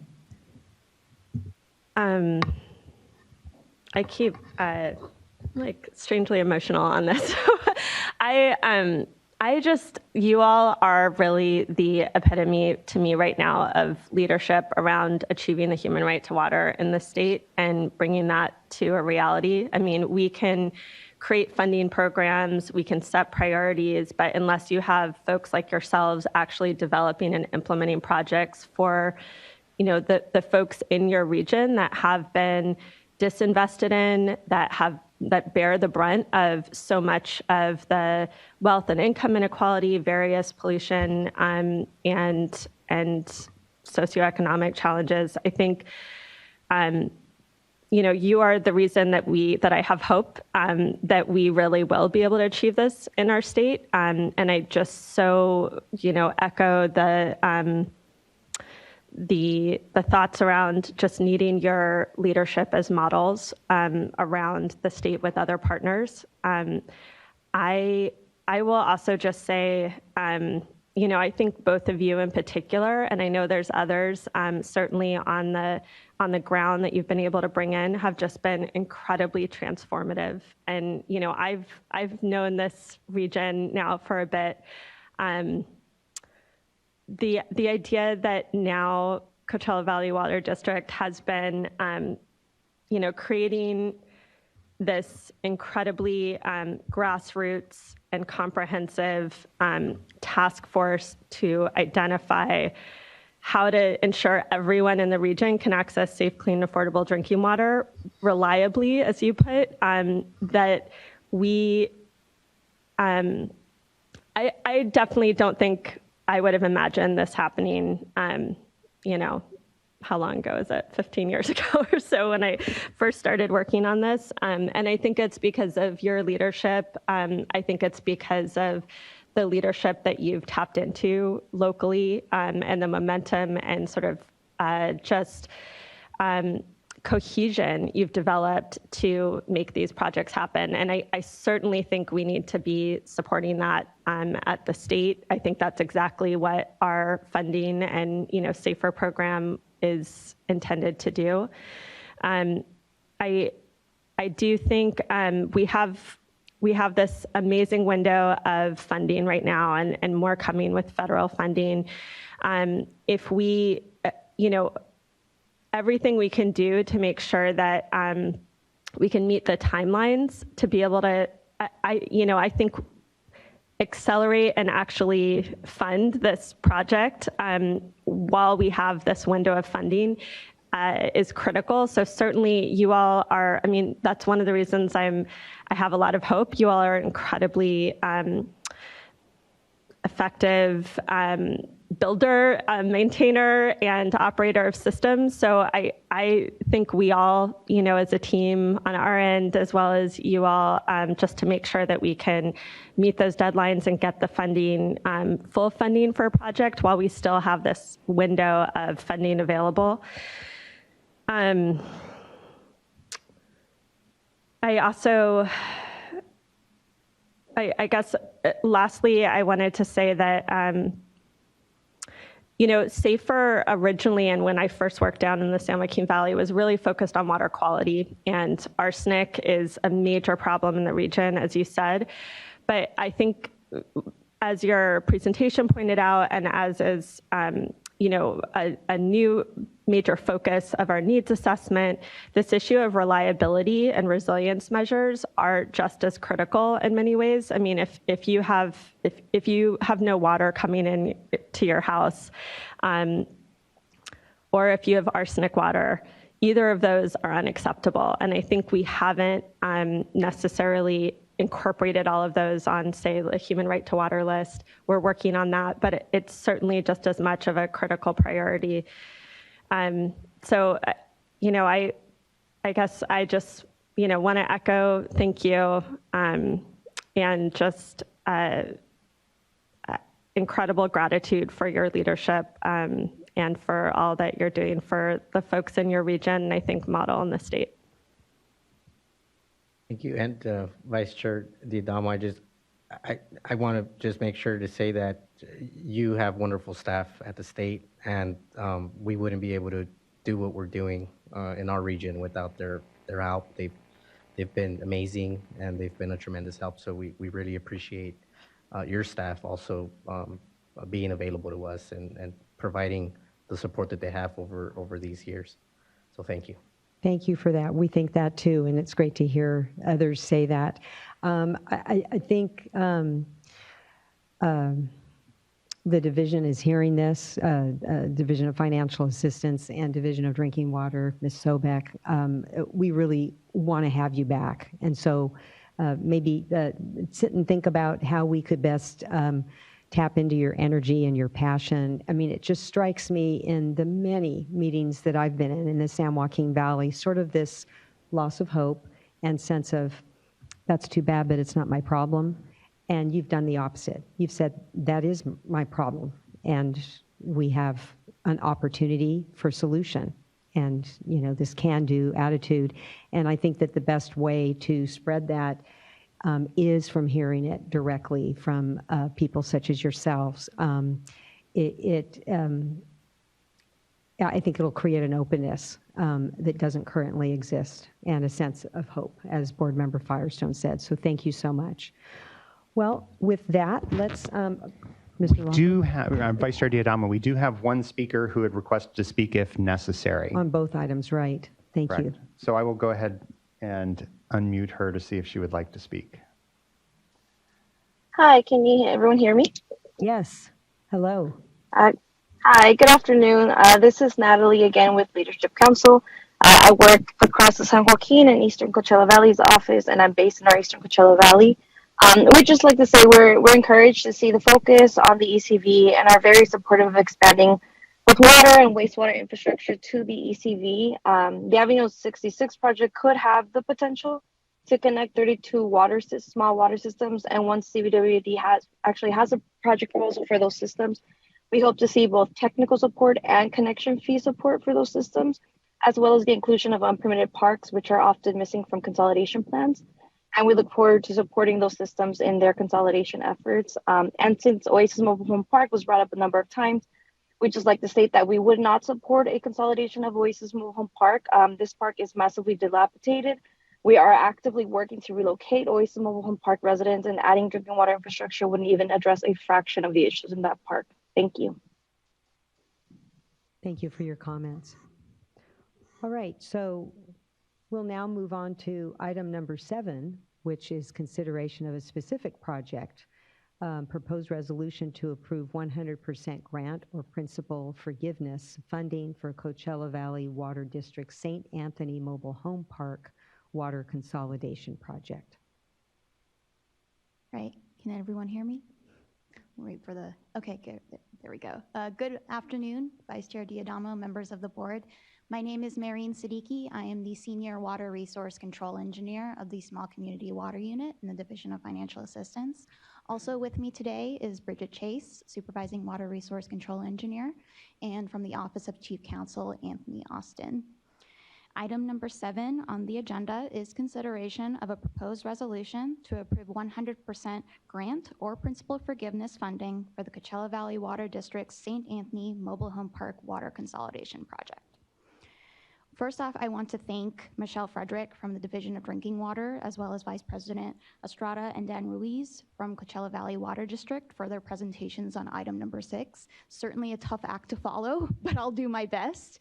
As part of item number 6, the Division of Drinking Water and Coachella Valley Water District made reference to the project under board consideration for funding for item number 7. I'd like to incorporate those relevant slides and associated testimony into the record for this item. Next slide, please. The district serves approximately 300,000 residents, mostly within the Coachella Valley. Within the service area, the district currently serves approximately 2,887 or 11,548 people in the severely disadvantaged communities of Mecca, North Shore, and Bombay Beach via a single 18-inch water main. These communities currently lack supply redundancy for an emergency event, such as a water main break, because they are supplied by only one pipeline. As a result, the community of Mecca is currently under a connection moratorium. The Manuela Garcia, Sefrino Huerta, and San Anthony mobile home parks serve approximately 92 connections and have MCL exceedances for arsenic at their groundwater supply wells. When considering both the mobile home park and the communities of Mecca, North Shore, and Bombay Beach, the project could benefit a total of 2,979 connections. When you also consider the 365 potential connections as part of future consolidation efforts that were mentioned previously, such as the Pierce Street project, the project could benefit a total of 3,160 connections. Next slide, please. The 2021-2022 Drinking Water SRF IUP allows for small disadvantaged communities with category A through C or consolidation projects to receive up to $60,000 grant per connection.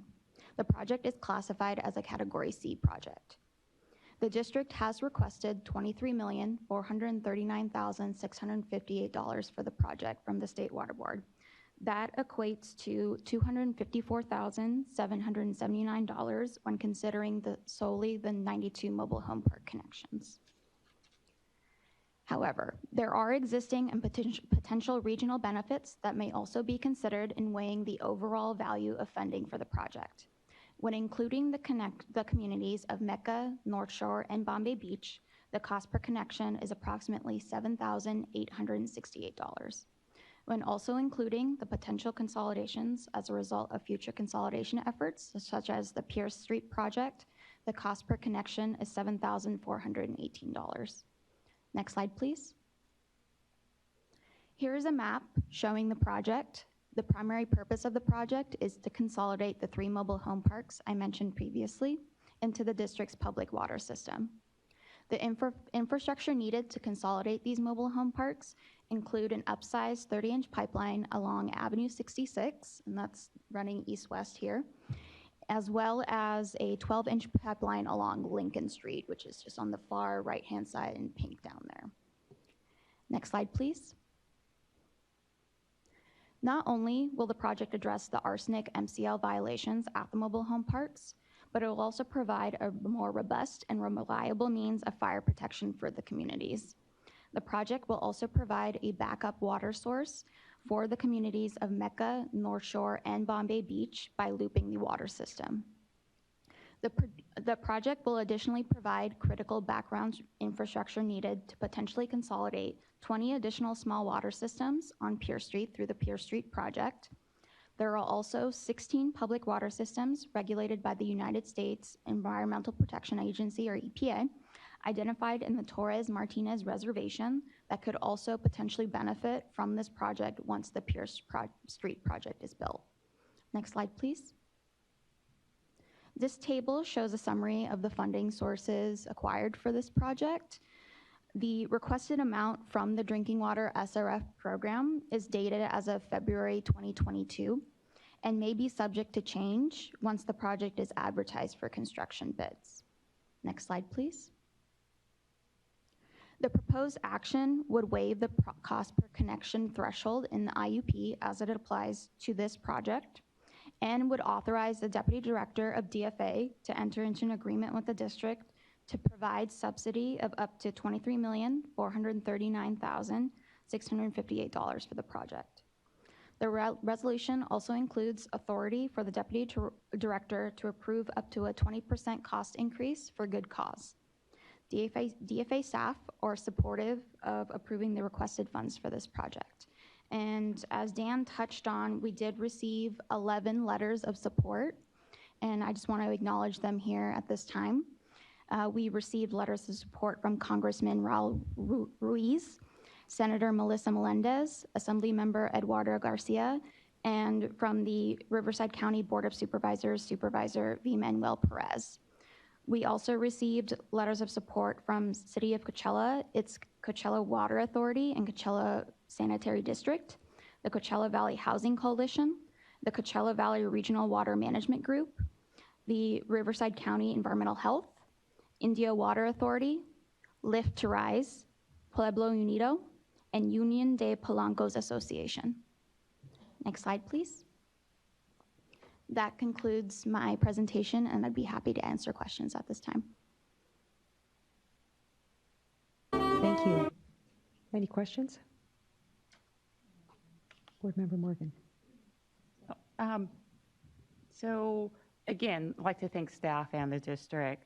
As included in the presentation and the draft resolution, the resolution currently includes a resolve that will allow the Deputy Director of the Division of Financial Assistance to increase the amount up to 20% with good cause.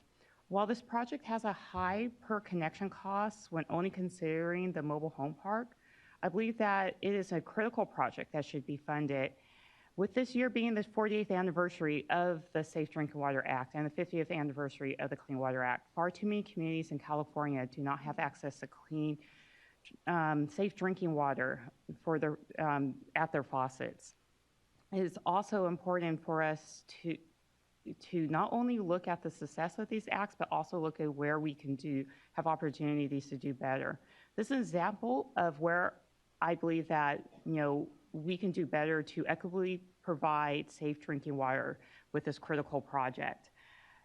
So projects like this will not only provide safe drinking water, they will also provide backbone infrastructure needed for resiliency and fire protection for this community and others as included in the previous presentation.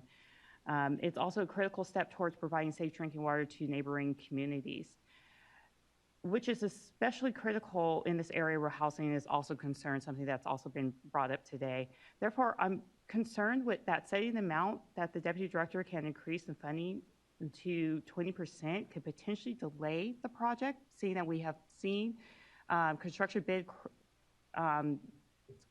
the bids come in really high this year. And so I wanted to ask staff, have they looked at this and seen, is this the 20%? Are they comfortable with the project, being bid this year of just having it at that 20%? Or, do we potentially run the risk of the bids coming in higher than that and then further delaying the project with it needing to come back to the board for approval again? Sure, that's a great question. So in light of what we've seen in the construction industry and the costs, we did go back and review our costs several months ago. And so we did, in fact, tighten up our costs, but we did include a 10% contingency. So I'm comfortable with the 20% right now. And I hope I don't regret saying that, but just, things are so volatile these days. We're hearing lead times, for example, of a year on valves. And depending on the federal requirements, it could increase material costs as well. So, but based on what I know today, right now, I'm comfortable with that. I'd feel more comfortable with 25%. You could see what we've done in the past as we've met our budgets. So we take the costing very seriously because we know it could delay the project. So I've kind of said both things at the same time. Mr. Karkowski. Yeah, good afternoon. Joe Karkowski, Deputy Director of the Division of Financial Assistance. So to address that kind of uncertainty of putting a certain percentage in, I think we could safely remove the percentage and just leave discretion to myself, for good cause to increase the amount. And certainly, we can report back to the board if it is coming in, sort of over that 20%. But I know they go through a competitive bid process and that sort of thing. So I have confidence in that overall process for sure. And I also, I'm sorry, one other thing I don't think we mentioned, but I think we have a minor edit to the resolution as well. Thank you. Yes, that's what I was going to say. Bridget Chase, Division of Financial Assistance. So we noticed that the resolution, the third bullet, has an error. It references bullet number 1 as far as potentially increasing up to that 20%, and it should reference bullet number 2. So what it should say is authorizes the Deputy Director of DFA to increase the amount of item 2 by up to 20% for good cause, unless we change that to the Deputy Director has the authority. I'm not sure exactly the wording we want to say for that. We'll come back to you to have it read into the record. I personally would prefer to remove the reference to the 20%, knowing that there's the other safeguards in place, to go through a competitive bid process. The bids, they come in, it's competitive. You have to follow, all procedures for that. The bids are what they are. And then it does go to the division, who does go through that in great detail to make sure that these are their appropriate bids, and before then approving an increase. And so it's not, someone just signing off on a napkin saying, hey, I want this amount of money. And then at the end, there is also, the invoices do have to be submitted on the back end to ensure that the funds are appropriately spent. So I would prefer removing the 20% just to make sure that we don't have an undue, delay, any further delays in moving the project forward. Any other questions or comments? Thanks. Let's see, I have one question for staff, which is, this is framed, I really appreciate the context of not just the mobile home parks, but also the broader importance of benefits more broadly to neighboring communities or to the communities that will be connected in, that are already connected to the district. Those are all, or the ones that you included are all disadvantaged communities or severely disadvantaged communities. In the current, the IUP for SRF, if a project was, if this wasn't a consolidation project, but this was a project just to benefit those existing communities that are part of, Mecca, North Shore, all of that, if this project was just for those, would they be eligible for 100% grant under the current IUP for medium DACs, or I forget the, or is that restricted? So they would not be eligible because the medium DACs goes up to 100,000 population, and it's 300,000, so that's larger, and we would look at CVWD as a whole. Right, okay. Oh, right. Okay, thanks. And then, that's my other question. So I'm wondering, maybe, this may be more on the last item, but back to Coachella Valley Water District. So this is obviously for Mecca, and at least Mecca and maybe other surrounding areas, there's a real housing problem, housing moratorium or connection moratorium, and need for, what also is a basic need. And so I'm wondering if the county or, or city or other local land use agency is involved in, and also has sort of a housing element or master plan around ensuring access to affordable housing and adequate housing within the area that's going to be served by this project. Yes, so I believe we actually have our supervisor, Victor Manuel Perez, in the audience today. He's here on other business, but I think he heard about this item, so he came in to listen. Or at least he was here earlier. I'm not sure if he's still here today, right now. But we've been working close with his office to make sure that, and as you heard, the DAC task force is made up of multiple nonprofit housing organizations, the County of Riverside, their housing arm, and so we all work together to make sure that these projects are in alignment with also creating an opportunity for the additional housing that we know is needed pretty badly. Just to make one more note of how we've been in alignment with the county has also recently received some ARPA money, and they've have asked us how we could better, or perhaps how they could use some of that ARPA money to help us open up some of that availability that would allow some of the projects that the Housing Coalition is proposing in that area to start kicking off. So short answer is we are working very closely with the folks that are looking to increase affordable housing in the region, and us trying to provide a mechanism to support that. And so one of the reasons why we point to this project is that as it's creating all these regional benefits, it's also allowing for additional housing to be able to be developed in these areas where, as you heard from some of the other folks that are involved in the Coachella Valley, you know, some of them, they don't want Oasis, like for example, the Oasis Mobile Home Park to be around. And so the response that we've had for them is, well, then that requires additional housing to be developed. And in order for that additional housing to be developed, we have to build this critical backbone infrastructure. So that's kind of the answer. If I may, Supervisor? Yes, I'm right behind you, Costello. If I may, so thank you for the question, Ms. Firestone, and thank you all for the good work you're doing.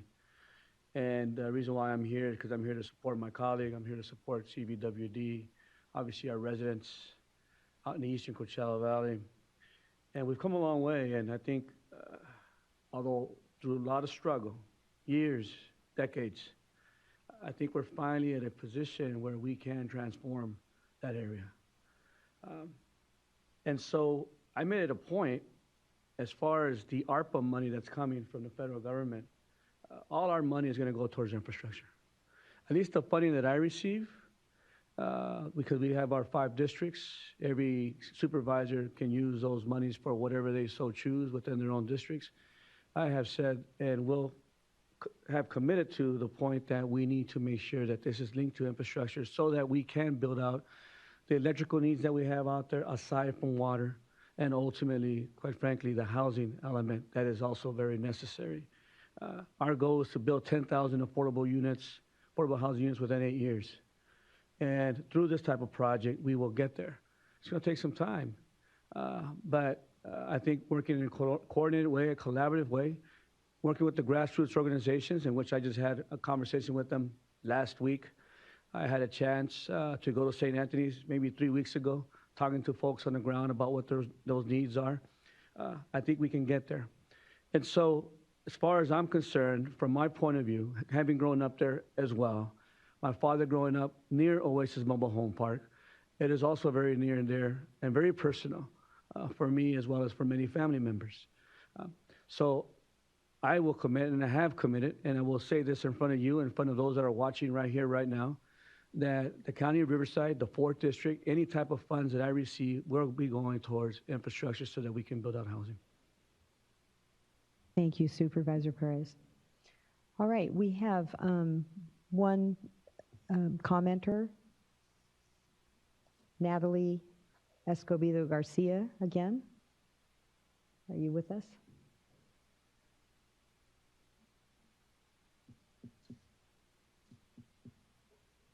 She is unmuted now, so Ms. Garcia, if you wanted to go forward.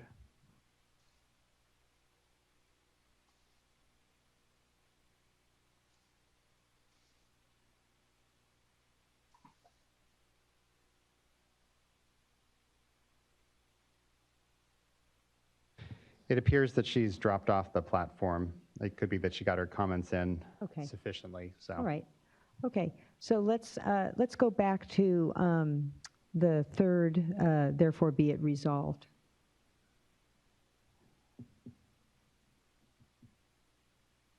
And unless there's an objection, I concur with Board Member Morgan to go ahead and remove that 20%. And I'd like to, if I could make a comment on that. Yes. I certainly am not one to want to delay this project any. And so I am sensitive to all the supply chain issues, the cost increases, the inflation that everyone's experiencing. But I have to say that I was a little bit uncomfortable with the 20% even, because I figured that there was a contingency built in to the engineering estimate. I'm an engineer also, so I understand how these things are done. And thank you for confirming that for me. And so, I'm trying to figure out how to work this. And so, because I'm worried, again, going back to my comments about statewide implications, that we are funding many, many projects right now, not just this one. And if every project were to go over 20% or more, that could compound and become a real challenge.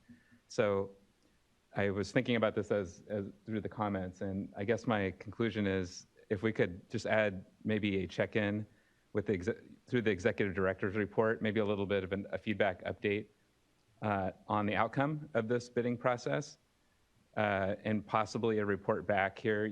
Vice Chair, you asked for them to come back again. I'd like to take some lessons learned from this and see really how things are working forward, just in light of this being a model for these types of projects. So I think I could be comfortable with some modified language if, with that report back, if that's okay. yes, that seems appropriate. You comfortable? All right. Should we just take a quick break, or you want to put that together? Go ahead. I guess I just had a clarification, Board Member McGuire. Are you asking for a sort of conferral or consultation with the executive director, or are you asking for a notification or check-in? I'm sorry, just an update in the executive director's report at the appropriate time after the bidding is completed and you're finalizing the award amount. And I would say then, at that time, I'll review the executive director's report and I'll let you know if I have concerns and, ask for an item or another discussion. All right. Let's take Board Member Firestone. Well, just to be clear, so that's not saying that the deputy director can't approve the project. That's saying that we want to report out. Correct. Okay. Yeah. Yeah, exactly. So the language in the resolution would just be to eliminate that, but we're just, in addition, as context, requesting that they report back and come back and report.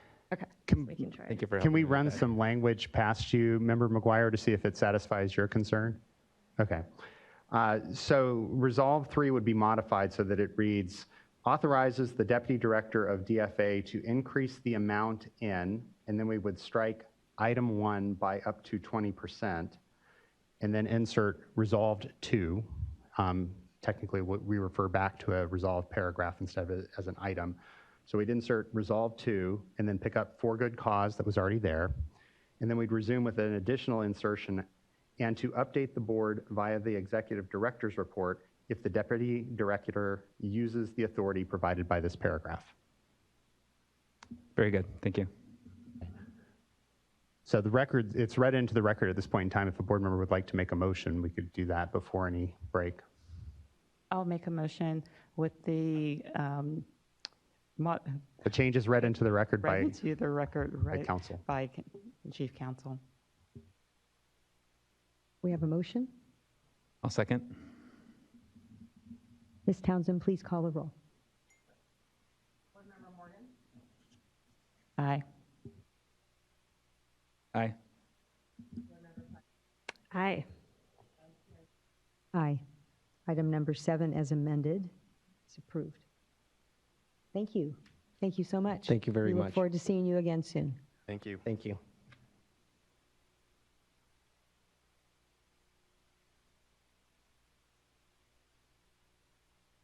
You know what, instead of taking a break, I see we have folks here on the next item. So, right, on item 8. So. They would. Vice Chair Diadamo, for item 8, we're going to forego the staff presentation. I understand we only have maybe one commenter if necessary. In fact, on item 8, we do not have a commenter. So unless the board wanted the presentation, we could proceed on item 8 with the record as it stands. Right. Okay. I thought that there were some folks in the audience that wanted to speak. Let's go ahead and proceed with it if we have a motion. I'll move to adopt item 8. I'll second. Ms. Townsend, can you please call the roll on item 8? Board Member McGuire. Aye. Board Member Moore. Aye. Board Member Firestone. Aye. Aye. Item 8's approved. Okay, so we will take, thank you. Okay, we will take a 10-minute break and then come back and proceed with item 9, which is the construction general permit reissuance. Item number 9. This item is a State Water Board workshop for the proposed statewide construction stormwater general permit. During this workshop, staff will provide a presentation and interested parties may provide feedback regarding the proposed permit issued on March 30th, 2022, including but not limited to the new draft requirements in the current public comment period ending on May 2nd, 2022. The board will not be taking an action during this item. If you intend to speak on this item and you are in person in the coastal hearing room, you can fill out the virtual speaker card by using the computer that is in front of the room by the clerk, or there's also a QR code to scan on your phone or computer and fill it out. For remote comments, please fill out a virtual blue speaker card and submit it according to the directions on our website. I will call the speakers in the order that they are listed on the virtual speaker card list, but I will try to allow public officials and representatives of organizations to speak first. And I know, Ms. Cowan, you have a flight to catch, so we're going to put you right after any elected officials, if there are any. When you begin speaking, please state your name slowly and identify the organization that you represent, if any. I will now introduce our staff that will be providing the staff presentation and are available to answer questions. From the Division of Water Quality, we have Brandon Rosenboom, Amy Cronson, and Diana Messina.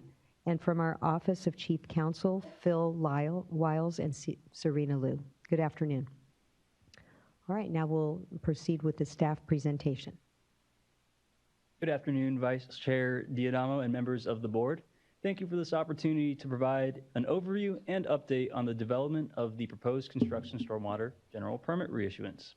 As I'm sure you are aware, the requirements of the proposed permit have caught the eye of various interested parties due to the potential impacts on water quality and the development objectives of the state of California. Next slide, please. To start, I would like to acknowledge our wonderful team of staff that assisted in responding to nearly 1,200 comments on the draft released in May of 2021. Addressing all of the comments and revising the permit documents would have taken much longer without their aid, so thank you. That said, the development of the construction stormwater general permit reissuance has not been a short process, having started back in 2017. Oh, next slide, please. Throughout the years, staff has conducted stakeholder outreach, held focused meetings, and hosted public workshops to provide information and seek feedback on the proposed permit requirements.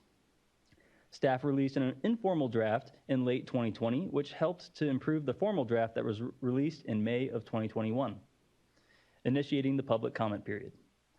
Staff continued to hold focused stakeholder meetings while responding to comments and developing the proposed permit. On March 30th, 2022, oh, next slide, please, sorry. On March 30th, 2022, the State Water Board publicly issued a notice which included the response to comments received on the May 2021 draft and the proposed permit documents. The public notice also initiated a limited scope public comment period for 4 items that we will be discussing shortly. The State Water Board will stop accepting written comments on the limited scope items at noon on May 2nd, 2022. Staff will respond to the comment letters and prepare a final draft in response to comments 30 days prior to a tentative July 19th, 2022 board meeting to consider adoption of the permit. Staff have proposed an effective date of July 1st, 2023, roughly 1 year after the tentative adoption date. Next slide, please. To provide a little bit of regulatory background on the construction stormwater permit, the Federal Clean Water Act prohibits certain discharges of stormwater to waters of the United States, except those that are in compliance with a National Pollutant Discharge Elimination System permit. The State Water Resources Control Board adopted the existing NPDES Construction Stormwater General Permit in 2009 to regulate stormwater discharges associated with the construction activities disturbing 1 or more acres of land. The 2009 Construction Stormwater General Permit expiration date was September 2nd, 2014, but it has been administratively extended until the effective date of a reissued Construction Stormwater General Permit. Next slide, please. The proposed permit serves to implement regulatory requirements such as statewide and regional water board basin plans, including existing adopted total maximum daily loads that identify construction stormwater discharges as a source, as well as federal and state regulations, including the reissued Federal Construction Stormwater General Permit, effluent limitation guidelines, the Sufficiently Sensitive Test Methods Rule, and the Environmental Laboratory Accreditation Program. Next slide, please. Next, I kind of wanted to outline how the permit is currently implemented. Dischargers start by submitting a notice of termination or application through our, notice of intent or application through SMARTS, which is our stormwater multiple application and report tracking system. The notice of intent includes a risk determination where the dischargers calculate the amount of sediment expected to be discharged off the site via the revised universal soil loss equation, and whether the discharges are to high-risk waters. The notice of intent also includes a stormwater pollution prevention plan that is prepared by a qualified stormwater pollution prevention plan developer based on the risk determination. After the application is accepted and a fee is paid, a waste discharge identification number is issued to the discharger, indicating that the discharger is now covered under the Construction Stormwater General Permit and must comply with its requirements. Those requirements include hiring stormwater professionals to implement best management practices, monitor and report on the construction project's compliance efforts. The 2009 permit also includes implementation requirements for active treatment systems and a reference to applicable total maximum daily loads that were adopted before 2009, but those did not have specific implementation requirements. In order to terminate permit coverage, the discharger must implement post-construction best management practices to mitigate the hydrological impacts of runoff due to newly impervious surface areas, and also to stabilize the previously disturbed soils. The discharger will submit a notice of termination to be reviewed by the regional water boards, and once that is approved, their coverage ends. Next slide, please. So what are the major differences between the proposed permit and the 2009 existing permit? The primary differences between the proposed permit and the 2009 permit include specific total maximum daily load implementation requirements, the addition of passive treatment technology requirements, the addition of notice of non-applicability process in the permit, a revised notice of termination process, updated implementation of statewide water quality control plans, and new requirements for discharges from dewatering activities. Next slide, please. Other differences include added demolition activity requirements, implementation of the new federal sufficiently sensitive test methods rule, revised monitoring and reporting requirements, the removal of rain event action plans, the removal of bioassessment monitoring requirements, and yeah, that's it. Next slide, please. All right. So considering the changes made to the permit, staff recommends that the board consider an effective date of July 1st, 2023, for the construction stormwater general permit reissuance. The effective date will rescind the administrative extension of the 2009 permit, except for enforcement actions and existing projects, as we will discuss in the next slide. Staff selected this date to allow for ample time to enhance smarts to accommodate electronic submittals and provide the regulated community and stormwater professionals with roughly a year to prepare for the new permit requirements. That is, if the anticipated reissuance timeline holds. Additionally, the regulated community requested that the effective date be set for sometime during the drier period of the year, which July typically meets. Next slide, please. Somewhat tangential to the proposed effective date of the permit is the proposed regulatory transition period for existing projects, which is the first of the 4 items included in the limited scope public comment period.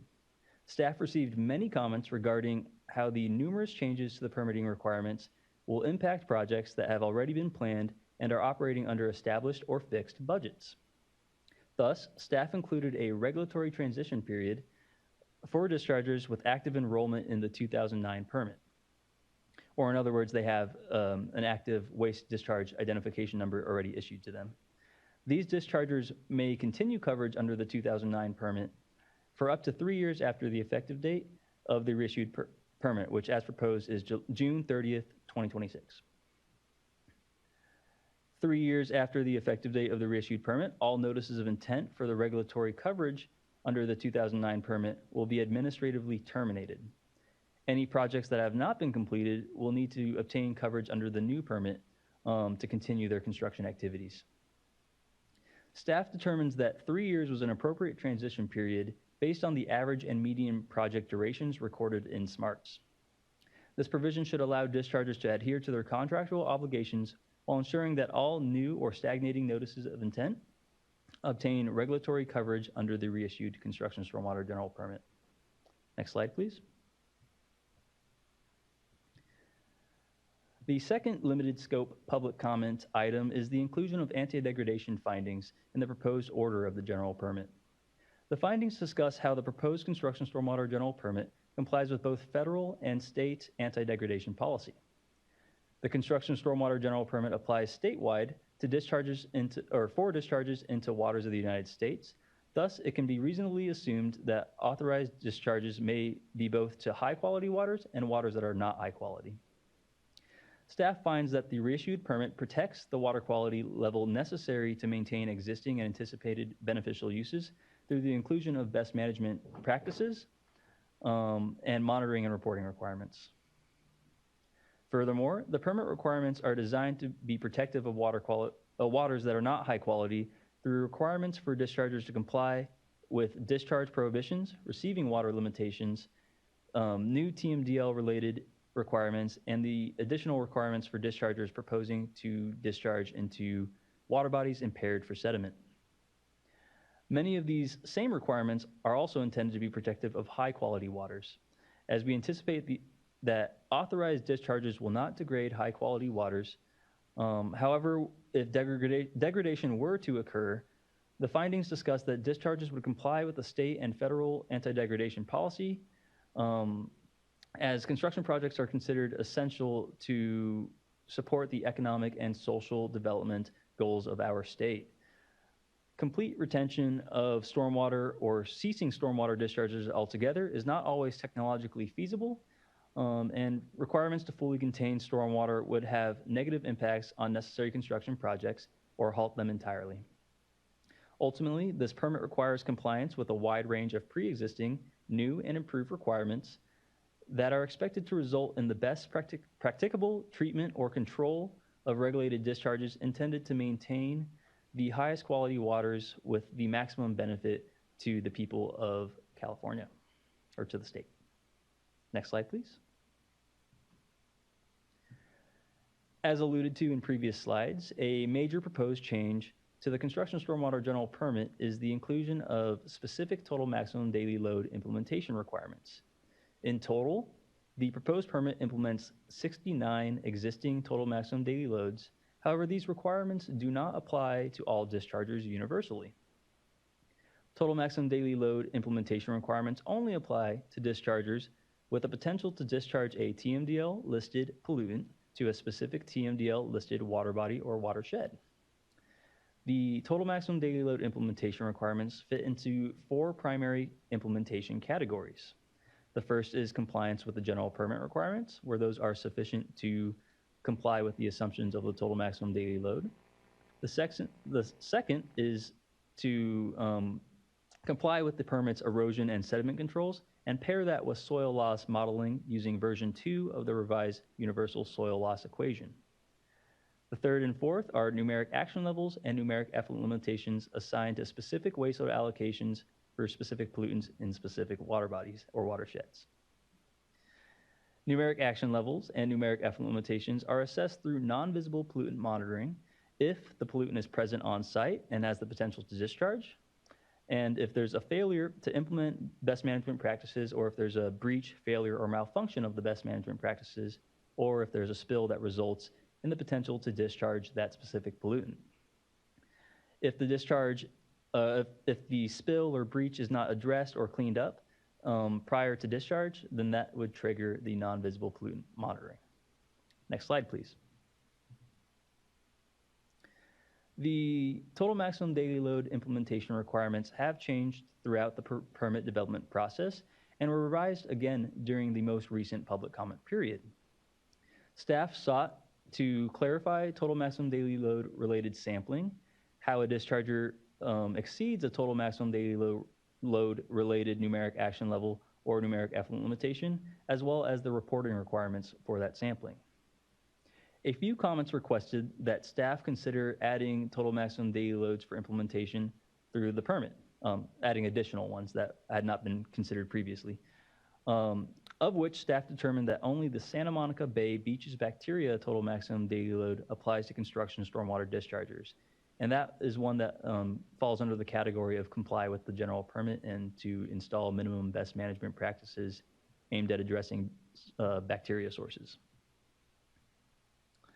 The third limited scope, no worries. The third limited scope public comment item is the modification of nitrogen-based numeric effluent limitations into numeric action levels. Staff retranslated nitrogen-based nutrient waste load allocations from numeric effluent limitations into numeric action levels as research into available best management practices demonstrated that denitrification and bioretention ponds are the only known best management practices to achieve the previously included numeric effluent limitations.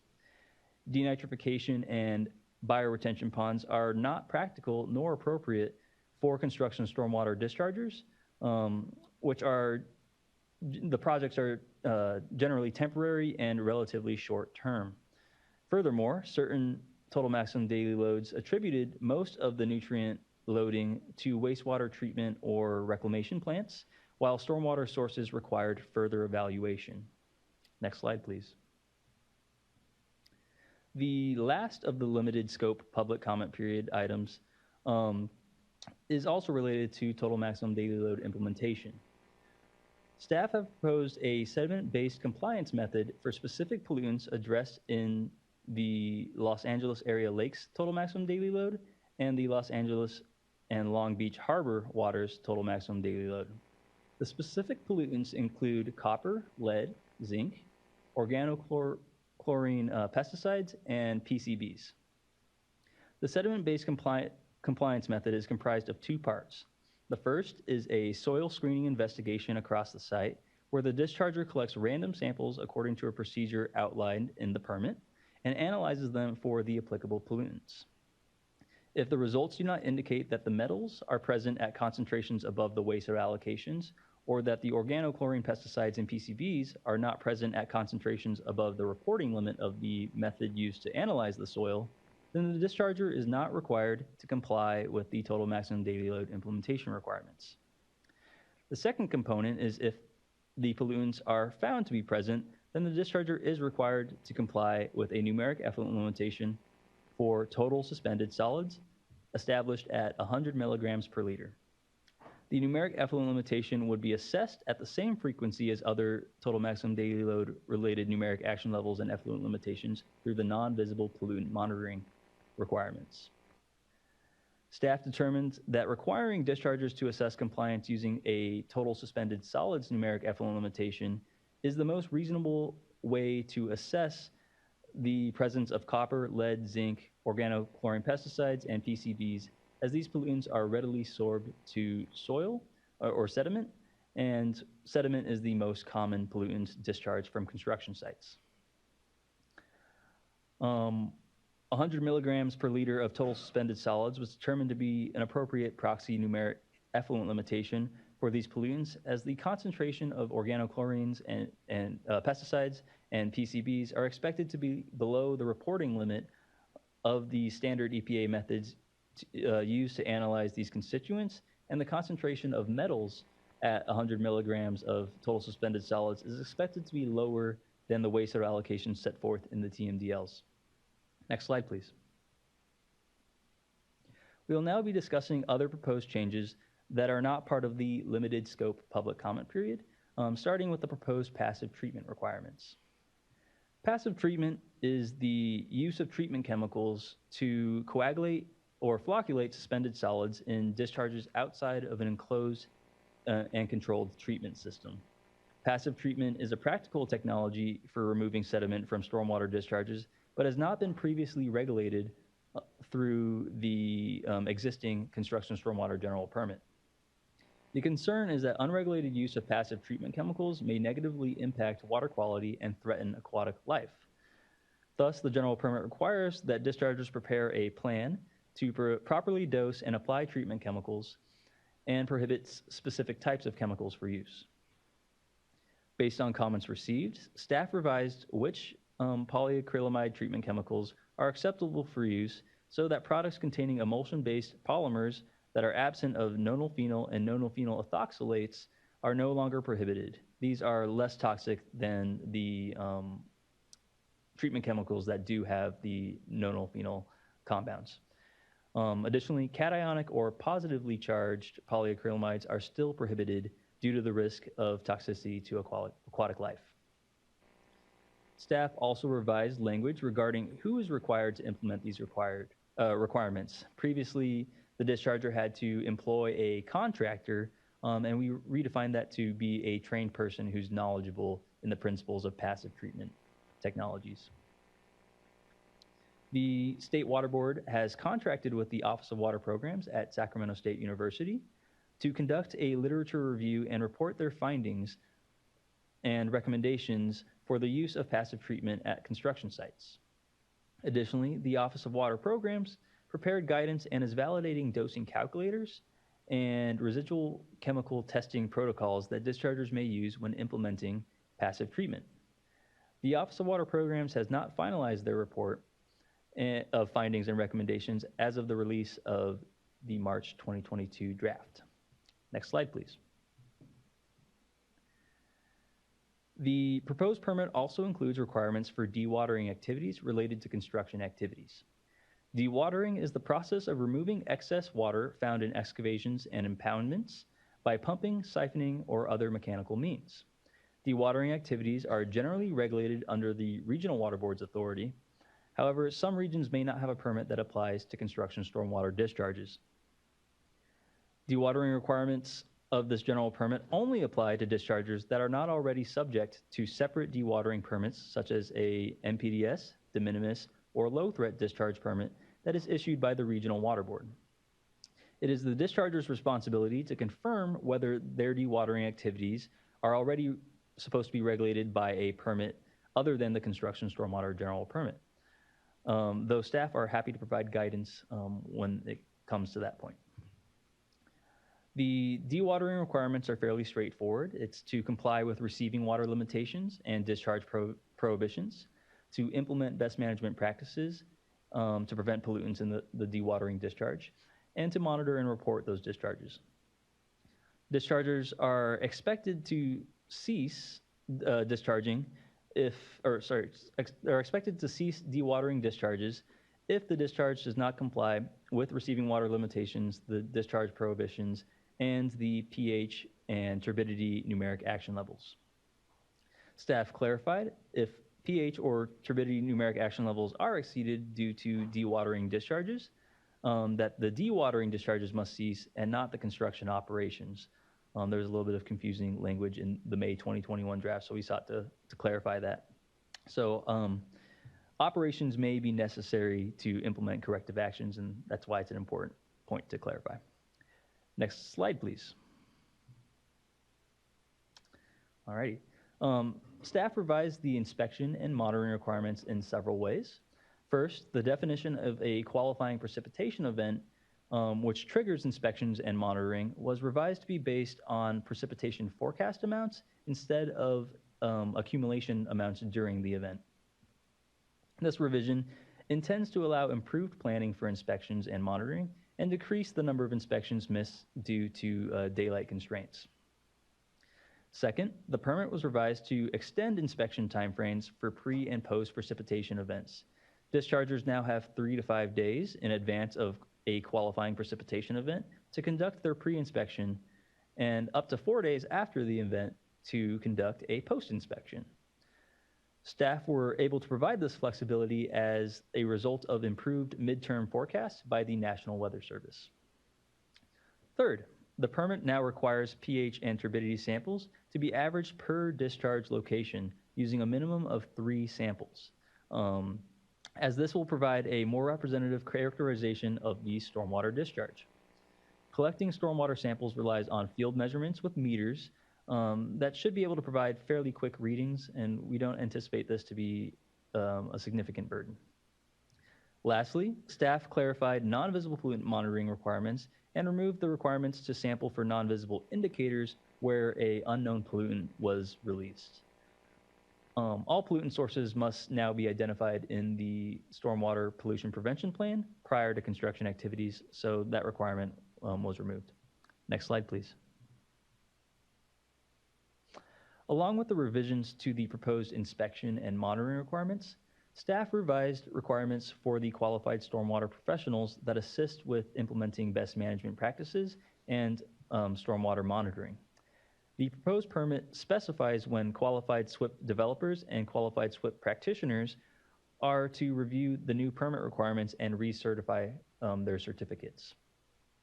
The qualified SWIP developers and practitioners certified through the California Stormwater Quality Association will have to recertify prior to the expiration of their certificate, while qualified SWIP developers and practitioners who self-certified through the State Water Board will recertify within 1 year of the effective date of the construction stormwater general permit. Staff also added a requirement for qualified SWIP developers and practitioners certified through the California Stormwater Quality Association, where those stormwater professionals must take 6 hours of continuing education annually to remain in good standing with their certification. Staff agreed that continuing education is important, especially considering how best management practices continually evolve, and that the 6 hours of continuing education can be filled by professional development units required by their underlying certificates that many qualified SWIP developers and practitioners certified through CASQA already have. Qualified SWIP practitioners opting to delegate their responsibilities to other individuals on site are required to provide adequate training to those individuals based on the guidelines set by the Construction Stormwater General Permit Training Team. The proposed permit includes foundational training courses guidelines for foundational training courses, such as roles and responsibilities, forecast information and reporting, as well as site-specific training for visual inspections, sampling procedures, and implementation of the SWIP and best management practices. And something important to note here is that the training that the delegate receives is only necessary. It's only necessary for the training to be related to their assigned tasks. They don't have to be trained on everything if they're not performing those actual tasks. Staff find this requirement is necessary to ensure that delegates are properly implementing stormwater management practices to comply with the general permit. Next slide, please. The proposed permit includes a provision for construction stormwater dischargers that are temporarily suspending construction activities. Dischargers can reduce monitoring to once per month and prior to precipitation events when construction activities discontinue for a extended amount of time. The intent of these requirements is to ensure that the best management practices implemented to temporarily stabilize the site are still performing as intended to prevent discharges of pollutants while no one is present. The discharger is required to submit a change of information through SMARTS for the regional water board staff to review with photo documentation of the temporary stabilization best management practices.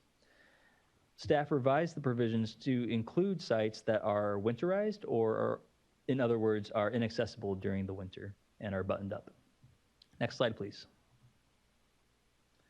At the request of several commenters, staff incorporated a new provision for dischargers to terminate residential lots that have unfinished yard and landscaping areas.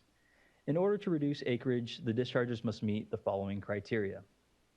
The residential lot has been sold to an individual homeowner for residential use, and a certificate of occupancy or equivalent document is maintained on site. That way inspectors know that this is an occupied house. The lot must be less than 1 acre of land disturbance. All construction activity conducted on the lot by the discharger is complete, and the discharger has installed temporary best management practices to stabilize the unfinished yard and landscaping areas. And then the discharger shall upload as an attachment in SMARTS documentation of a contract such as a CC&Rs, which I believe is code, covenants, and requirements, and restrictions, requiring the individual homeowner to stabilize the yard and landscaping within 1 year and to maintain those temporary best management practices until stabilization is met. These new requirements may not actually be new for some dischargers in areas where the regional water boards already require this information. The existing 2009 permit technically requires that dischargers completely stabilize all disturbed areas prior to terminating coverage over completed portions of the project. So this provision allows for dischargers to reduce acreage where they have completed construction activities and installed temporary stabilization BMPs by including a mechanism for homeowners to maintain those best management practices to protect water quality. Next slide, please. As with any permit reissuance, staff seeks to improve efficiency in our administrative processes. Staff revised the notice of termination requirements to include information in hopes of expediting regional water board staff's review and approval of the notices of termination. Recent revisions include the removal of the elevation contour requirement from the final site map to alleviate the financial burden of hiring a surveyor to generate this information that does not necessarily add to the protection of water quality in a meaningful way. The revisions also include a revised final stabilization definition in the glossary to include vegetative and non-vegetative methods of stabilization. It also includes clarification that in areas where there is naturally low vegetation, 70% of natural conditions of the local undisturbed areas is also acceptable.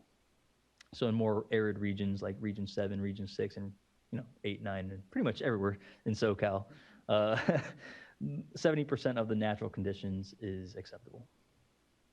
Next slide, please. Okay. The proposed permit also includes provisions for dischargers to submit a notice of non-applicability demonstrating that the construction site is not hydrologically connected to waters of the United States and therefore does not require coverage under the construction stormwater general permit. Staff revised the language to state that the notice of non-applicability is now only available when the site's physical location is not hydrologically connected to waters of the United States. The previous notice of non-applicability eligibility requirements stated that there had to be no stormwater or non-stormwater discharges to waters of the U.S. in order to qualify. So there's a slight nuance there. Staff updated the written determination language and updated the written determination into the no discharge technical report and also permits California licensed professional engineers and geologists, professional geologists with relevant hydrologic expertise to prepare that technical report. Staff removed the requirement mandating that the applicable regional water board executive officer sign written documentation that concurs with the discharger's determination that their site does not discharge to waters of the U.S. and subsequently qualify for the notice of non-applicability. The requirement was an unnecessary burden on both the discharger and the regional water board executive officers. Staff acknowledges that SMARTs will need to be updated in order to accommodate the notice of non-applicability and shall be updated to accept all necessary submissions by the effective date of the construction stormwater general permit. Next slide, please. Oops. Okay. Some of the larger and most complex projects that are regulated under this permit fall under a subset of dischargers called the linear underground and overhead projects. These projects often consist of narrow but lengthy corridors for utility transmission infrastructure. So that could be electrical transmission lines, that could be gas pipelines, et cetera. This differs from traditional construction where those are generally a larger land disturbance that occur over the majority of a given site, whereas linear disturbances usually have smaller footprints that are extended over large swaths of land. Linear projects typically provide essential services for the people of California. Thus, staff sought to improve administrative efficiencies for this subset of dischargers in the following ways. Programmatic permitting, which allows linear underground and overhead project dischargers to submit a single notice of intent to obtain permit coverage for multiple non-contiguous projects if they are located within a single regional water board, consist of similar scope and activities, and have the same legally responsible person. In the May 2021 draft, programmatic permitting was limited to the lowest risk level linear projects. Staff are now proposing to extend programmatic permitting to all risk levels or risk types of the linear projects, which is expected to reduce the administrative inefficiencies for utility companies. Staff have also clarified how linear projects segments can be defined, including logical delineators, such as the contractor that is working on that part of the site, the project phasing, topography, watersheds, and other jurisdictional boundaries, such as the county or city that these projects are occurring in. Following discussions with colleagues at the regional water boards, the construction of ancillary or support facilities for these types of projects that more closely resemble traditional construction projects may be better regulated through the traditional construction permit requirements. The proposed permit indicates that the regional water boards may require, through written documentation, that the linear dischargers submit a notice of intent for regulation under the traditional construction projects, or traditional construction requirements. Next slide, please. At the forefront of the regulated community's mind is the impact the proposed permit requirements will have on the cost of compliance. Many comment letters that we received indicated a general concern that the draft permit will result in a dramatic increase in cost of compliance, with some estimates showing an increase of up to 40% for compliance due to increased workload, additional qualified stormwater professional responsibilities, and the inclusion of the total maximum daily load implementation requirements and associated sampling and analytical costs. Staff recognizes that there is high variability in costs across all construction projects, and that most of the purported cost increases are connected to new permit provisions such as total maximum daily load requirements and passive treatment requirements. Staff wants to emphasize that any increased expenses associated with this permit are balanced with benefits to water quality and aquatic life from implementation of these requirements. Cost considerations are detailed within the fact sheet for the regulated community and other interested parties to review. Next slide, please. That said, I do want to spend a moment highlighting where staff anticipate there to be increases and decreases in the cost of compliance due to changes in the proposed requirements. Staff expect total maximum daily load implementation, passive treatment, and dewatering requirements to increase the cost of compliance for dischargers to which those requirements apply. Meaning we do not expect every discharger to experience an increase in the cost of compliance, as not every discharger will be responsible for complying with total maximum daily loads, and not every discharger uses passive treatment or dewatering in areas that don't have separate dewatering permits. Staff does expect every discharger to experience a modest increase in the cost of compliance associated with hiring the qualified stormwater professionals to perform some mandatory inspections. However, these costs are partially offset by the removal of the existing permits rain event action plans and hopefully improve the compliance with the permits requirements, reducing other costs associated with implementing and complying with the permit. Staff anticipate decreases in the costs for some dischargers that are eligible for the notice of non-applicability requirements, in which they will not need to enroll in the permit. We are also seeking to improve permitting administrative efficiency through the notice of termination revisions, programmatic permitting, and allowing developers to reduce their acreage for individual residential lots with unfinished and temporarily stabilized yards to homeowners. Other decreases in cost of compliance include the removal of existing permits, of the existing permits rain event action plans, and the existing permits bioassessment monitoring for risk level 3 sites. Next slide, please. Okay. The following table is a comparison of cost estimates regarding best management practice implementation as provided by the State Water Board staff and multiple stakeholders and permittees. In general, staff expects the cost of compliance to be moderately increased as a result of the proposed permit requirements. As we review through the table, it is important to note that staff estimated annual cost of compliance for the proposed permit is based on 90% of sites regulated by the Construction Stormwater General Permit being 25 acres or less. The annualized estimate for the Building Industry Association was based on data from a 4-year-long 110-acre housing development, while the annualized estimate for the linear utility stakeholder group was based on a multi-year project consisting of 400 electrical tower sites, all with applicable total maximum daily loads. The contrast between staff and stakeholder estimates is partly due to the scale and complexity of those larger sites, as well as different interpretations of the proposed permit requirements. So as you'll note, we have a moderate increase from the stormwater pollutant prevention plan developments, and we don't expect too many or a significant increase in the cost of compliance related to best management practice installation and maintenance. And I think that's all I really wanted to, oh, and then that we have total maximum daily load implementation requirements estimated at $3,500 to $6,000 per the smaller sites.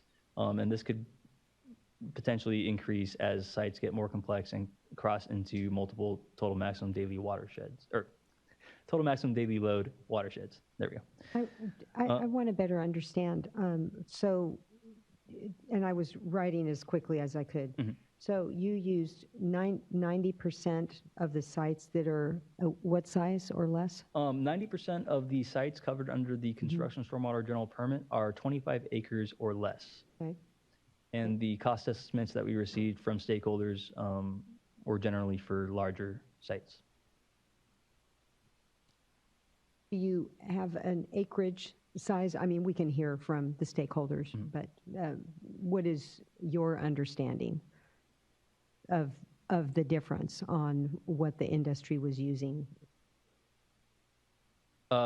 Just to better understand what went into this chart.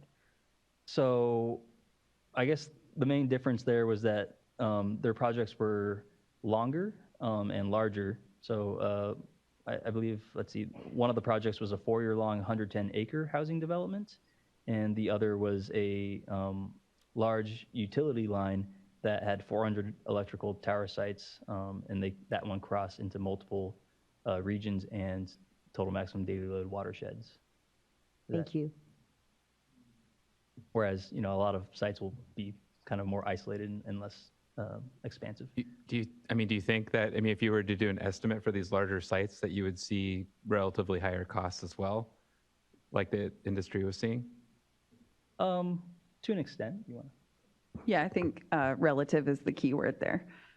So we would see increased costs because of the increased size and complexity of those projects, but maybe not to these exact numbers. And you didn't look at any of those sites in your cost analysis, right?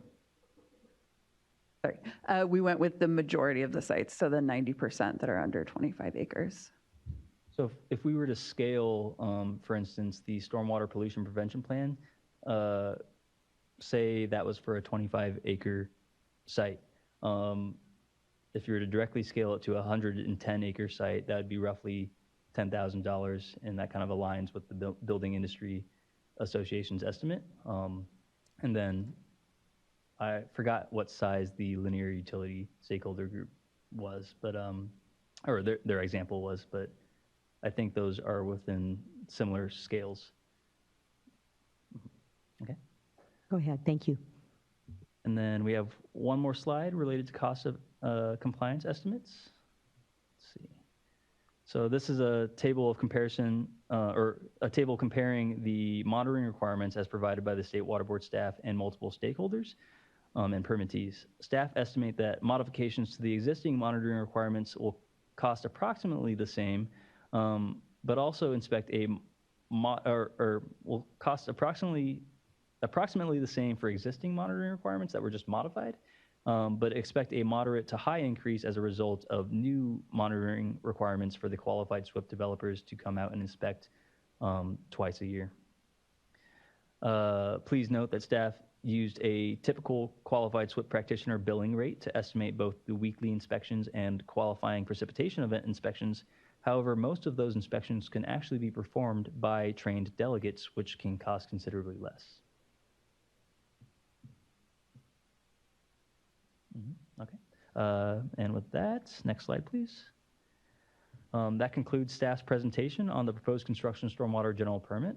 I would like to personally thank the State Water Board and Regional Water Board staff that have assisted with the development of this permit, the stakeholders and interested parties who have provided feedback on the permit, and the members of the board for their continued time and consideration. Members of the board, are there any questions for staff to address? Okay, anyone? Yeah, I have a question on, thank you for the presentation, by the way, very thorough. Slide 18, if we could go there, please. Oh. So, something I've been trying to understand for a while now is that fourth bullet, I think it's the fourth bullet. So the non-visible pollutant monitoring triggered by failure to implement BMPs or a BMP breach, failure, or malfunction. And this, of course, ties in with any requirements, effluent limitation that might be associated with an NEL or an NAL. And so what I'm trying to understand is are there circumstances that wouldn't apply? I'm thinking back to October and the atmospheric river level 5 storm event that we had. And, if a construction site were to witness that, I would imagine that a number of their BMPs would fail under that type of rain event. So is there a design rainstorm, or are there other just constraints on how this is defined? I'm not really clear on exactly what if any, sideboards there are on this definition. That's a great question, Board Member McGuire. Thank you for asking it. So in that example of the atmospheric river that we had back in October, if there was a breach, malfunction, or spill of those best management practices under this proposed permit, they would be required to sample for any of the pollutants that they've listed in their pollutant source assessment that have a TMDL related numeric action level or effluent limit associated with them.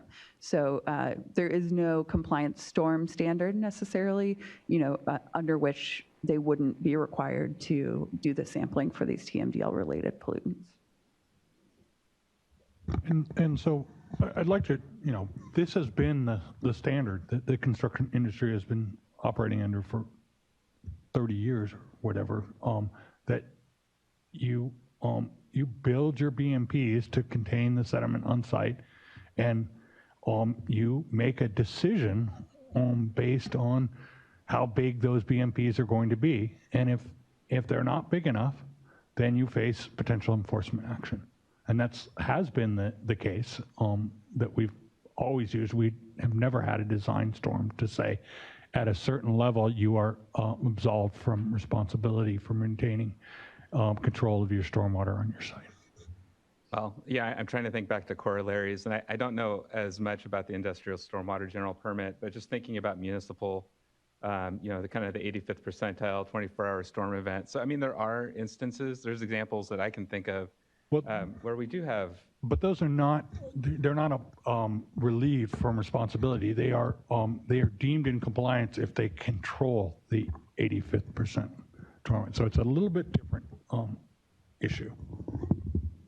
And then just one addition that I was reminded about from my colleagues here. We also changed the definition of an exceedance of a numeric action level or a numeric effluent limitation so that it has to be 2 times exceeding that level for it to be deemed an exceedance of the numeric effluent limitation and carry with it a mandatory minimum penalty. So in the case of the October atmospheric river, they would have had to have had those BMPs fail or breach or spill, not once, but twice, and measure that at the same discharge location within the same reporting period, which is generally July 1st through June 30th. And so there's that sort of backstop built in as well for those non-typical storms that we see. All right. Well, thank you for that clarification. I'll be interested to hear some more input on that going forward here. Other questions? Anyone? Okay. First of all, I want to check, Ms. Townsend, do we have any elected officials that have signed up to speak?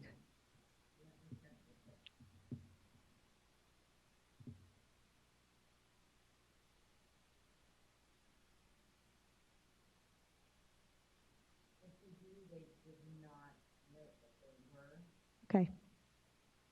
All right, if you're out there and you're an elected official, please contact the clerk if you want to get to the front of the line, and then we will move on to Karen Cowan with the California Association of Stormwater Agencies. Good afternoon.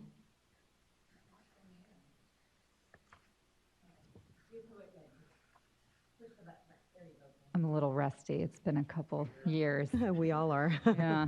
I was joking with Ms. Mogus earlier. It's like seeing your favorite TV characters actually in the wild, like, oh my gosh. Only older. Yeah, and definitely grayer. So good afternoon, Vice Chair Diadamo and members of the board. I am Karen Cowan. I'm the Executive Director of the California Stormwater Quality Association, otherwise known as CASQA. Starting with a couple thank yous today. Thank you very much to staff. We know these statewide general permits are a huge, massive, complicated lift. That's why they take a lot of time, but staff is always willing to talk and engage. And from a process perspective, I think that's State Water Board staff is incredible. So I just want to say thank you to staff. All right, so my first comment today is I do have a little ask. I know this is a workshop. But there's a lot of changes and it's a big permit. So there's a lot of significant red line in there, and that really does, we need to go through and look and just make sure and read everything. I know partially that's because there's reorganization in the permit, but we have found some inconsistencies even just in the reorganization and some other things I want to highlight. So we really do need to do that big review. And just for context, Ms. Sandy Matthews over here, who's one of our long-term volunteers for the construction general permit, she used a whole ream of paper, front-sided and back-sided, to print it out. So it's big, heavy read. I'm sure you've done the same. So as I noted, we have identified a couple inconsistencies in cross-references in the permit, again, probably from reorganization. We've also found some inconsistencies for the same permit requirement, meaning it's the same topic in 2 different places. So whether it's 2 different spots in the order or in an attachment or the order, and that's obviously something we need to make sure is clear. Some of those examples of those different topics are the daily averaging period for turbidity, post-construction requirements for the linear underground overhead projects, the regulatory transition requirements, and risk determination. So again, identifying and clarifying those inconsistencies is pretty important, so we're all on the same page, all parties, of what the expectations are, the requirements are, and what compliance determination ultimately is. And another thing I think we'd like to do from a timing perspective is going through the staff workshop that was last week, and then also the staff presentation today, and just making sure what staff has presented is what we read to be in the order as well. So again, that's sort of just another consistency. So that gets me sort of my little ask today, and that is to possibly give us another 2 weeks on the written comment letter, and also allow us to provide some of those inconsistencies in the written comments. And I know that right now the notice is limited to those 4 bullets on those 4 different topics, but again, if we find those inconsistencies, I think we'd like to be able to put them in our comment letter and submit them. So that's sort of our 2 big asks for the workshop. Pertaining to the items that were listed specifically in the notice for the written comments, one is regarding the TMDLs. We've gone through it initially, and so what we've been able to find is that there are a couple inconsistency issues in the TMDLs, which honestly, there's a lot of TMDLs across the whole state. So it'd be hard not to miss 1 or 2. So in the sediment-based pollutants for the LA area lakes, Leg Lake is currently listed, but is only applied for total nitrogen and total phosphorus in the section that applies to metals and toxics. Echo Park Lake is only listed for chlordane, dieldrin, and total PCBs. And I promise staff I'm going to put this in the written comment letter, so you don't have to hurt yourself writing down the ones. But there needs to be some clarification that total DDT does not apply for that particular TMDL. For sediment-based pollutants in the LA Harbors Toxics TMDL, there's an NAL and an NEL, so just so everybody knows, the numeric action level and the numeric effluent limit for Dominguez Channel and the Torrance Lateral. I believe that is because it's sort of serving almost as again the NAL and the interim, and the NEL is a final, but that would and should be clarified and be clearer. And then also for the Dominguez Channel and Torrance Lateral, some more clarification that it only applies to the metals thresholds. On the TSS surrogate, so that's what Brandon was talking about for some of those numeric effluent limits of possibly using that TSS as a surrogate for those particular pollutants that were listed. We are continuing to evaluate that. So in the workshop today, I don't have specific comments for you, but we may be providing them in our written comment letter. But one thing I did want to say, just thinking about that in that context, if we're using a surrogate, and there's reasons why the surrogate's being proposed, and the permit itself even notes that paper's falling for those water quality to correlate the TSS. There's water quality samples that are required as well. They're not used for compliance, but they are to fact check that correlation. So one thing we're sort of thinking about is if it's appropriate at that point to use a numeric effluent limit for those items as opposed to a numeric action level, because the numeric effluent limit obviously has that potential for mandatory minimum penalties as opposed to the numeric action level. And then just one other final one, just wanted to note and thank staff for the modifications on the regulatory transition requirements. We think that's a really good change, that it does provide sufficient time for operators who are mid-project to be able to continue without having to go through massive costly change orders, while allowing some of those larger projects with larger timeframes to get up with the new permit requirements. So with that, I will conclude my comments. Thank you. Thank you. Cody Phillips, California Coastkeeper Alliance.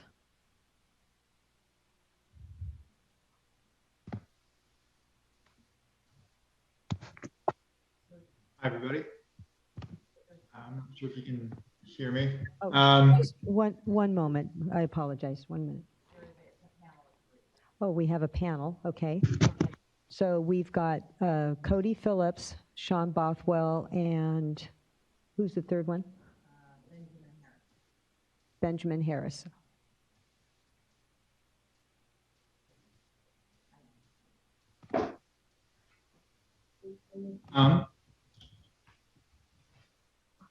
Hello, Vice Chair Diadamo and members of the board. My name is Cody Phillips, and I'm the policy analyst for California Coastkeeper Alliance. We've put together a presentation on the construction general permit, which touches on a fair number of topics. And if you can please move to the next slide. So this is our roadmap. Just briefly, we talk about the anti-degradation analysis, the regulatory transition period, total suspended solids as a measurement proxy, the nitrogen-based pollutants, changing from NELs to NALs. These are the 4 things open for written comment. And in addition, we have some things left over from our last comment period, including the fact that NELs have been walked back in the most polluted communities, that the plain language non-visible pollutant monitoring triggers are clear, that the industrial general permit NELs need to be construction general permit NELs. The permit should include water quality-based effluent limitations to protect salmonids and sediment and temperature impaired waters. And an NEL exceedance must be defined as a single analytical result that exceeds the instantaneous maximum NEL value. And with that, I'd like to turn it over to Benjamin Harris to discuss our comment on the anti-degradation analysis. And if you can move to the next slide, please. Thanks, Cody. Hello, I'm Ben Harris. I'm the staff attorney with Los Angeles Waterkeeper here to speak about the anti-degradation analysis in the draft construction general permit. Overall, we believe the State Board's anti-degradation findings are incomplete and legally deficient. Finding 13 in the order acknowledges that discharges authorized under the permit may cause degradation of high-quality waters, as defined in State Board Resolution 68-16. Therefore, under applicable law, the board must make findings establishing, among other things, that the resulting degradation of high-quality waters is consistent with the maximum benefit to California residents. The board must explicitly state these findings in the CGP and must support these findings by the weight of the evidence. Importantly, as the California Superior Court recently held, the board cannot rely solely on the purported expense of additional permit requirements to the regulated industry as evidentiary support for the conclusion that authorized discharges are consistent with the maximum benefit to California residents. Next slide, please. The revised draft of the CGP is insufficient to meet the board's obligation to establish that authorizing degradation of high-quality waters is consistent with the maximum benefit to California residents. There are at least 3 reasons this is so. First, the permit's discussion of the social and economic benefits of authorizing degradation of high-quality waters is deficient. The permit makes only vague references to the importance of affordable housing, critical infrastructure, and fixed cost development projects. There is no specific analysis or explanation why requiring additional best management practices would render these projects economically untenable, or why there would be fewer of these projects completed if more stringent BMPs were required. In any event, the board offers no evidentiary support for its position that it is better to authorize a greater number of projects that discharge more pollutants rather than authorize fewer projects without polluted discharges.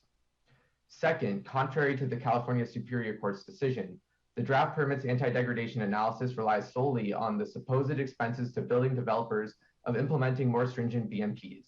The permit makes the unsupported finding that there are no cost-effective alternatives for capture or retention BMPs, using generic US EPA estimates for the cost of one type of BMP. There is no supporting evidence for the vague conclusion that complete diversion or retention of stormwater is not generally economically feasible for most construction projects throughout the state.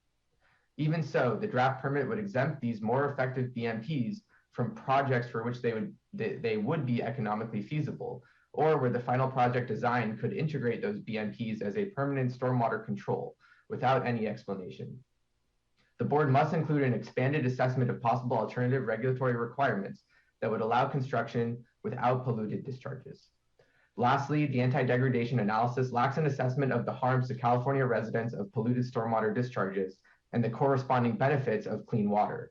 Numerous studies have shown the significant public health, environmental, and economic costs of stormwater pollution, including to the recreation, tourism, and fishing industries that depend on clean waterways. The anti-degradation findings in the draft CGP fail to cite to any studies or other sources to quantify the benefits of preventing additional polluted discharges from construction sources, which could be achievable through other BMP alternatives. In summary, the board must revise the legally deficient anti-degradation analysis in the draft CGP to include specific analysis with specific factual support, establishing that authorizing degradation of high-quality waters is consistent with the maximum benefit to California residents. Now I'll turn it back to Cody. Thank you. Thank you, Ben. If we can move to the next slide, please. Thanks. So with this new regulatory transition period, parties that submit registration documents and receive a WD ID up to the date of issuance, which is July 1st, 2023, will receive an additional 3 years where they only need to comply with the terms of the 2009 Construction General Permit, not this new order. So this transition period extends the effective date of the 2009 permit, which was set to expire in 2014, through July 2026. Now, while the purpose of this transition period is to provide consistency for large projects that obtain funding years before construction begins, that regulatory consistency must be weighed against the purpose of this permit, which is to protect California's waterways. If regulatory consistency was the end goal, we'd never update any permits once they've been issued. So to that end, we have 3 requests to help narrow this provision and make the permit more effective. First, this provision can be narrowly tailored, so it only covers those most impacted, such as large public projects which have 4 to 5 years funding processes leading up to construction. Second, this provision does not need to extend up to the date of issuance and can be applied only up to the date that the permit is adopted. All parties will be on notice of the requirements of the updated permit once it is adopted, so removing the additional grace period between adoption and issuance should not lead to harm. And the 2009 permit did not contain this lengthy transition period and just terminated all NOIs on issuance, so we know that this is a viable option. Finally, if a relevant TMDL compliance schedule has passed, to not allow coverage under the outdated permit. Increasing the amount of time parties need to only follow the 2009 permit just increases the amount of time that California will be out of compliance with our water quality objectives. Next slide, please. So our next comment is about the use of total suspended solids, or TSS, as a proxy to measure 14 different pollutants. First, let me note that we are pleased to see numeric effluent limits, or NELs, included in this permit and fully support their use. However, we have 2 notes regarding the TSS NELs in this permit. First, TSS should be used as a measurement proxy and not an enforcement proxy. While using TSS to measure concentrations of different pollutants can be a helpful tool, if the NEL is exceeded, the structure of this NEL means that there would only be one exceedance, even if all the underlying pollutants also would exceed TMDL limits. If you look to the slide, you'll see that in certain areas, pollutants like copper, lead, and zinc are regulated under their own numeric action level threshold.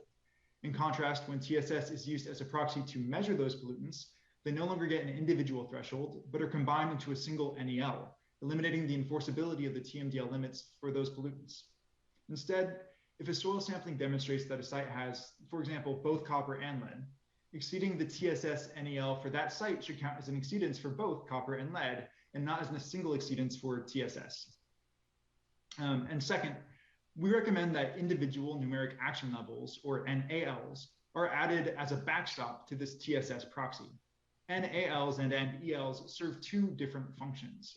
When NALs are exceeded, it does not violate the permit, but triggers a feedback loop to ensure that best management practices are iterated upon and improved upon to prevent further exceedances.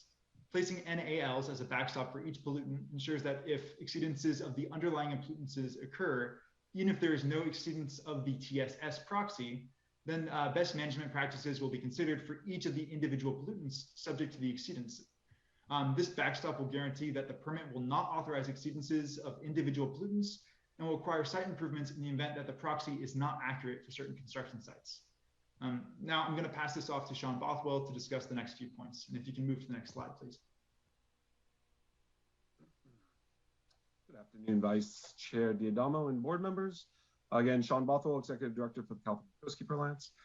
Before I get started, I just want to admit that I really wish I had actually been there attending in person day, because I can see my face on that big screen behind you all. And honestly, nobody should have to see my face that large. So I apologize in advance. I wanted to focus on the water quality rollbacks that have occurred since this draft order was first introduced, starting with the newest rollbacks of the nitrogen-based numeric limits. The newly revised staff report asserts that construction activities are not a significant source of nitrogen. We don't necessarily agree with that statement, and I'll circle back to that in a moment. But regardless, the fact remains that that construction activities was named as a responsible party under the TMDLs. The State Water Board's responsibility and authority is to translate waste load allocations to effluent limits within the permit, not effectively remove construction as a responsible party under the TMDL. If construction activities truly are not a contributor to nitrogen pollution, then what is the big concern over them being NELs? Nothing would get triggered, no enforcement would be set in motion by a nitrogen NEL if they truly aren't a contributor to the pollution in the watershed.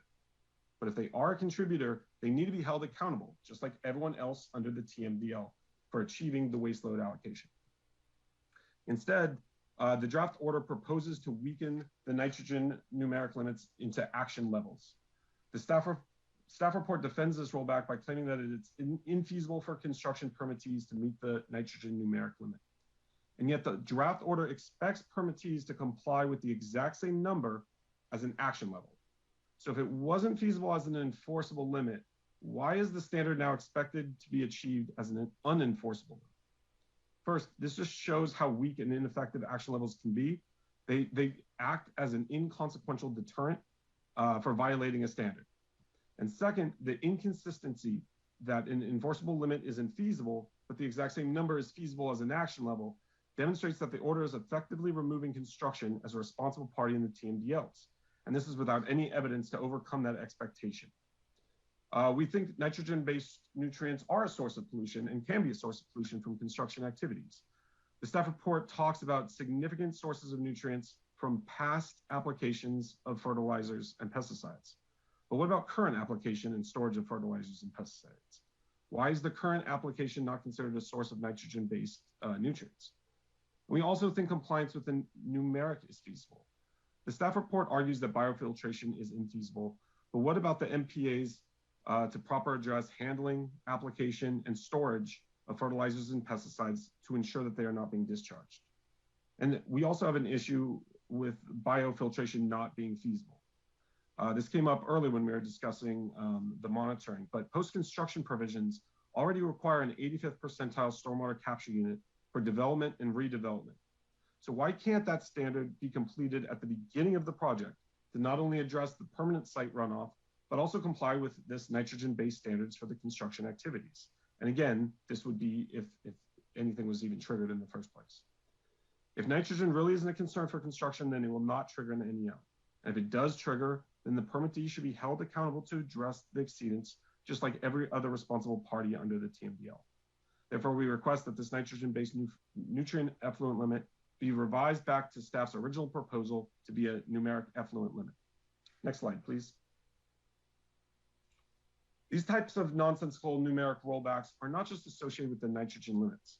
At the very beginning of this process, your staff believed that 39 TMDL waste load allocations should be translated into numeric limits. This was decided without pressure from us, but rather staff believed that they needed to be translated as numeric limits in the construction permit because they were translated as numeric limits in the industrial permit only a few years ago, and the TMDLs treat both permittees similar.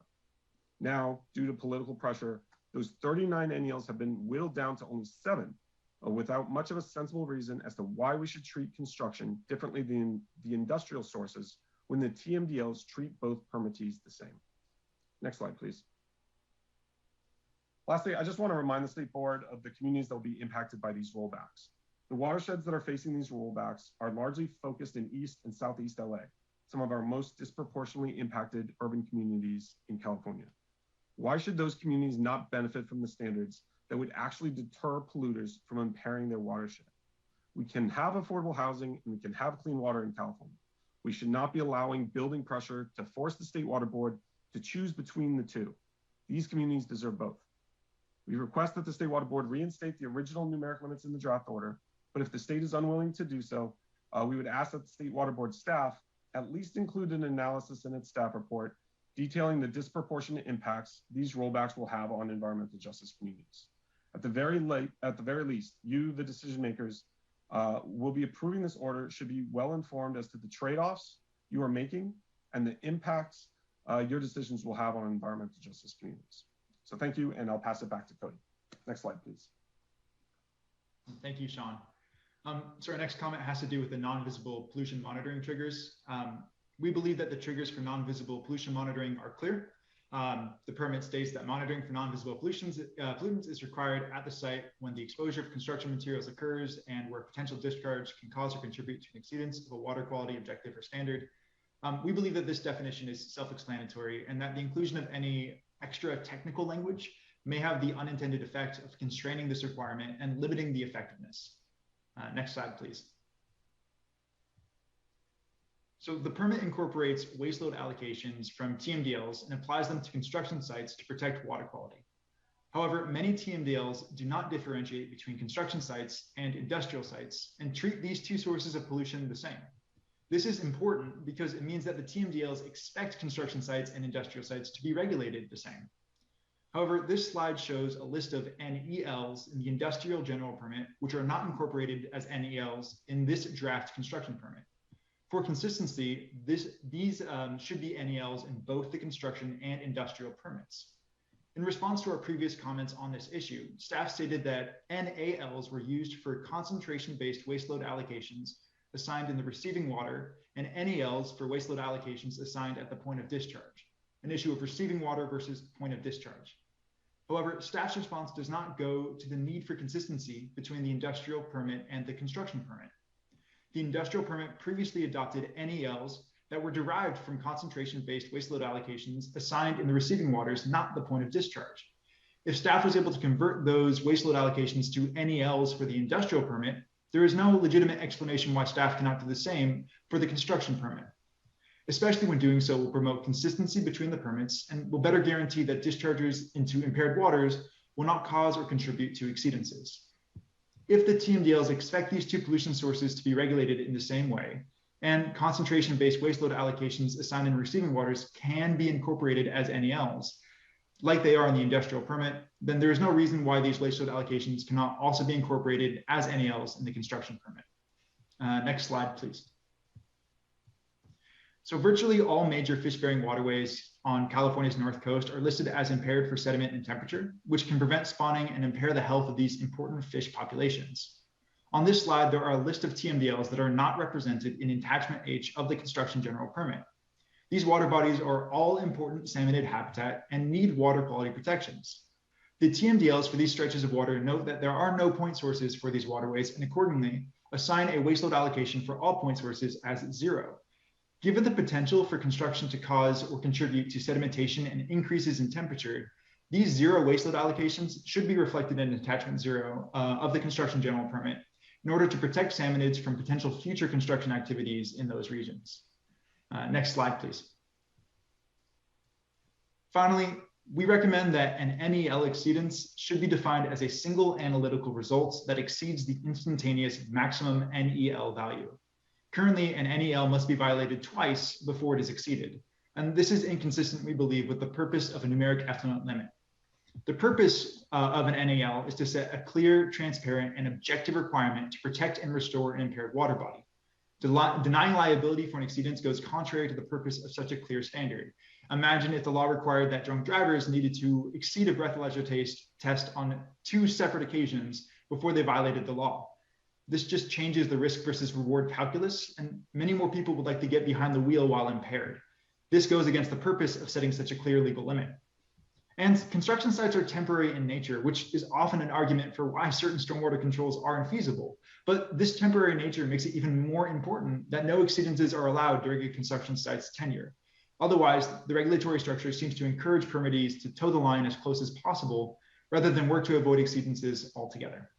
Next slide, please. Thank you, and we appreciate the opportunity to express our comments and concerns for the construction general permit. We are happy to take any questions, and please feel free to contact us. Our information is on the slide. Thank you for your comments and for the PowerPoint. All right, now Ruth Kolb, City of San Diego.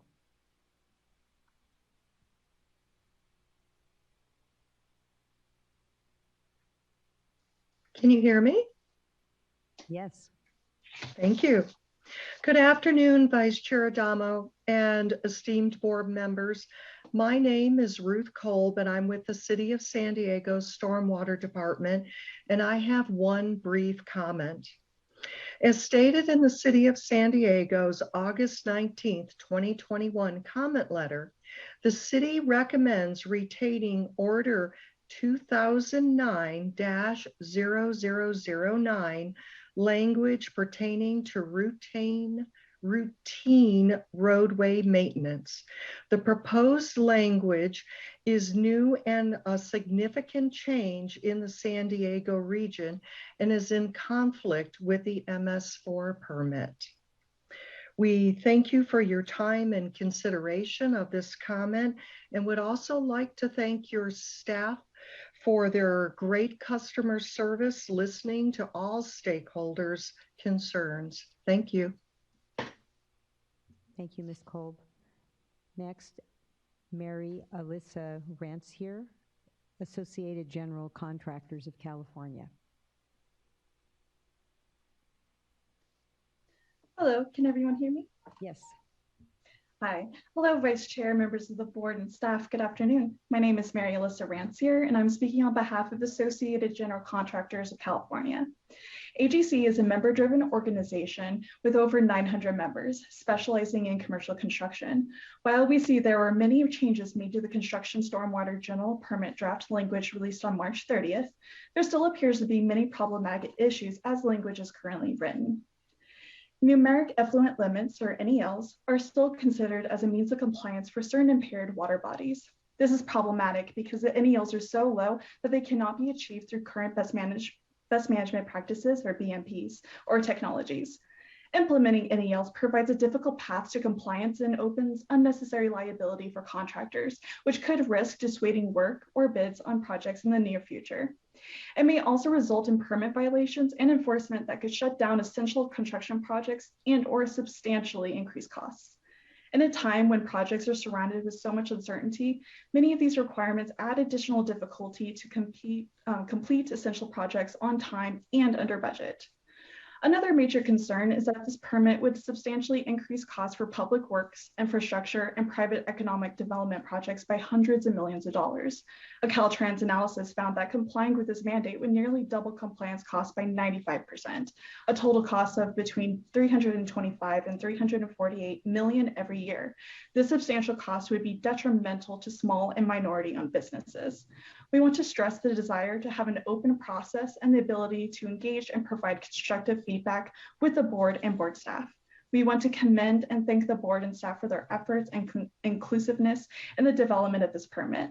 Lastly, we encourage the board to consider changes to the permit that would decrease the financial burden on these essential businesses. Thank you for your time and your consideration. Thank you. Next is Jamie Azevedo.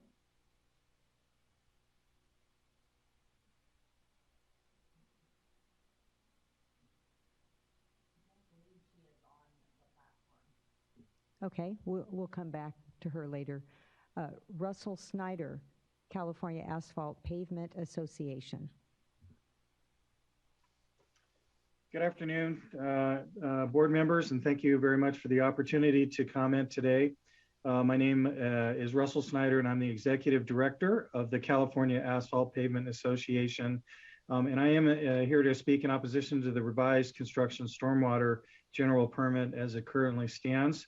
CalAPA, I should mention, represents more than 200 member firms that operate in hundreds of locations and employs thousands of workers around the state who help build asphalt roads, airfields, reservoirs, parking lots, and other vital infrastructure. I'm focusing my remarks today mostly on the numeric effluent limitations, references to this proposed regulations, because our association believes that it remains an unrealistic method of compliance, and it was practically impossible to enforce. An initial assessment of the cost to comply with these regulations, you've heard before, and I'm sure you'll hear more about that later, is pegged at least 50% above current levels. But I should say that contractors in managing risk, they're really the unknowns. Is the thing that is impossible for them to bid on and understand and plan for. And some of these regulations with the NELs are really surrounded, making that very, very difficult to do. To be clear, though, I should say that we support clean water and are proud of our industry for making great strides over the years to implement measures in this area to improve water quality. After all, we live and work in these communities, and we care about these issues as much as anybody in California. However, the NELs as currently configured in this permit language is costly and technically infeasible.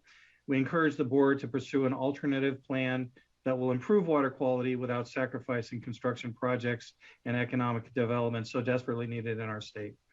Thank you very much for the opportunity to provide comments to you today on behalf of our industry. Thank you. Next is Dave Mercer, with Michael Baker International.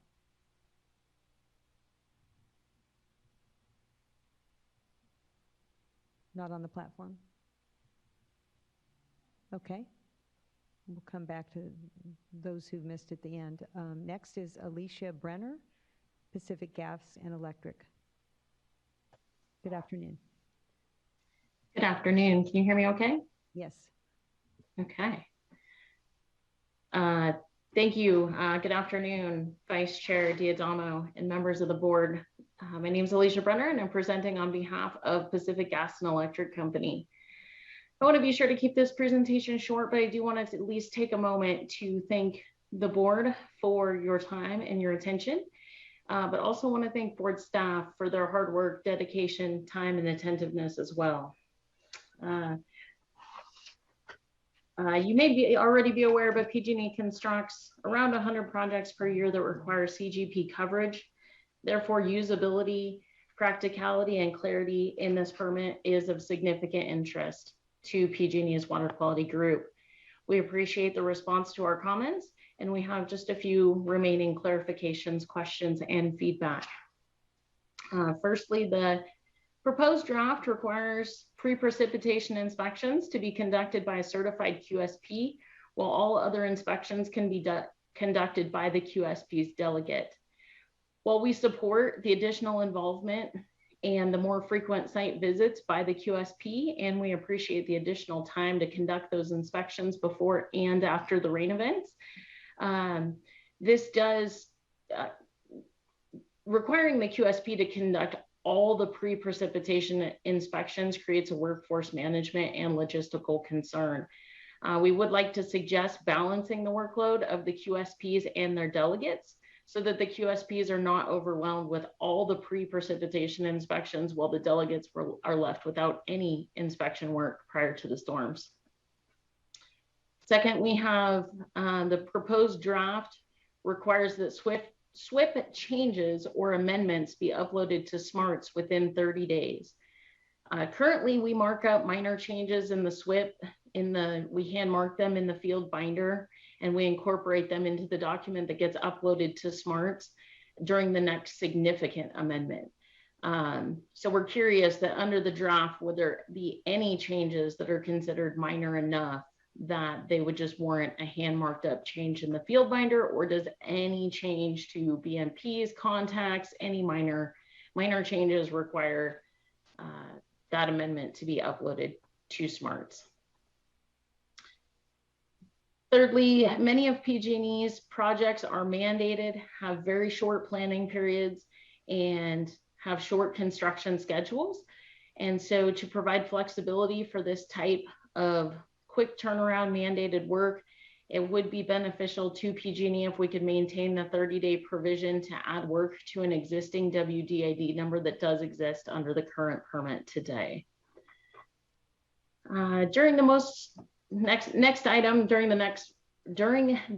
recent round of revisions, a provision was added that requires changes of information to be submitted 14 days prior to the change of a project start or end date. This additional requirement will be difficult to maintain compliance, as it's not uncommon to be unaware of a project not starting as scheduled or not ending as scheduled just weeks before the start or the end date.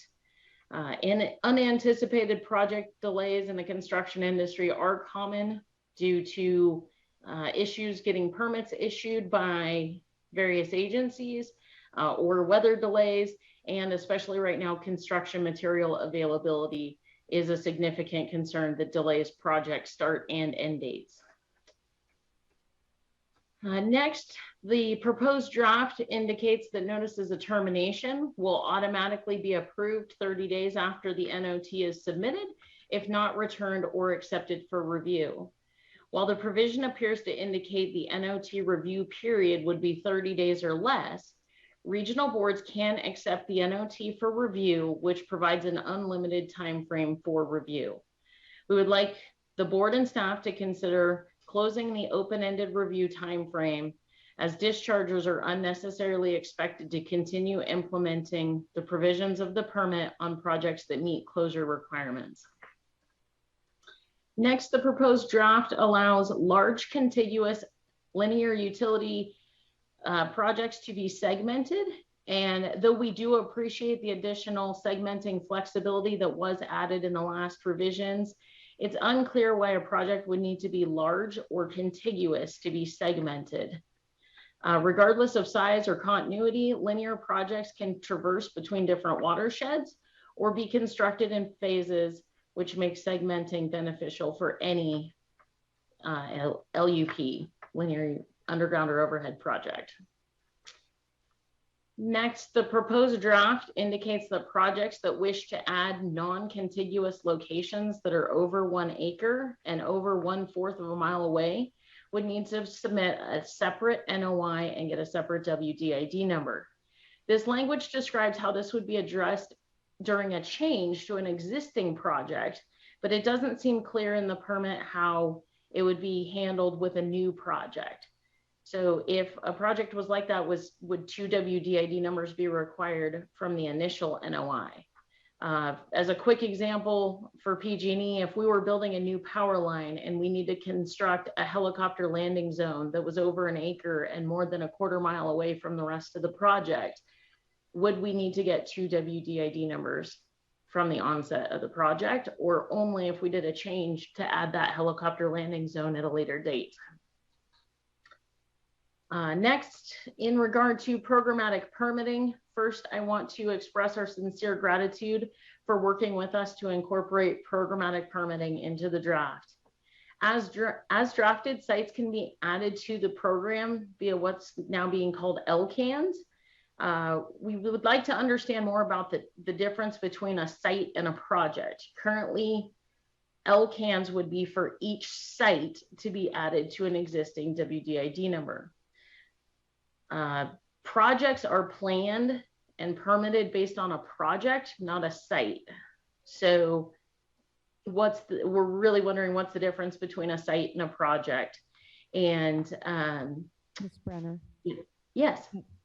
You've gone over, and I do appreciate the targeted suggestions, but if you could just at least just go through the rest of your list, and then I imagine you've already brought this up at the staff workshop and have commented on these issues before. So if you could at least just wrap things up by going through your list without much detail, because okay, absolutely. I think I only have 2 left, so okay. Thank you very much, and I will. Thanks.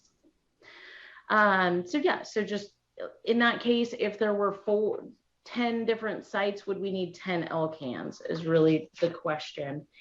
And then as far as post-construction requirements go, we would like to request some flexibility in post-construction design requirements, trying to mimic the options for sizing measures that's consistent with other NPDES permits. For example, one sizing option in the San Francisco Bay Regional Municipal Permit is that flow hydraulic design basis flow through treatment for flow or runoff resulting from rain event equal to at least 0.2 inches per hour for intensity.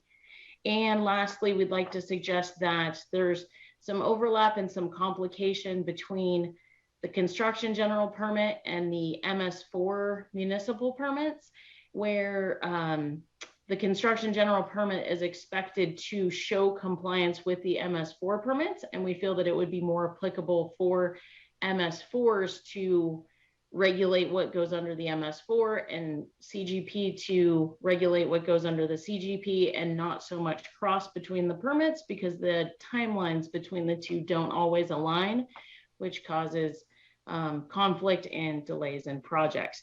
And that's it. Thank you for your time. Thank you. Next is S. Wayne Rosenbaum with the Environmental Law Group. Good afternoon, Madam Chair and the board. My name is Wayne Rosenbaum. I'm a partner with the Environmental Law Group, and I'm speaking today on behalf of the Building Industry Association of San Diego and the California Alliance for Jobs. As a starting point, we would like to add our support and concurrence for the comments that you'll be receiving from Mr. Garner and Ms. Paulson later on. But I'm going to focus on two specific issues. And these are the numeric effluent limitations for Choyas Creek and the clarification of the application and meaning of the terms spill, breach, failure, and malfunction as applied in the draft permit. Regarding Choyas Creek NELs, the revised draft permit establishes NELs for dissolved lead, zinc, copper in Choyas Creek. The same analysis that led staff to revise nitrogen NELs to NALs also applies to the Choyas Creek metals NELs. We request a modification to the permit to treat soluble metals in Choyas Creek as NALs. At the April 12th staff workshop, staff explained that one of the reasons for converting nitrogen NELs into NALs was staff's conclusion that there was not currently feasible BMPs to address nitrogen at construction sites. The Choyas Creek NELs for dissolved metals suffer from the same infirmity. All current BMPs for construction sites control suspended solids, not dissolved constituents.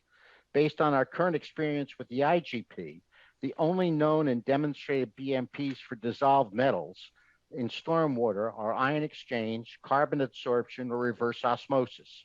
Like the treatment technologies for nitrogen compounds, the treatment technologies for dissolved metals require the construction of complex treatment plants with large footprints that are just not feasible for construction sites.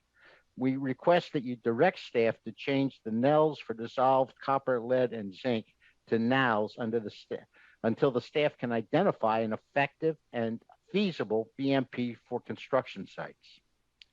Regarding the clarification of terms, on many occasions, including the April 12th workshop, staff continues to assert that the dictionary definition of spill, breach, failure, and malfunction are sufficient to provide permittees with a clear understanding of their obligations. We believe that additional clarification of the use of these terms is essential for both the regulators and the regulated community. As a starting point, please direct staff to remove redundant and potentially confusing terminology from the permit. Webster's dictionary defines failure as the state of inability to perform a normal function, and malfunction as a failure to operate or function in a normal or correct manner. According to Webster's thesaurus, these terms are synonyms of one another.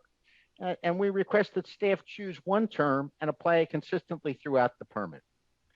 Applying either of these terms, the permit needs to identify what a normal function is that defines when a failure or malfunction has occurred. Please direct staff to provide BMP design standards that defines normal function. Staff can do this by referring to the CASCO BMP design manual as the design standard. However, the reality, as mentioned earlier, is that any BMP will fail or malfunction if the storm event exceeds the BMP design storm size or intensity. For this reason, we request that the permit establish a compliance storm equal to the design storm and limit the provisions associated with malfunction or failures to storm events equal to or less than the design storm. Webster's defines breach as a broken, ruptured, or torn condition or area. If this word is to have any meaning in interpreting the permit, staff needs to identify a standard against which the BMP can be compared. Once again, we request that the permit identify the CASPA BMP design manual or an alternative design specification incorporated into the SWIP by the QSD as the benchmark to determine whether a BMP breach has occurred. Moreover, it is essential that the permit identify a compliance storm for the purpose of defining when the benchmark is applicable, as any BMP is capable of breaching if the storm event is large enough to overwhelm it. Finally, Webster's defines spill as to cause or allow, especially accidentally or unintentionally, to fall, flow, or run out so as to be lost or wasted. The draft permit applies this definition to both hazardous and non-hazardous substances, including without limitation chemicals, sanitary facilities, and container spills. To avoid confusion on the part of both the regulators and the permittees, the scope of the spills that are subject to the definition need further clarification. Is a spilled soft drink or a milk container included in the definition? The permit should limit the use of the term spill to liquid hazardous materials or wastes for clarity. And that completes our comments, and thank you so much for your time. Thank you. Next, we have Keith Gardner and Susan Paulson. And I understand you're doing a joint presentation? That's Okay. correct. Thank you, Vice Chair Diadamo and members of the board.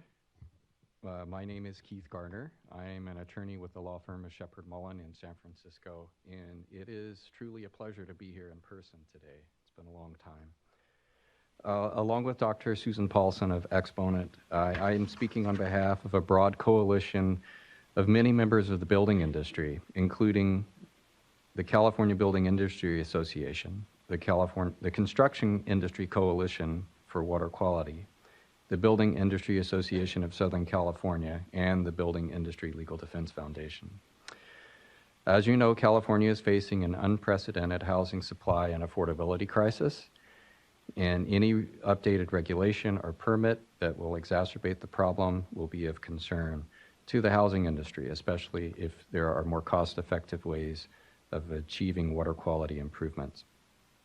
So we previously commented on the 2021 draft and will be providing written comments on the revised draft by May 2nd. And for that reason, and to give Dr. Paulson more time to address our technical concerns, I am going to keep my remarks brief today. I did want to start, however, by thanking staff who've been utterly professional and responsive throughout the stakeholder engagement process. It's clear that they've listened to a lot of our concerns, and as a result, we think the draft in its current form is much improved. I really have one primary concern I wanted to address today, and that has been our concern since the start, which is the TMDL implementation that resulted in the inclusion of numeric effluent limits in the draft permit. We have consistently maintained that the Clean Water Act does not mandate inclusion of numeric effluent limits, much less ones that are equal to waste load allocations. Rather, what is required is that the effluent limitations be consistent with the assumptions and requirements of the waste load allocations. That's a quote from the regulations. Consistent with does not mean equal to. In fact, the EPA NPDES permit handwriters handbook provides guidance for translating waste load allocations into water quality-based effluent limitations in NPDES permits. These procedures, like much of the handbook, were developed for traditional industrial facilities. Such facilities have static point sources with predictable flows where they can refine BMPs and other controls over time. That includes over multiple storms or even multiple storm seasons. However, construction sites are inherently different. They are dynamic in nature, and flow patterns, discharge points, and other characteristics that can affect water quality may change on a daily basis. Because of this, they exhibit variability in flow rates, constituent concentrations, and the ability to control these constituent concentrations. The EPA acknowledged that the handbook's translation procedures were not sufficient for dynamic sites because the underlying assumptions do not hold. In these situations, EPA recommends that dynamic modeling techniques be used to explicitly predict the effects of receiving water and effluent flow and concentration variability, and it discourages the direct application of acute and chronic waste load allocations as permit limits. So our concern over improperly translated effluent limitations was significant in earlier drafts of the CGP update, which included many numeric WQ bells that were impossible to meet, and in some cases even impossible to measure due to detection limits. We're happy to see that many of those have been, we think, sensibly converted to numeric action levels. However, as Dr. Paulson will describe, we are still concerned that the remaining NELs have not may not have been properly translated using the dynamic modeling techniques that have been recommended by EPA. And for this reason, we again urge the board to convert the remaining numeric effluent limits into numeric action levels. And with that, I will turn it over to Dr. Paulson.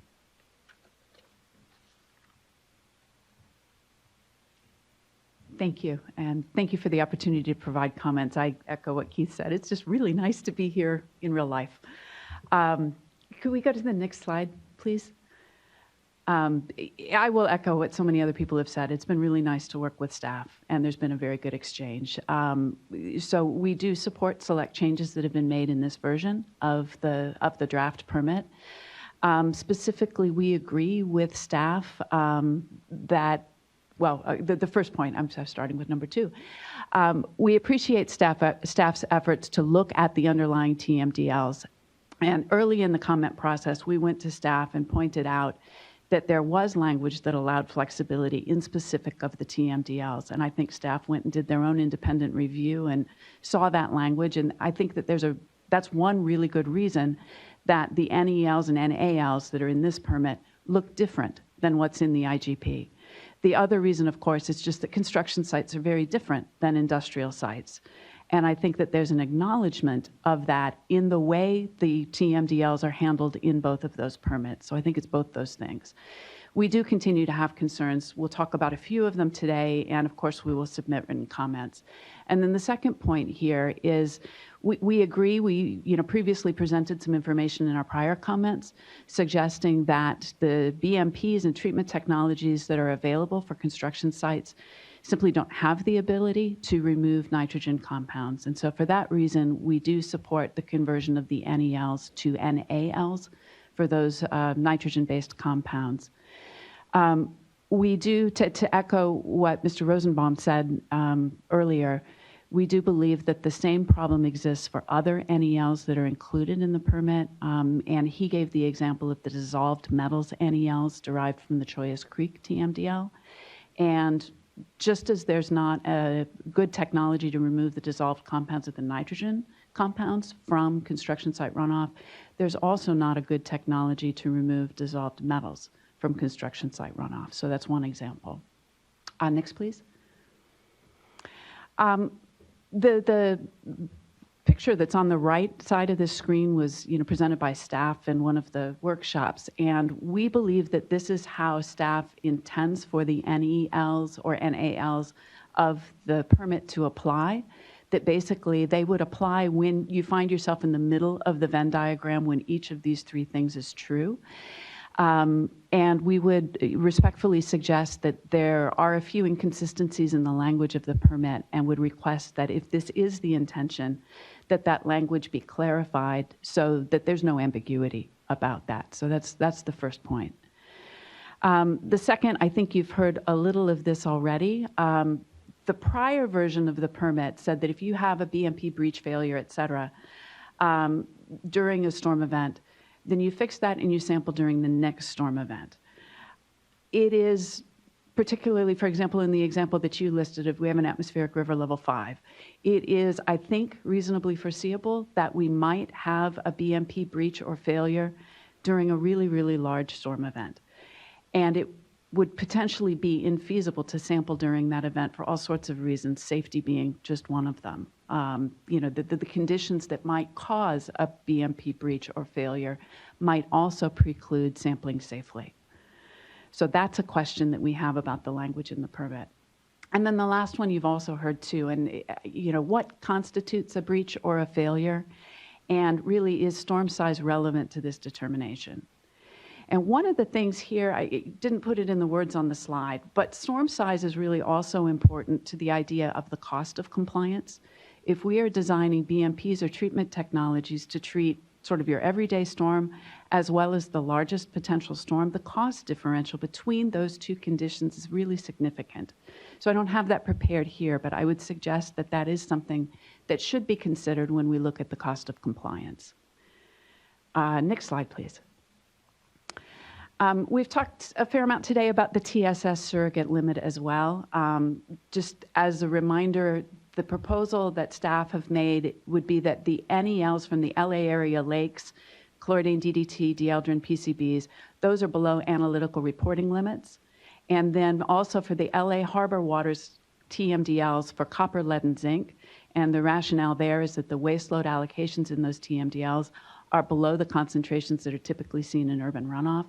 So for those pollutants in those water bodies, staff are proposing that soils at the construction site be sampled prior to permit coverage or prior to the construction activity to see if the alternative NEL would apply. And if it would, then the alternative NEL for TSS of 100 milligrams per liter of TSS would apply in lieu of the numeric effluent limitations for the specific pollutants. So you'd measure TSS instead of trying to measure those specific pollutants. We do have a similar comment and question that has been expressed earlier, which is whether that same kind of approach should apply for the NALs. And as an example, there are NALs in the permit for DDT, chlordane, and dieldrin in the LA Long Beach Harbors TMDL that are numerically the same as the NELs. So we would have the same detection limit problem there. So that's a question that we would request clarification on. With the next slide, please. Next slide, please. Thank you. We continue to have questions about how this surrogate TSS limitation was derived. And these are screenshots of two figures that are in the permit fact sheet. And a similar question was asked during the staff workshop a week ago. We continue to have this question and would request additional clarification of these figures and of how the 100 milligram per liter TSS alternative or surrogate limit was derived for all of these pollutants. The caption for these figures talks about concentrations, and yet the units in the figures are in terms of percent and related to the method reporting limit, not necessarily related to the underlying TMDL or to the, well, we don't understand how it's related to the 100 milligrams per liter TSS. So this is a request for clarification. And then one slide, last slide.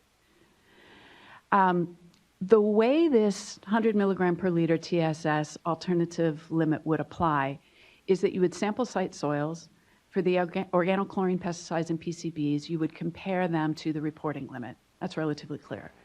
For the metals, copper, lead, and zinc, you would compare the soils concentrations that you receive when you send the soil sample off to the lab for testing to the waste load allocations in the TMDLs. But the soils metals concentrations would be reported by the laboratory in the units of milligrams of copper, say, per kilogram of soil. Whereas the waste load allocations that are provided in the TMDL are in the form of milligrams of copper per liter of water. And so there's a fundamental mismatch in the units, and it's unclear how one quantity relates to the other and how you would trigger the application of the alternative NEL. The last two have to do, again, with feasibility. Specifically, we would be interested in seeing staff's analysis of specifically which construction site BMPs can consistently achieve the TSS limit of 100 milligrams per liter and what the basis is for that conclusion. And more specifically, will it require the use of ATS, which imposes a different level of risk, certainly a different level of cost. We've done some reviews of the data out there. Frankly, it's very difficult to assess these NELs, the NALs, or even the TSS NEL because the data simply aren't there for either the influent the concentrations of these constituents in runoff from construction sites or the treatment efficacy. What if you have an influent concentration of X, you run it through a BMP or a treatment technology, what is the effluent concentration? There are very, very few data out there, and there's tremendous variability in those data, and I think staff have acknowledged that. So this goes again to the idea of feasibility. And then I believe in the staff workshop, staff asserted that they believed construction sites would be able to comply with the TSS limit of 100 milligrams per liter based on monitoring data for turbidity reported as NTU under the current permit. And we're unclear on the basis for relating the turbidity measurements to TSS because in our experience, in our review of the literature, that's not a consistent relationship. It's very site-specific. It's dependent upon the soil grain size, the soil type, even the refractive index of soils. So again, this goes to the feasibility of compliance. And I think those are the main questions that we have at this point, requests for clarification. Again, really nice to see people in person and appreciate the ability to work with you and work with staff. Thank you. Thank you. Next is Mark Greenwood with Granite Construction.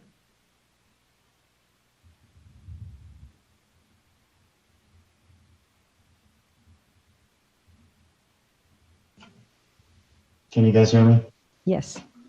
Good, thank you. I should say good evening where I'm at, but good evening, Vice Chair D'Adamo and board members and water board staff. My name is Mark Greenwood and I'm the Director of Environmental Services for Granite Construction Company. We are a heavy civil and construction materials company that provides the transportation and infrastructure solutions throughout California. First, I wanted to express our appreciation for the opportunity to provide feedback today and through the various stakeholder meetings that have taken place over the past year. It has been beneficial to have an open dialogue with the water board staff to better understand intent and gain clarity on some of the proposed language. Some of our recommendations were considered and incorporated in this iteration, such as adding the grandfather clause and clarifying routine maintenance activities. Thank you for being receptive to our comments. In the current iteration, our business still has several concerns that we have provided feedback on through the comment letter submitted in August of 2021. These three concerns are: one, we estimate that the draft permit will significantly increase implementation cost and workload. This includes additional inspections by the QSDs and QSPs, as well as an increase in the required sampling.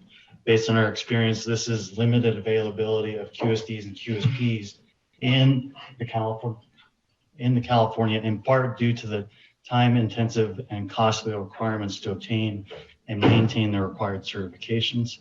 This additional scope of work for QSDs and QSPs will further limit their availability, and we are concerned that it may be difficult for discharges to retain QSDs and QSPs to comply with these new requirements.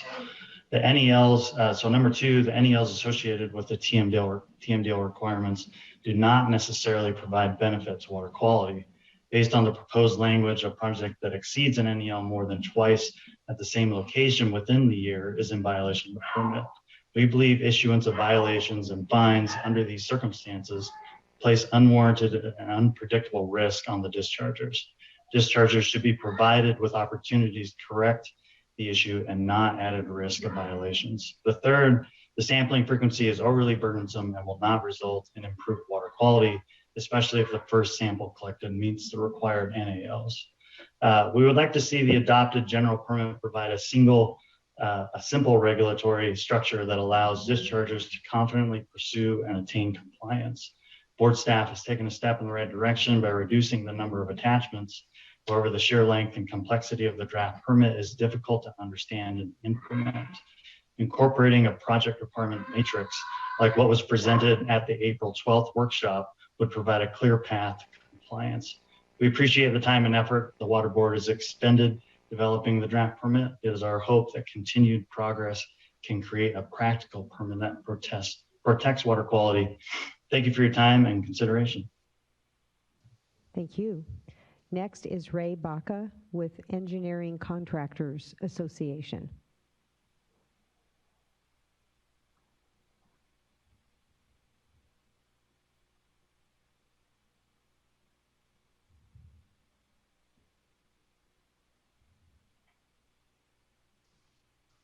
Good afternoon. Can you hear me?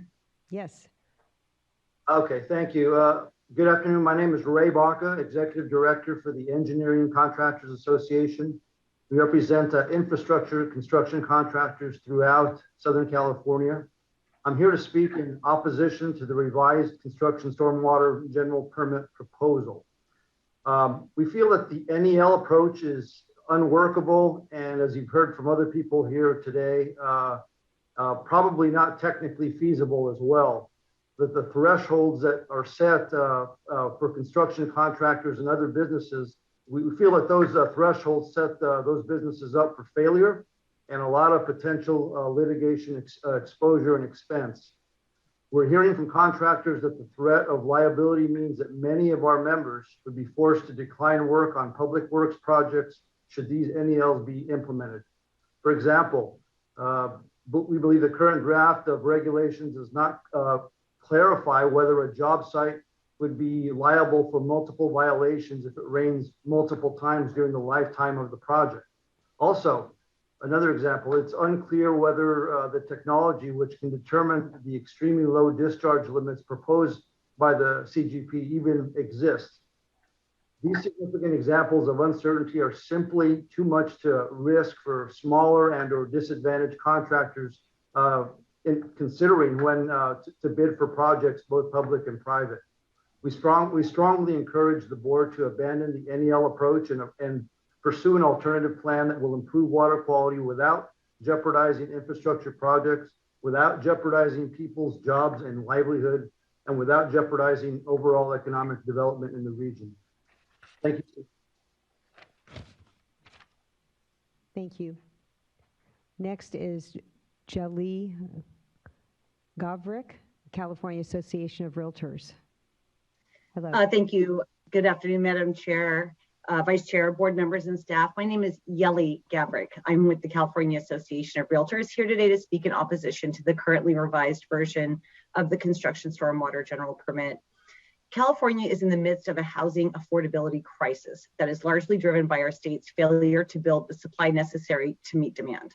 Even the governor has conceded that we are millions of housing units short of where we need to be. This acute deficiency of housing in California has pushed the median price of a home to over $800,000. These regulations will challenge the state's ability to meet our housing demands and further increase the pressure on California families struggling to afford housing. Now is not the time to impose costly and infeasible mandates that will exacerbate our housing crisis. We respectfully encourage the board and staff to abandon the NEL approach and pursue an alternative plan that won't impose additional expenses on California housing. Thank you for your time. Thank you, and I'm sorry for mispronouncing your name. No problem. Next is Connor Medina, Orange County Business Council.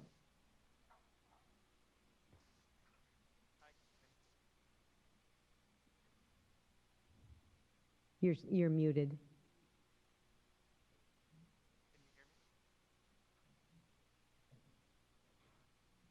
How about now? Okay, now we hear you. Okay, thank you. Good afternoon, Vice Chair and board members. My name is Connor Medina, Government Affairs Manager for the Orange County Business Council, leading voice of business in Orange County.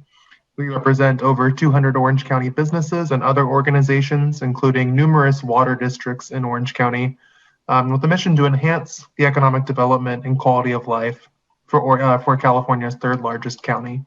I'm here to speak in firm opposition to the revised construction stormwater general permit proposal. The permit as currently proposed is unworkable and would significantly drive up the cost of and jeopardize the completion of a myriad of private and public work projects throughout the state and here in Orange County. The NEL approach in particular is unworkable and technically infeasible. Adopting this standard would lead to a dramatic increase in costs for public works, infrastructure, and private economic development projects by hundreds of millions of dollars.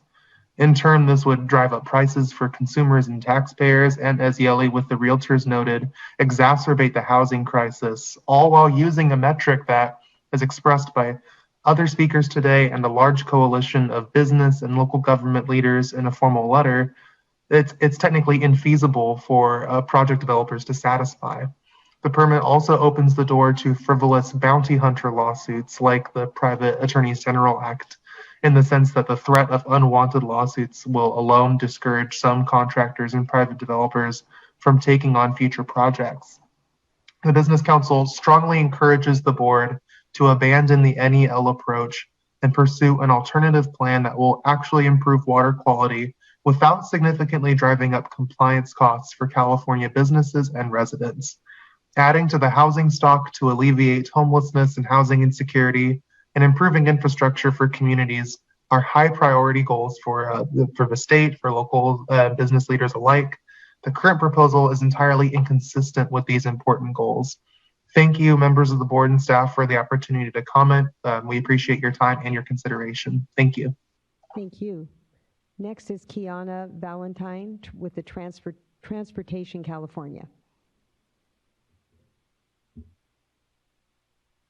Good afternoon, Madam Vice Chair and board members. This is Kiana Valentine with Transportation California. Just confirming you can hear me. I think so. Yes. Great. Thank you so much. Transportation California represents the transportation, construction industry, and workforce that builds, repairs, and maintains California's statewide multimodal transportation system. And I'm here this afternoon to speak in opposition to the revised construction stormwater general permit proposal. As many of my colleagues have already testified, the NEL approach is unworkable and technically infeasible. The proposed thresholds are so low they cannot be achieved through the use of any existing best management practices or BMPs, triggering immediate permit violations and enforcement. Adopting the standard would lead to significant increased costs for public works, infrastructure projects, and private economic development projects by hundreds of millions of dollars.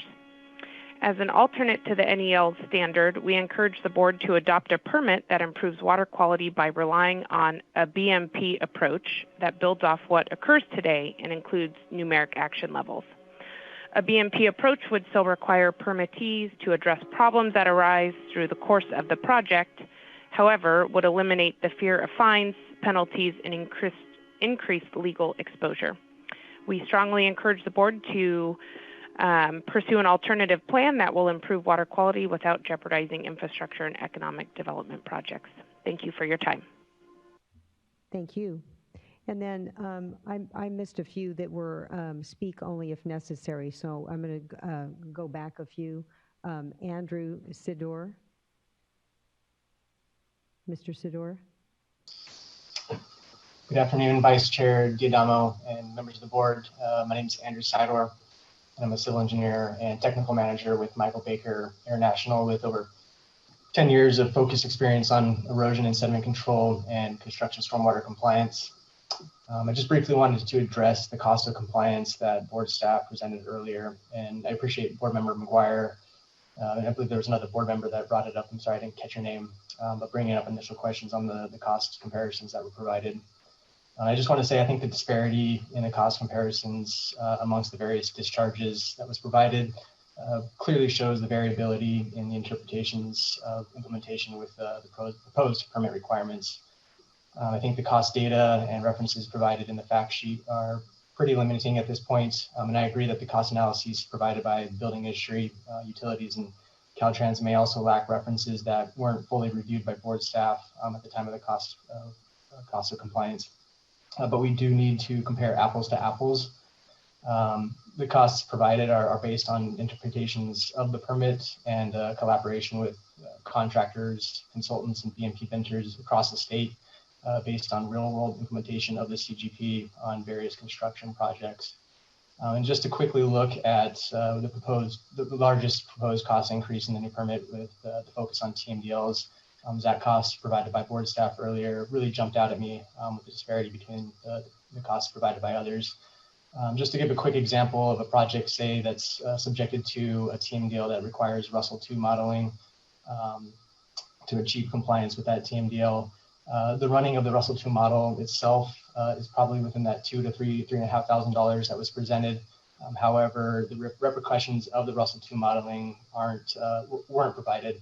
And that being trying to meet the pre-construction erosion estimates through additional BMP implementation, erosion and sediment control BMPs. And so a quick example, if you have a redevelopment site that was 100% impervious before and trying to meet those runoff requirements or erosion sediment erosion deposition requirements during a mass grade phase, you're going to have a substantial amount of additional erosion and sediment control BMPs that need to be implemented on site. And so I think that's a huge cost increase right there. And then getting into the NALs and NELs, implementing ATS and advanced treatment type systems on a construction stormwater site severely going to run up the cost. Putting a treatment type system on a site, you have to mobilize it. It's probably going to sit on site for an entire rainy season. You're looking at tens to hundreds of thousands of dollars to implement these types of systems on a site. So with that, thank you for the time, and I will wrap it up. Thank you. Next is Jane Jonda Timba with Rick Engineering Company.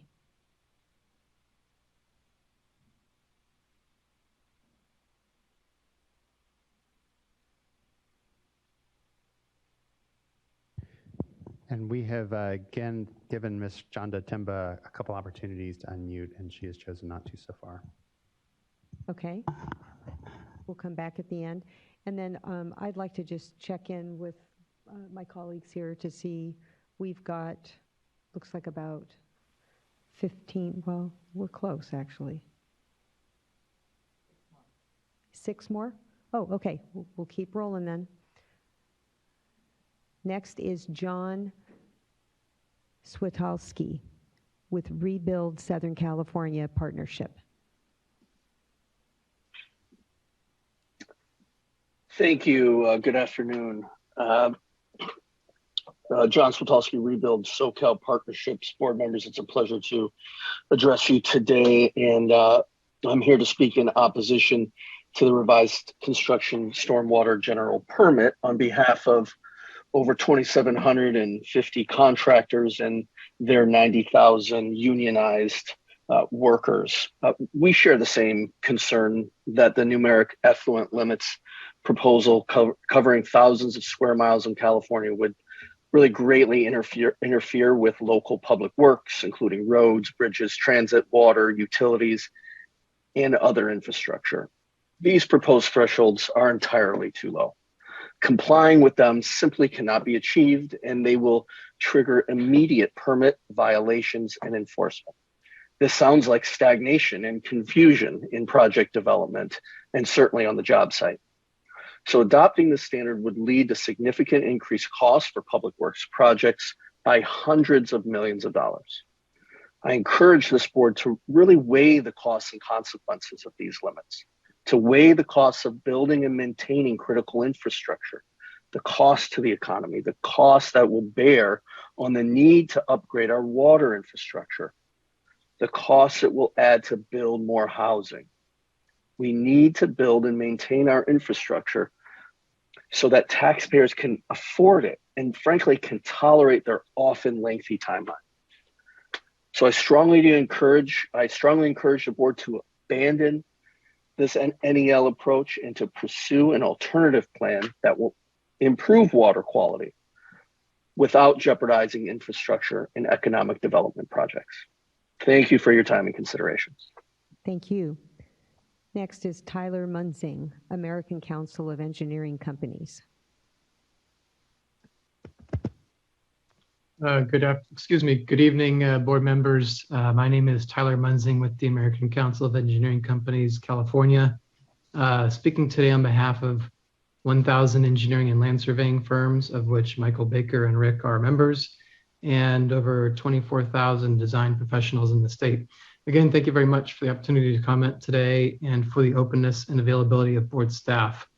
Unfortunately, we still have serious concerns about the feasibility of the NEL standards proposed by the staff in this draft CGP. And just for reference, we take great pains to ensure that our job sites comply with all state rules and regulations, of course, to protect our workers, the public, and the environment. Unfortunately, the proposed NEL standards are unworkable with today's best management practices. The increased costs that you've heard about that are attributable to these standards may result in critical infrastructure, housing, and other economic development projects being canceled entirely because they are too expensive to build. And that means the elimination of thousands of job opportunities in the state. So rather than pursuing the NL standard, ACC California strongly encourages the board to adopt an alternative proposal that uses a BMP approach and that improves water quality without sacrificing jobs that are reliant on those infrastructure, housing, and economic development projects. Appreciate your consideration. Thank you for your time and your hard work on this issue. Thank you. Next is Raul Gill with RDC. Good evening. I'd like to first thank the board for the opportunity to comment. I represent a stormwater consulting company in Central California. We have two comments, primarily in monitoring requirements for sampling and inspection.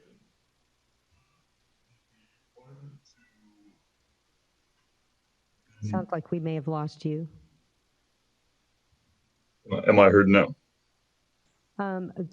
We were only able to catch maybe your first sentence. Maybe if you could start over again. Absolutely. Okay. We had two comments on monitoring requirements. For sampling requirements, requiring 3 samples per discharge location. Typically on construction sites where there can be as many as 20 discharge locations, this requires up to 60 samples, which is an enormous increase in workload and cost. And the atmospheric river that came through in October has been referenced a couple times, but the important thing about that was that we documented that NOAA forecasted substantially less than what actually fell on site. And if the board is choosing to require inspections to be based almost only off of rain event forecasting, then if a QSP, for example, does not or is not required.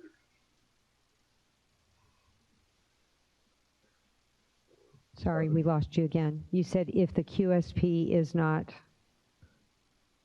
If inspections aren't completed because they don't qualify as a anticipated precipitation event, then this presents the opportunity for dischargers to be out of compliance purely based on a incorrect NOAA prediction. Those are our two comments. Thank you. Thank you. Next is Adam Harper with the California Construction and Industrial Materials Association.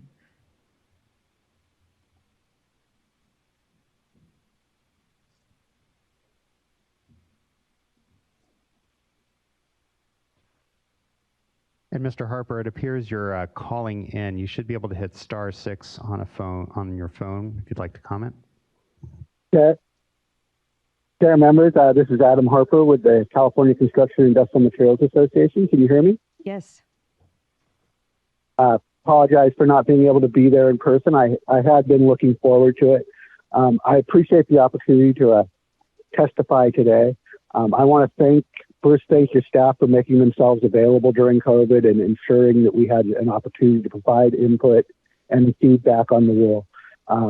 We share similar concerns to what you have heard on the numeric effluent limits from many participants today, and respecting the time, I won't go back into those concerns, but suffice it to say, one of the things I did hear that I think is very concerning is the concept of an equivalency between a construction site and industrial sources. Our membership operates both construction sites and industrial sources, and they're very different types of challenges. A industrial source, you are managing the exposure of the industrial material to the stormwater and its potential flowing off site. You have the potential to have buildings and infrastructure and cover. You may also be operating in the natural environment. Where you're operating in a construction environment, it's often open territory, fully exposed. In this case, we're dealing with often naturally occurring substances that are invisible. The treatment technologies require significant permanent investment. The types of things that can potentially happen on an industrial site, but on a temporary construction site would be exceedingly challenging, and how you would do that and whether you would want to index that into your cost of housing and your cost of infrastructure All of those items are potentially implicated as you can decide whether you're going to add those costs via numeric effluent limits into the permit.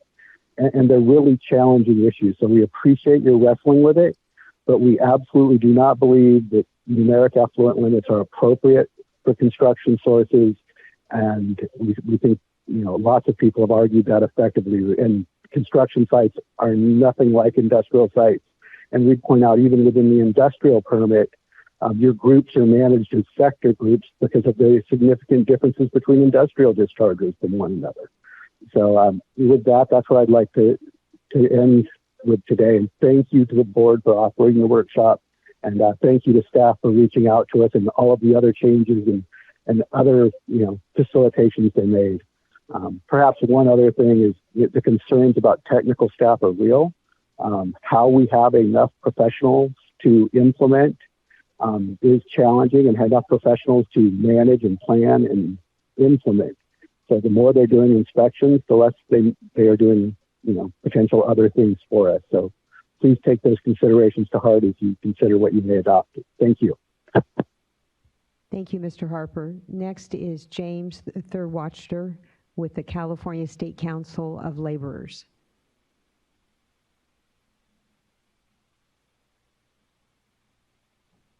Good afternoon, Madam Chair and members. Could you all hear me? Yes.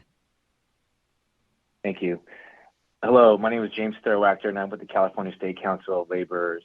And I'm calling in on behalf of over 60,000 men and women that we represent in the heavy construction industry statewide.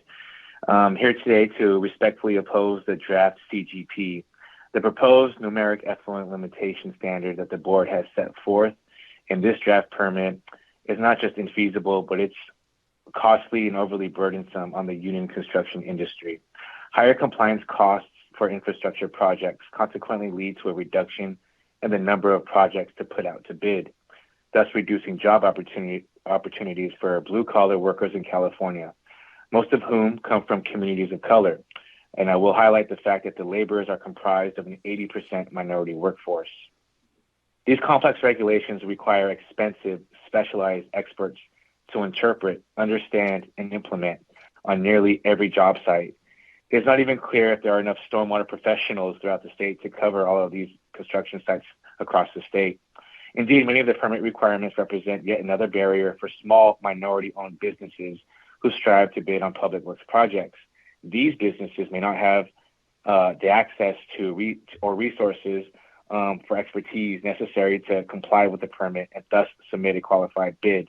And I hate to sound like a broken record, but I remember last year commenting on the fact that there still lacks a Spanish version, and many of our small minority business owners speak English as a second language. So I highly encourage the board to heed this and rectify that. And that's all I have. Thank you very much for your time. Thank you. And then next is Shari Rockney. And it appears Shari is not on the platform. Oh, that's right. There he is. Nice to see a live person. Yes, we can. Okay, it's on. Wow, that was a long wait. So I'm at QSD. I prepare the SWIP. I'll take it to the field, and I see the implementation of everything. We can afford clean water. My kids need it. You have a job to do good regulations, because we need it for the clean water. The couple of things that I like to talk about here are things that are redundant. The inspections, the sampling is redundant without any profit to the clean water. You're sampling something 3 times within 5 minutes. What is the point in that? So that's 3 times the cost that can come down. And it doesn't do anything for the water quality. The other thing is that they changed the wordings in the Appendix D for erosion control item F, that all the disturbed areas needs to be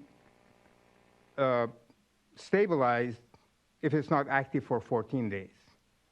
This will probably quadruple the cost of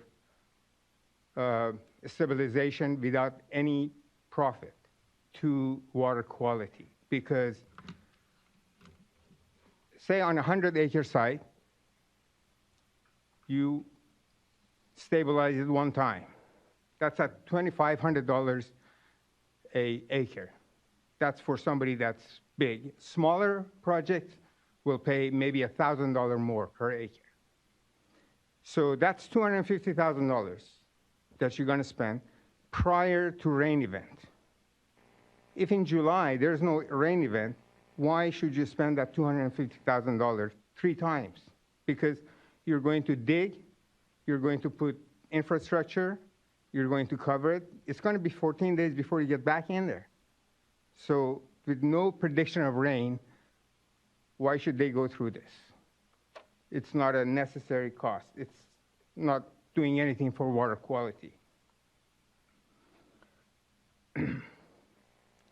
The other thing is that post-construction water calculation, that doesn't belong to this permit. It should be with the municipality where they design the project, because we have no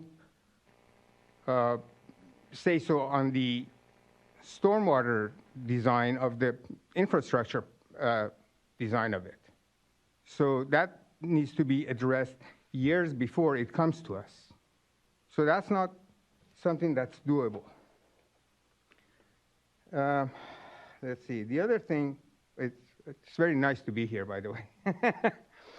The other thing is, let's see, on the order in number 6, it reads that this permit does not supersede the local authority.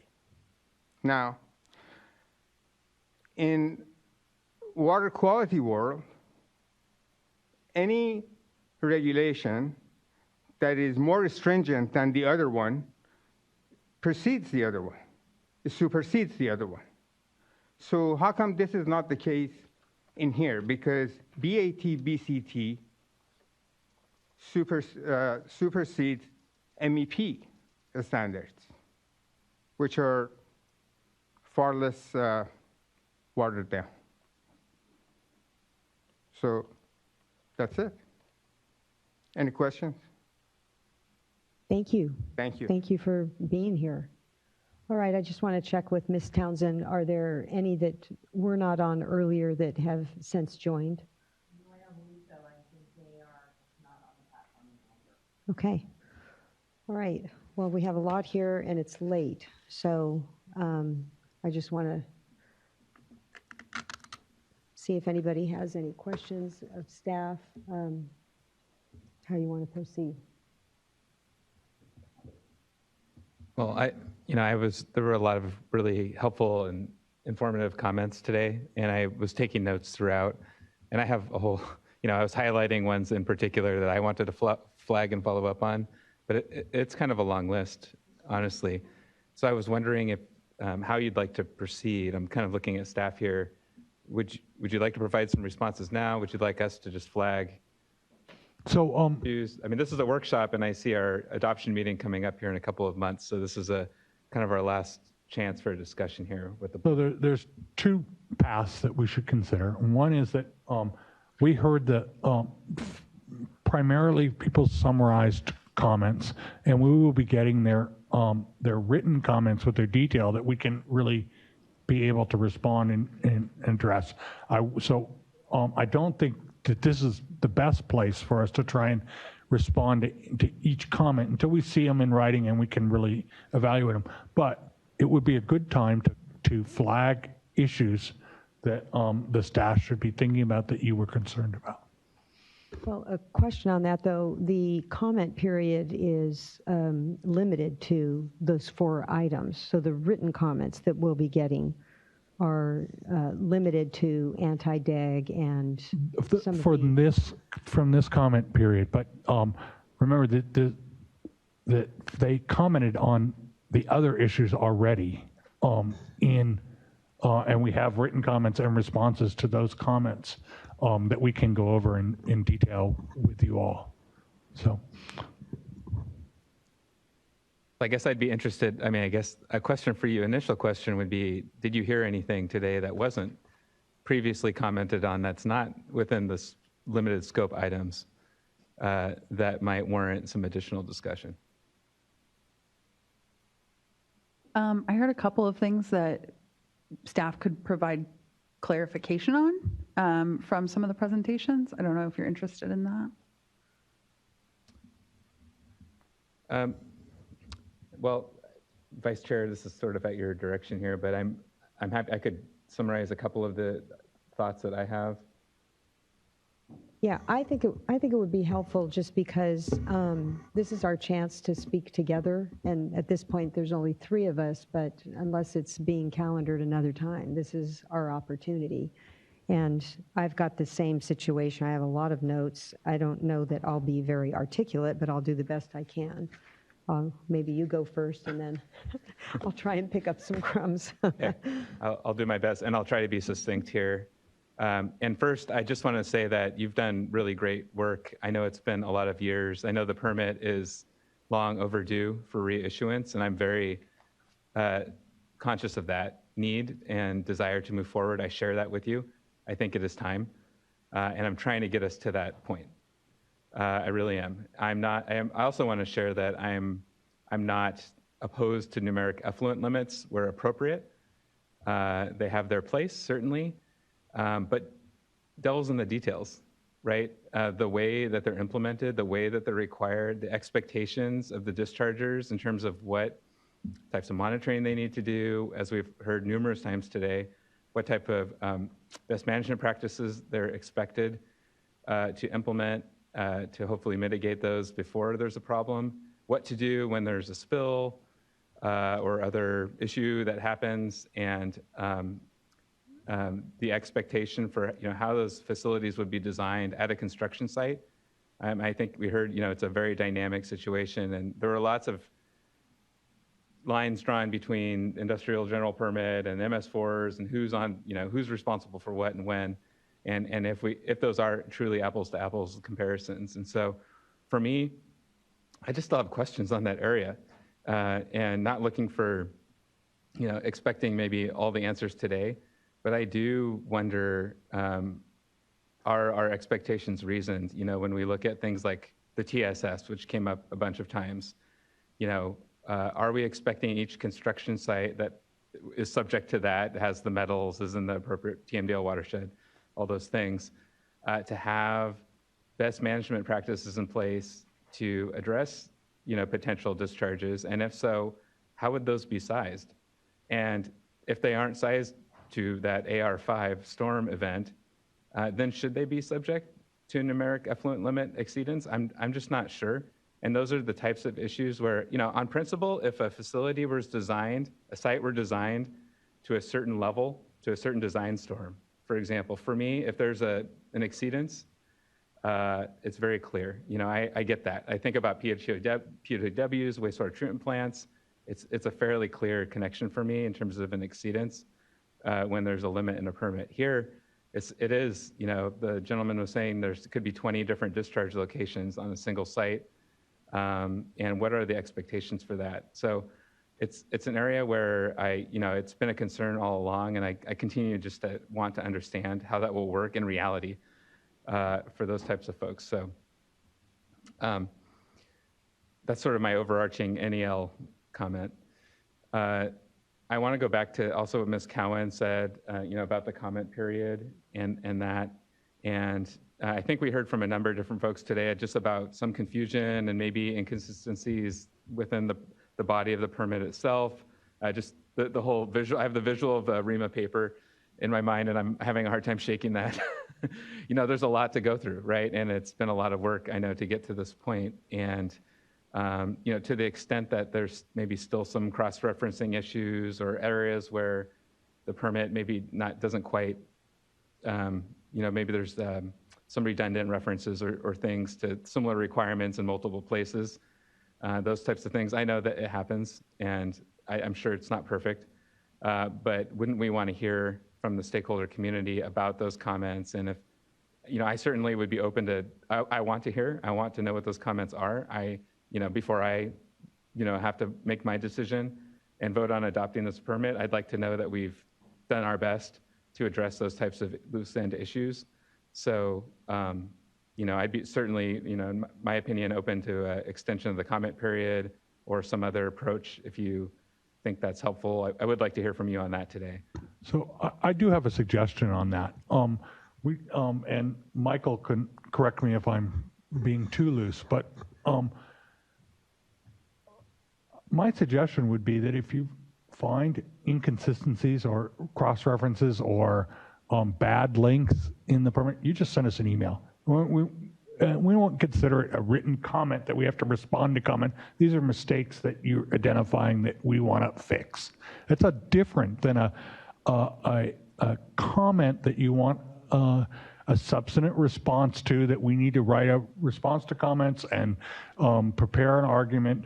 They're just different types of issues, in my opinion. I'll let OCC jump in to say if that's doable. Yeah, from an evidentiary perspective and the record we're trying to build, that doesn't cause me any concern. And so whether at the staff level, we reach out to folks that have flagged those issues and have a conversation, or they just summarize what they think are inconsistencies, we can handle that within our record without reopening the comment period or extending it. Yeah, and from the staff perspective, something that has happened over these many years of development of this permit is that we have built incredible relationships with stakeholders and interested parties from all sides and all interests, and they have sent us already their markups for these types of inconsistencies and typos and things like that. So we're extremely open to taking that feedback and incorporating it where it's non-substantive inconsistencies, and we've already started to do so. Yeah. So we heard from Karen Cowan, we've heard from all the folks that spoke on those inconsistencies today. They're already in my inbox. So if that's helpful. Yeah, no, I mean, that's helpful. And certainly on, grammatical issues and cross-referencing and things like that non-substantive issues, that certainly makes sense.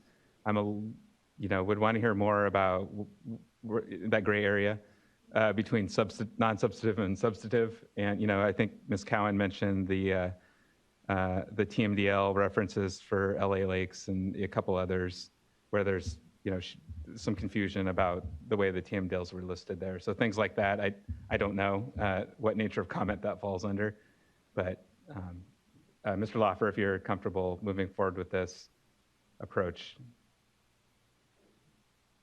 Certainly for those types of issues that are a little bit more in a gray area, that can be a conversation at the staff level to figure out whether or not it is an ambiguity that we need to resolve or an incorrect reference. But again, it doesn't present the same sorts of evidentiary concerns that someone, submitting comments with new cost estimates that are coming in well after the comment period is closed.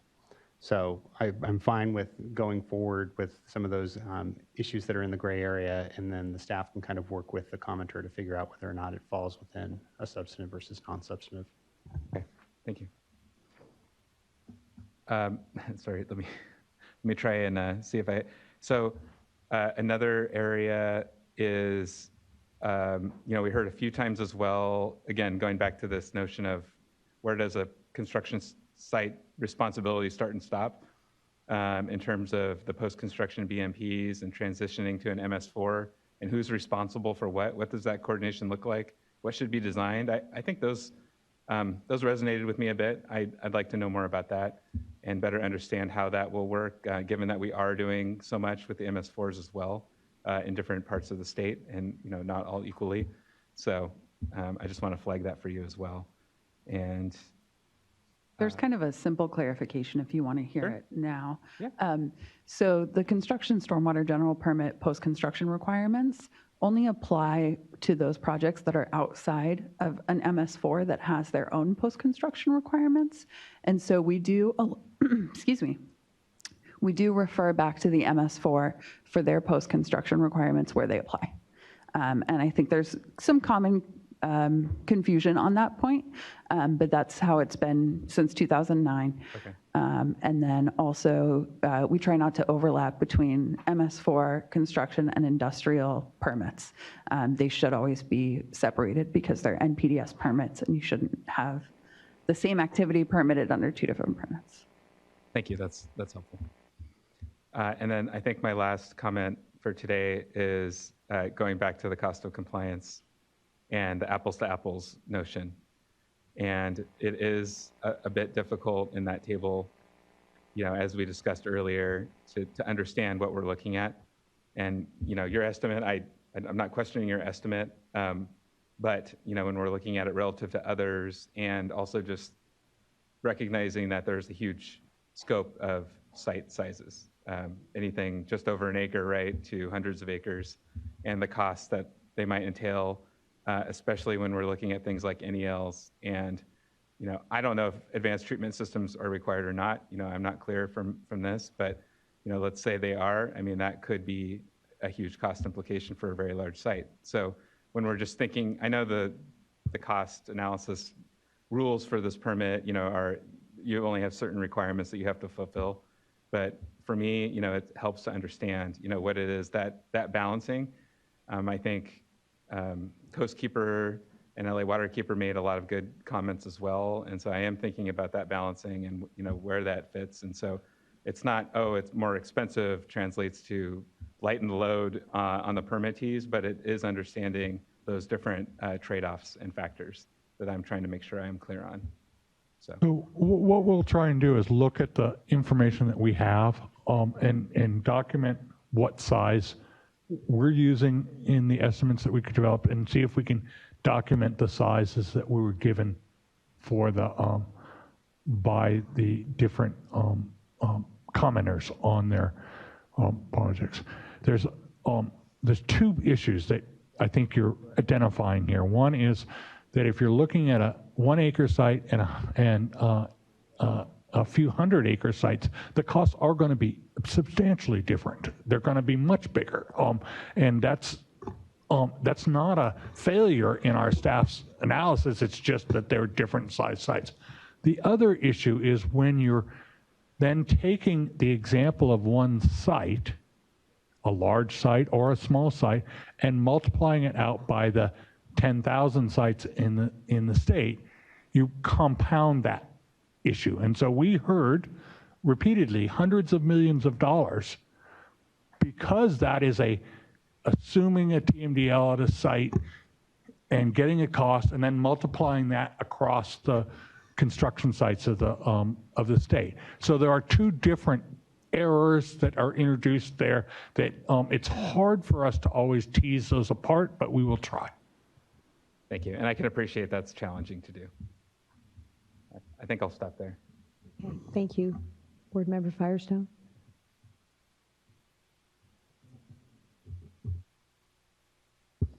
Let's see if there's things to add to that from my notes that I wanted to flag now.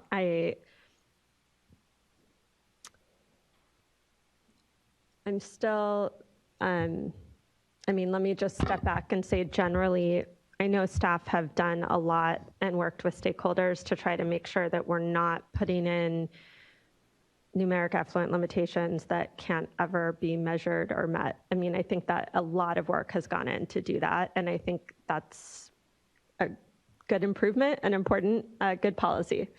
There are TMDLs for a reason because there's an impaired water body, and if these are sources of that pollutant, it is important that we have numeric standards that are consistent with what the region's adopted. And so, that's the tension here, obviously, that the permit's trying to strike. I would like to understand I know most of the numeric effluent limitations are in the LA region. I'm interested to understand the kind of racial equity and Collin virus screen analysis. So if there's ways of helping to pull that out, that would be helpful. You know, I don't, it's again, also within the context of there's, if it's within that context of there's some things that we can't measure. So I don't think that's necessarily a disproportionate impact, right? It's really where there are things that that cumulatively are going to be impacting impaired water bodies in, you know, communities of color and disproportionately burdened communities. So can I jump in? Because I totally agree with you. And I think this might come back to a comment that you had made, Sean, now that I reflect on what you're saying, well, is that by using a surrogate of 100 milligrams per liter of synthetic solids, that will, I think, require active treatment. So it is meaning that we're putting in a system to actually settle out the solids in active treatment. We use active treatments at high-risk sites around the state when they're high-risk sites. That's part of the calculation. Another way of thinking about this is that these areas are translated to high-risk sites.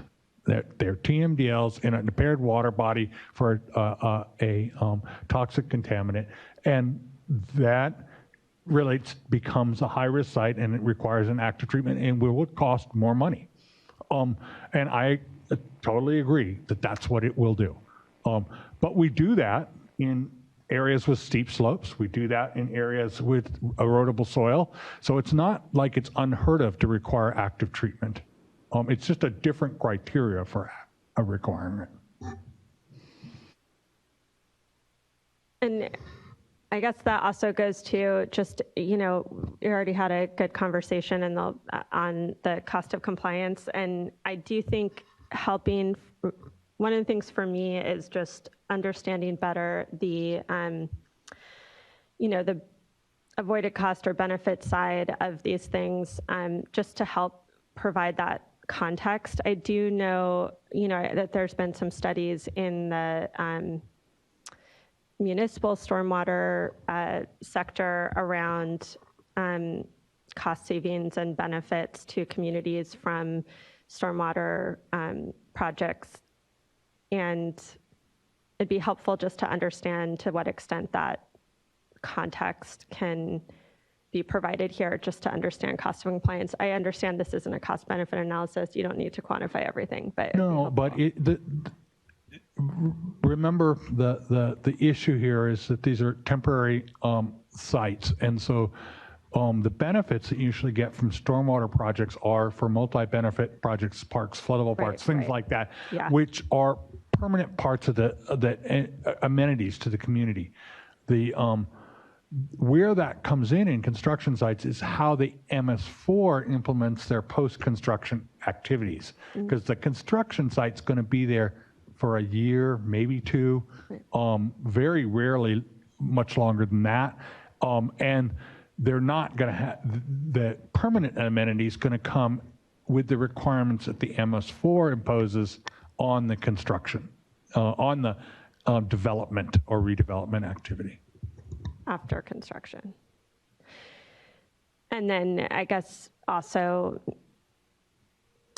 you know, which may be harder to get at, but the, you know, the avoided costs of preventing pollution, obviously. I don't know that to the extent that we can. We can talk internally. It's really hard with construction because it's limited term, small size. It's hard to you know, it's hard to defend any cost of pollution on one hand because it's ephemeral. It happens and it's gone. But on the other hand, you know, during that time there is an impact that is happening to the aquatic ecosystem, to the amenities that people are using for the rivers and streams. But it's hard to quantify because of it's happening during a storm event when there's already all sorts of things going on in the water. I just want to look if there's,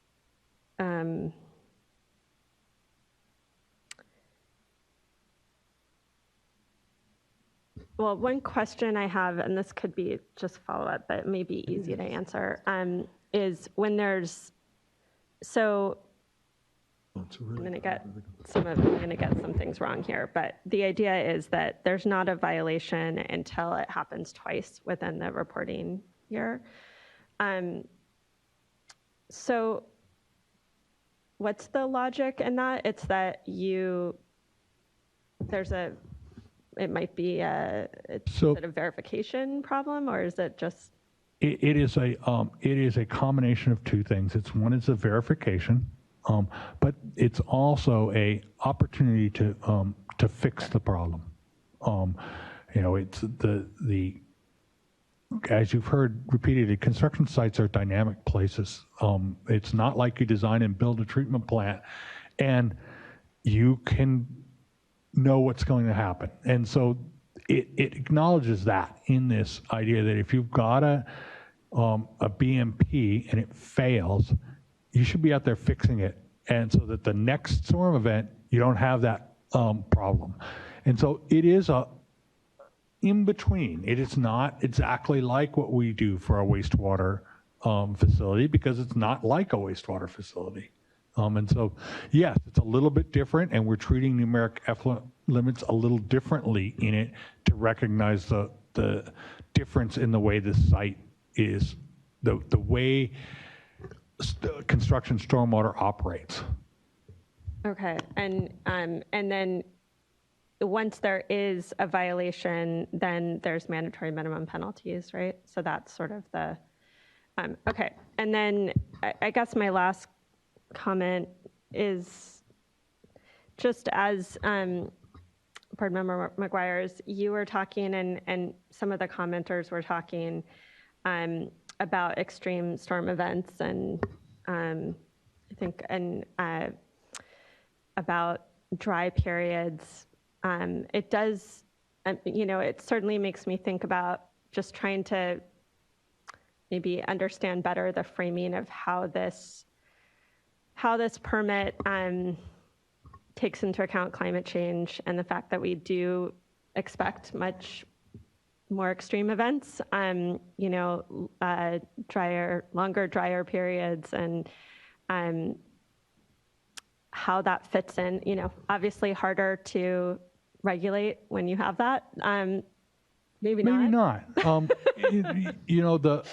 construction stormwater permit from the beginning has incentivized mass grading during the dry season. If you can do all of your mass grading during the dry season so that you don't have your exposed soils in an unbuttoned down manner during the wet season, your compliance is easy. And so if the extreme events mean that it's more important to do your mass grading in the dry weather because of the extreme size of the storms that you might get, that doesn't make it impossible. It just makes it different. And so that's, yes, that might make it more complicated to plan your construction project so that you do that. But, we had, on the other hand, we had October, the SWRCB River, but we also had January and February with no rain. Yeah, and if I can add a point of clarification in regard to that as well. We have heard a lot about the atmospheric river in October, right, as an example. And Dr. Paulson reminded me through her comment about safety that in the permit we have provisions about safety. We do not expect folks to be out sampling, maintaining BMPs, doing those activities when it's not safe for their crews to do so. And that's written into the permit. So that's another sort of response to what happens in these storms where something's inevitably going to fail.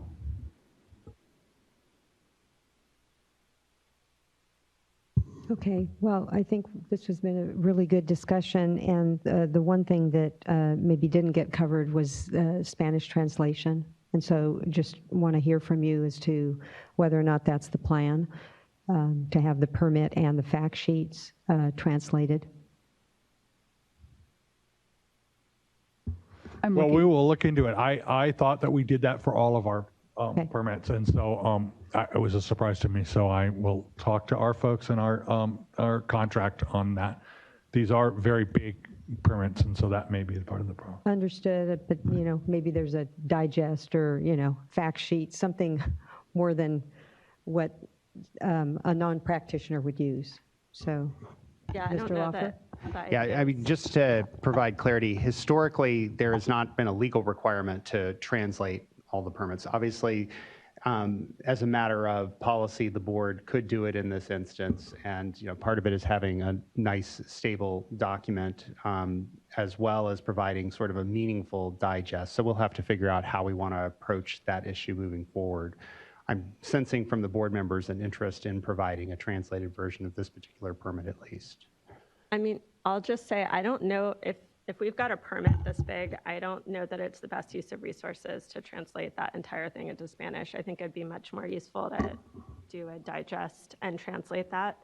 I know we have limited resources for translation and a lot of need here at the board, and I just think whether you speak English or Spanish or anything else, more likely that you're going to actually be able to use a digest. And having somebody that can help with the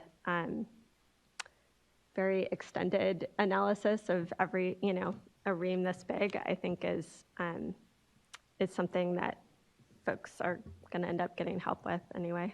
Yeah. To that point, I agree. And it would be a priority for me as well to make this available in as many languages and to as many people as possible. Part of our sort of response is that I have staff on my team that speak multiple languages. I think there's at least 3 or 4 languages in my unit, and they frequently provide customer service and permit interpretation. Board Member McGuire, did you have anything else? Okay. All right. And then just going through, I think a lot of what I have here has already been discussed, but I thought Dr. Paulson's comment, that one slide with the Venn diagram, I would have hoped that there would have been clarity at this point, but it seems that there's still some confusion. So I think taking a look at that would be helpful. And then for me, my comments are really in 2 categories. But before going into that, I just really want to thank you all, because I've spent a lot of time with you, and I've had a lot of questions, and I still have more, and I know I'm going to be spending a lot more time with you, and I know that you will be responsive because you have been, and just it really makes me proud as a board member when I hear stakeholders come in and express concerns, but they always, but before they express the concern, they compliment staff. And so I think that's the mark of very professionalism and being responsive, whether or not in the end, we can't please all people all the time, and that's not what we're here to do, but it certainly is something to aim for, to be responsive. So my comments are in 2 categories.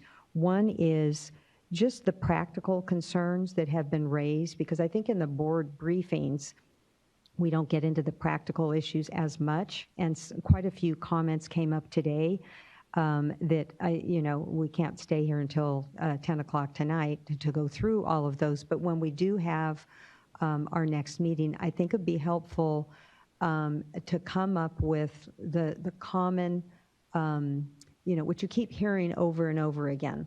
Like, do you really have to go out and test in the middle of an atmospheric river? Do you really have to stabilize a site and then go back and do it again 14 days later and over again? Some of these sort of it seems not practical. And so more than likely you'll have answers for most of these. One other one that came up was the QSPs being overwhelmed. And so just looking at the amount of monitoring that's required, the amount of sampling that's required, at a certain point, is it too much? And are we taking away resources that could be spent on some other piece that's more important? And that brings to mind kind of the big picture, and I think that Board Member McGuire described it best, and that is on NELs, and I too am not opposed to the NELs, and I think that you've done a really good job of narrowing things down and recognizing where it wasn't feasible, taking it off the list or moving it over to an NAL. And so I'm just not there yet on what remains, in particular on this issue of the dissolved metals, and also what is active treatment? You know, this concern about what's feasible. There's several things floating around. It's infeasible, but also it's too expensive. And what exactly are the BMPs? What's exactly required? And why doesn't it matter what the storm event is? And so I'm trying to, in my mind, put all of these into a place where I'm comfortable and feel like we have been as responsive as we can be.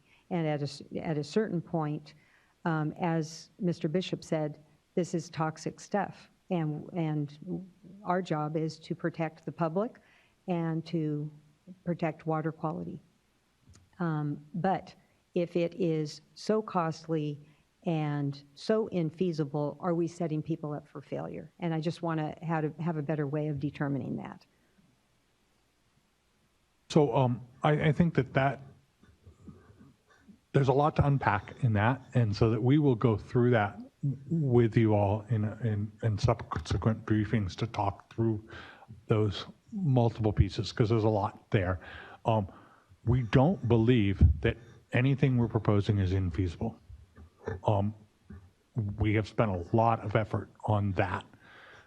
As I tried to acknowledge, I think that that TMDLs in the that have the surrogate TSS are going to require active treatment. We'll go into explaining what active treatment is, but it is a term of art in construction stormwater, and so it's something that's done. It's not a fancy new reverse osmosis system or anything. And I think the one area that that is different is the dissolved metals in Joyous Creek. And this really, the staff's proposal is a policy proposal that you should think about, and we didn't really highlight it today, but I'll highlight it now. Joyous Creek did a water effects ratio where they went in and determined what the actual toxicity of that metal to the fish is and to the aquatic life. That is the solution that was discussed for other dissolved metals, is that we would do that as a state. That's why we have in the stormwater realm, we're doing the BLM, the biotic ligand model, to determine the real toxicity. That means that the metals levels in Joyous Creek that are, they are much higher than they are in most places around the state, because they've already applied a water effects ratio that said you can be 3 times or 4 times. I will have to look up and tell you what that number is. I don't remember off the top of my head.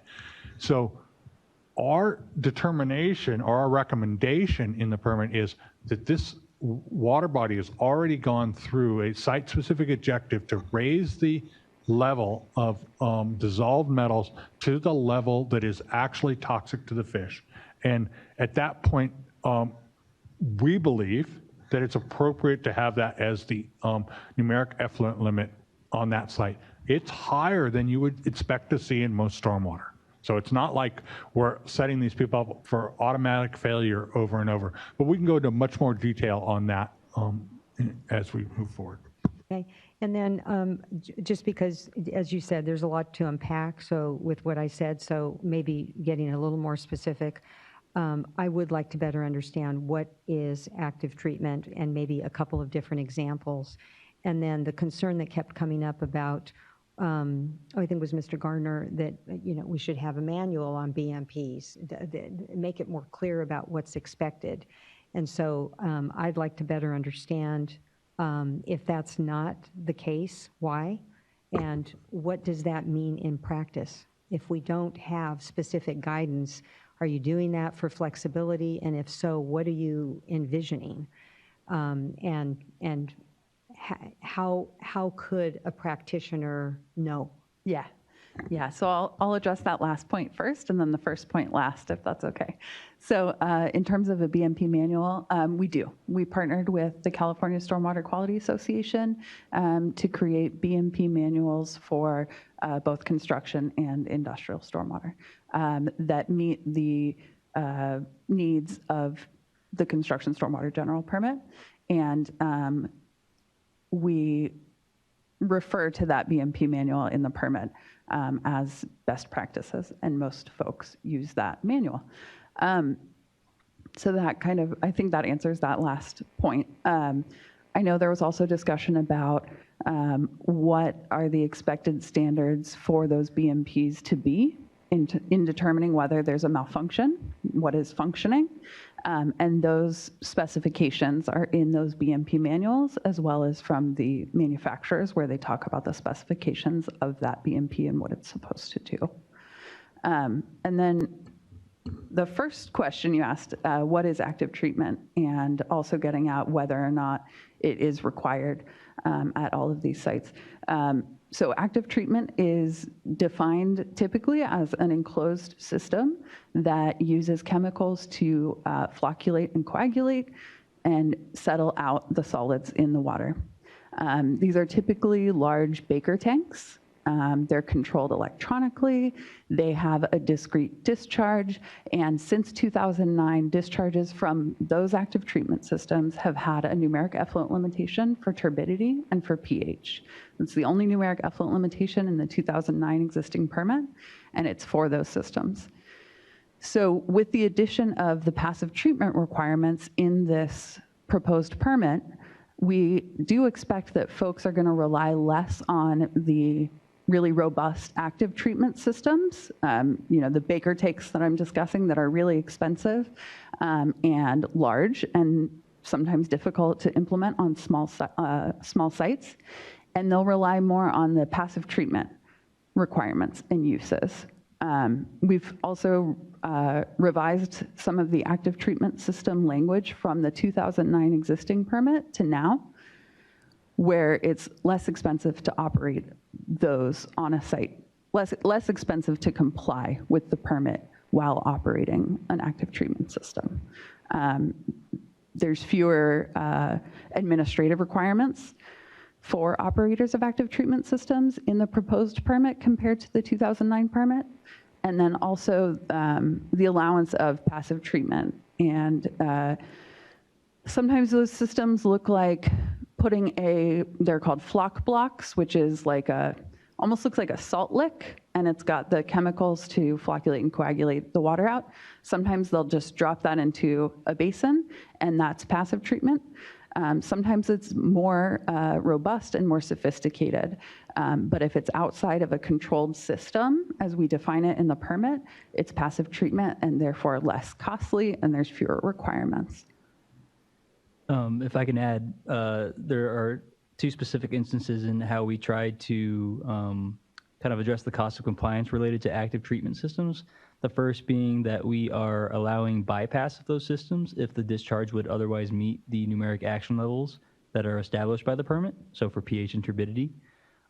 Previously, there was no allowance of bypass if you had an active treatment system, so you might be subject to the numeric effluent limitation.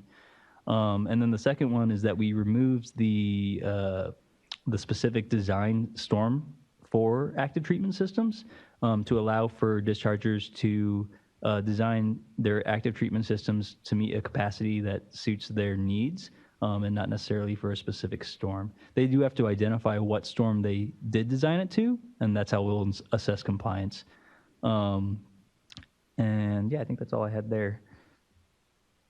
That's helpful. Thank you. All right.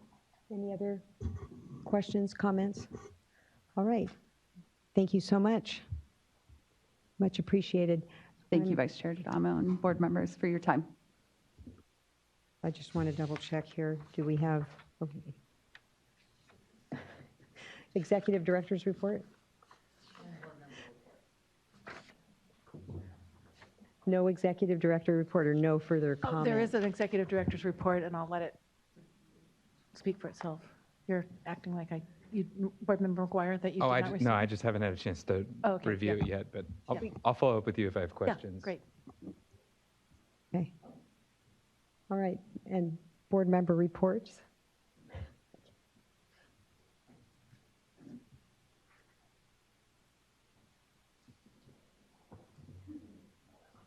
I don't have any public meetings to report. Okay.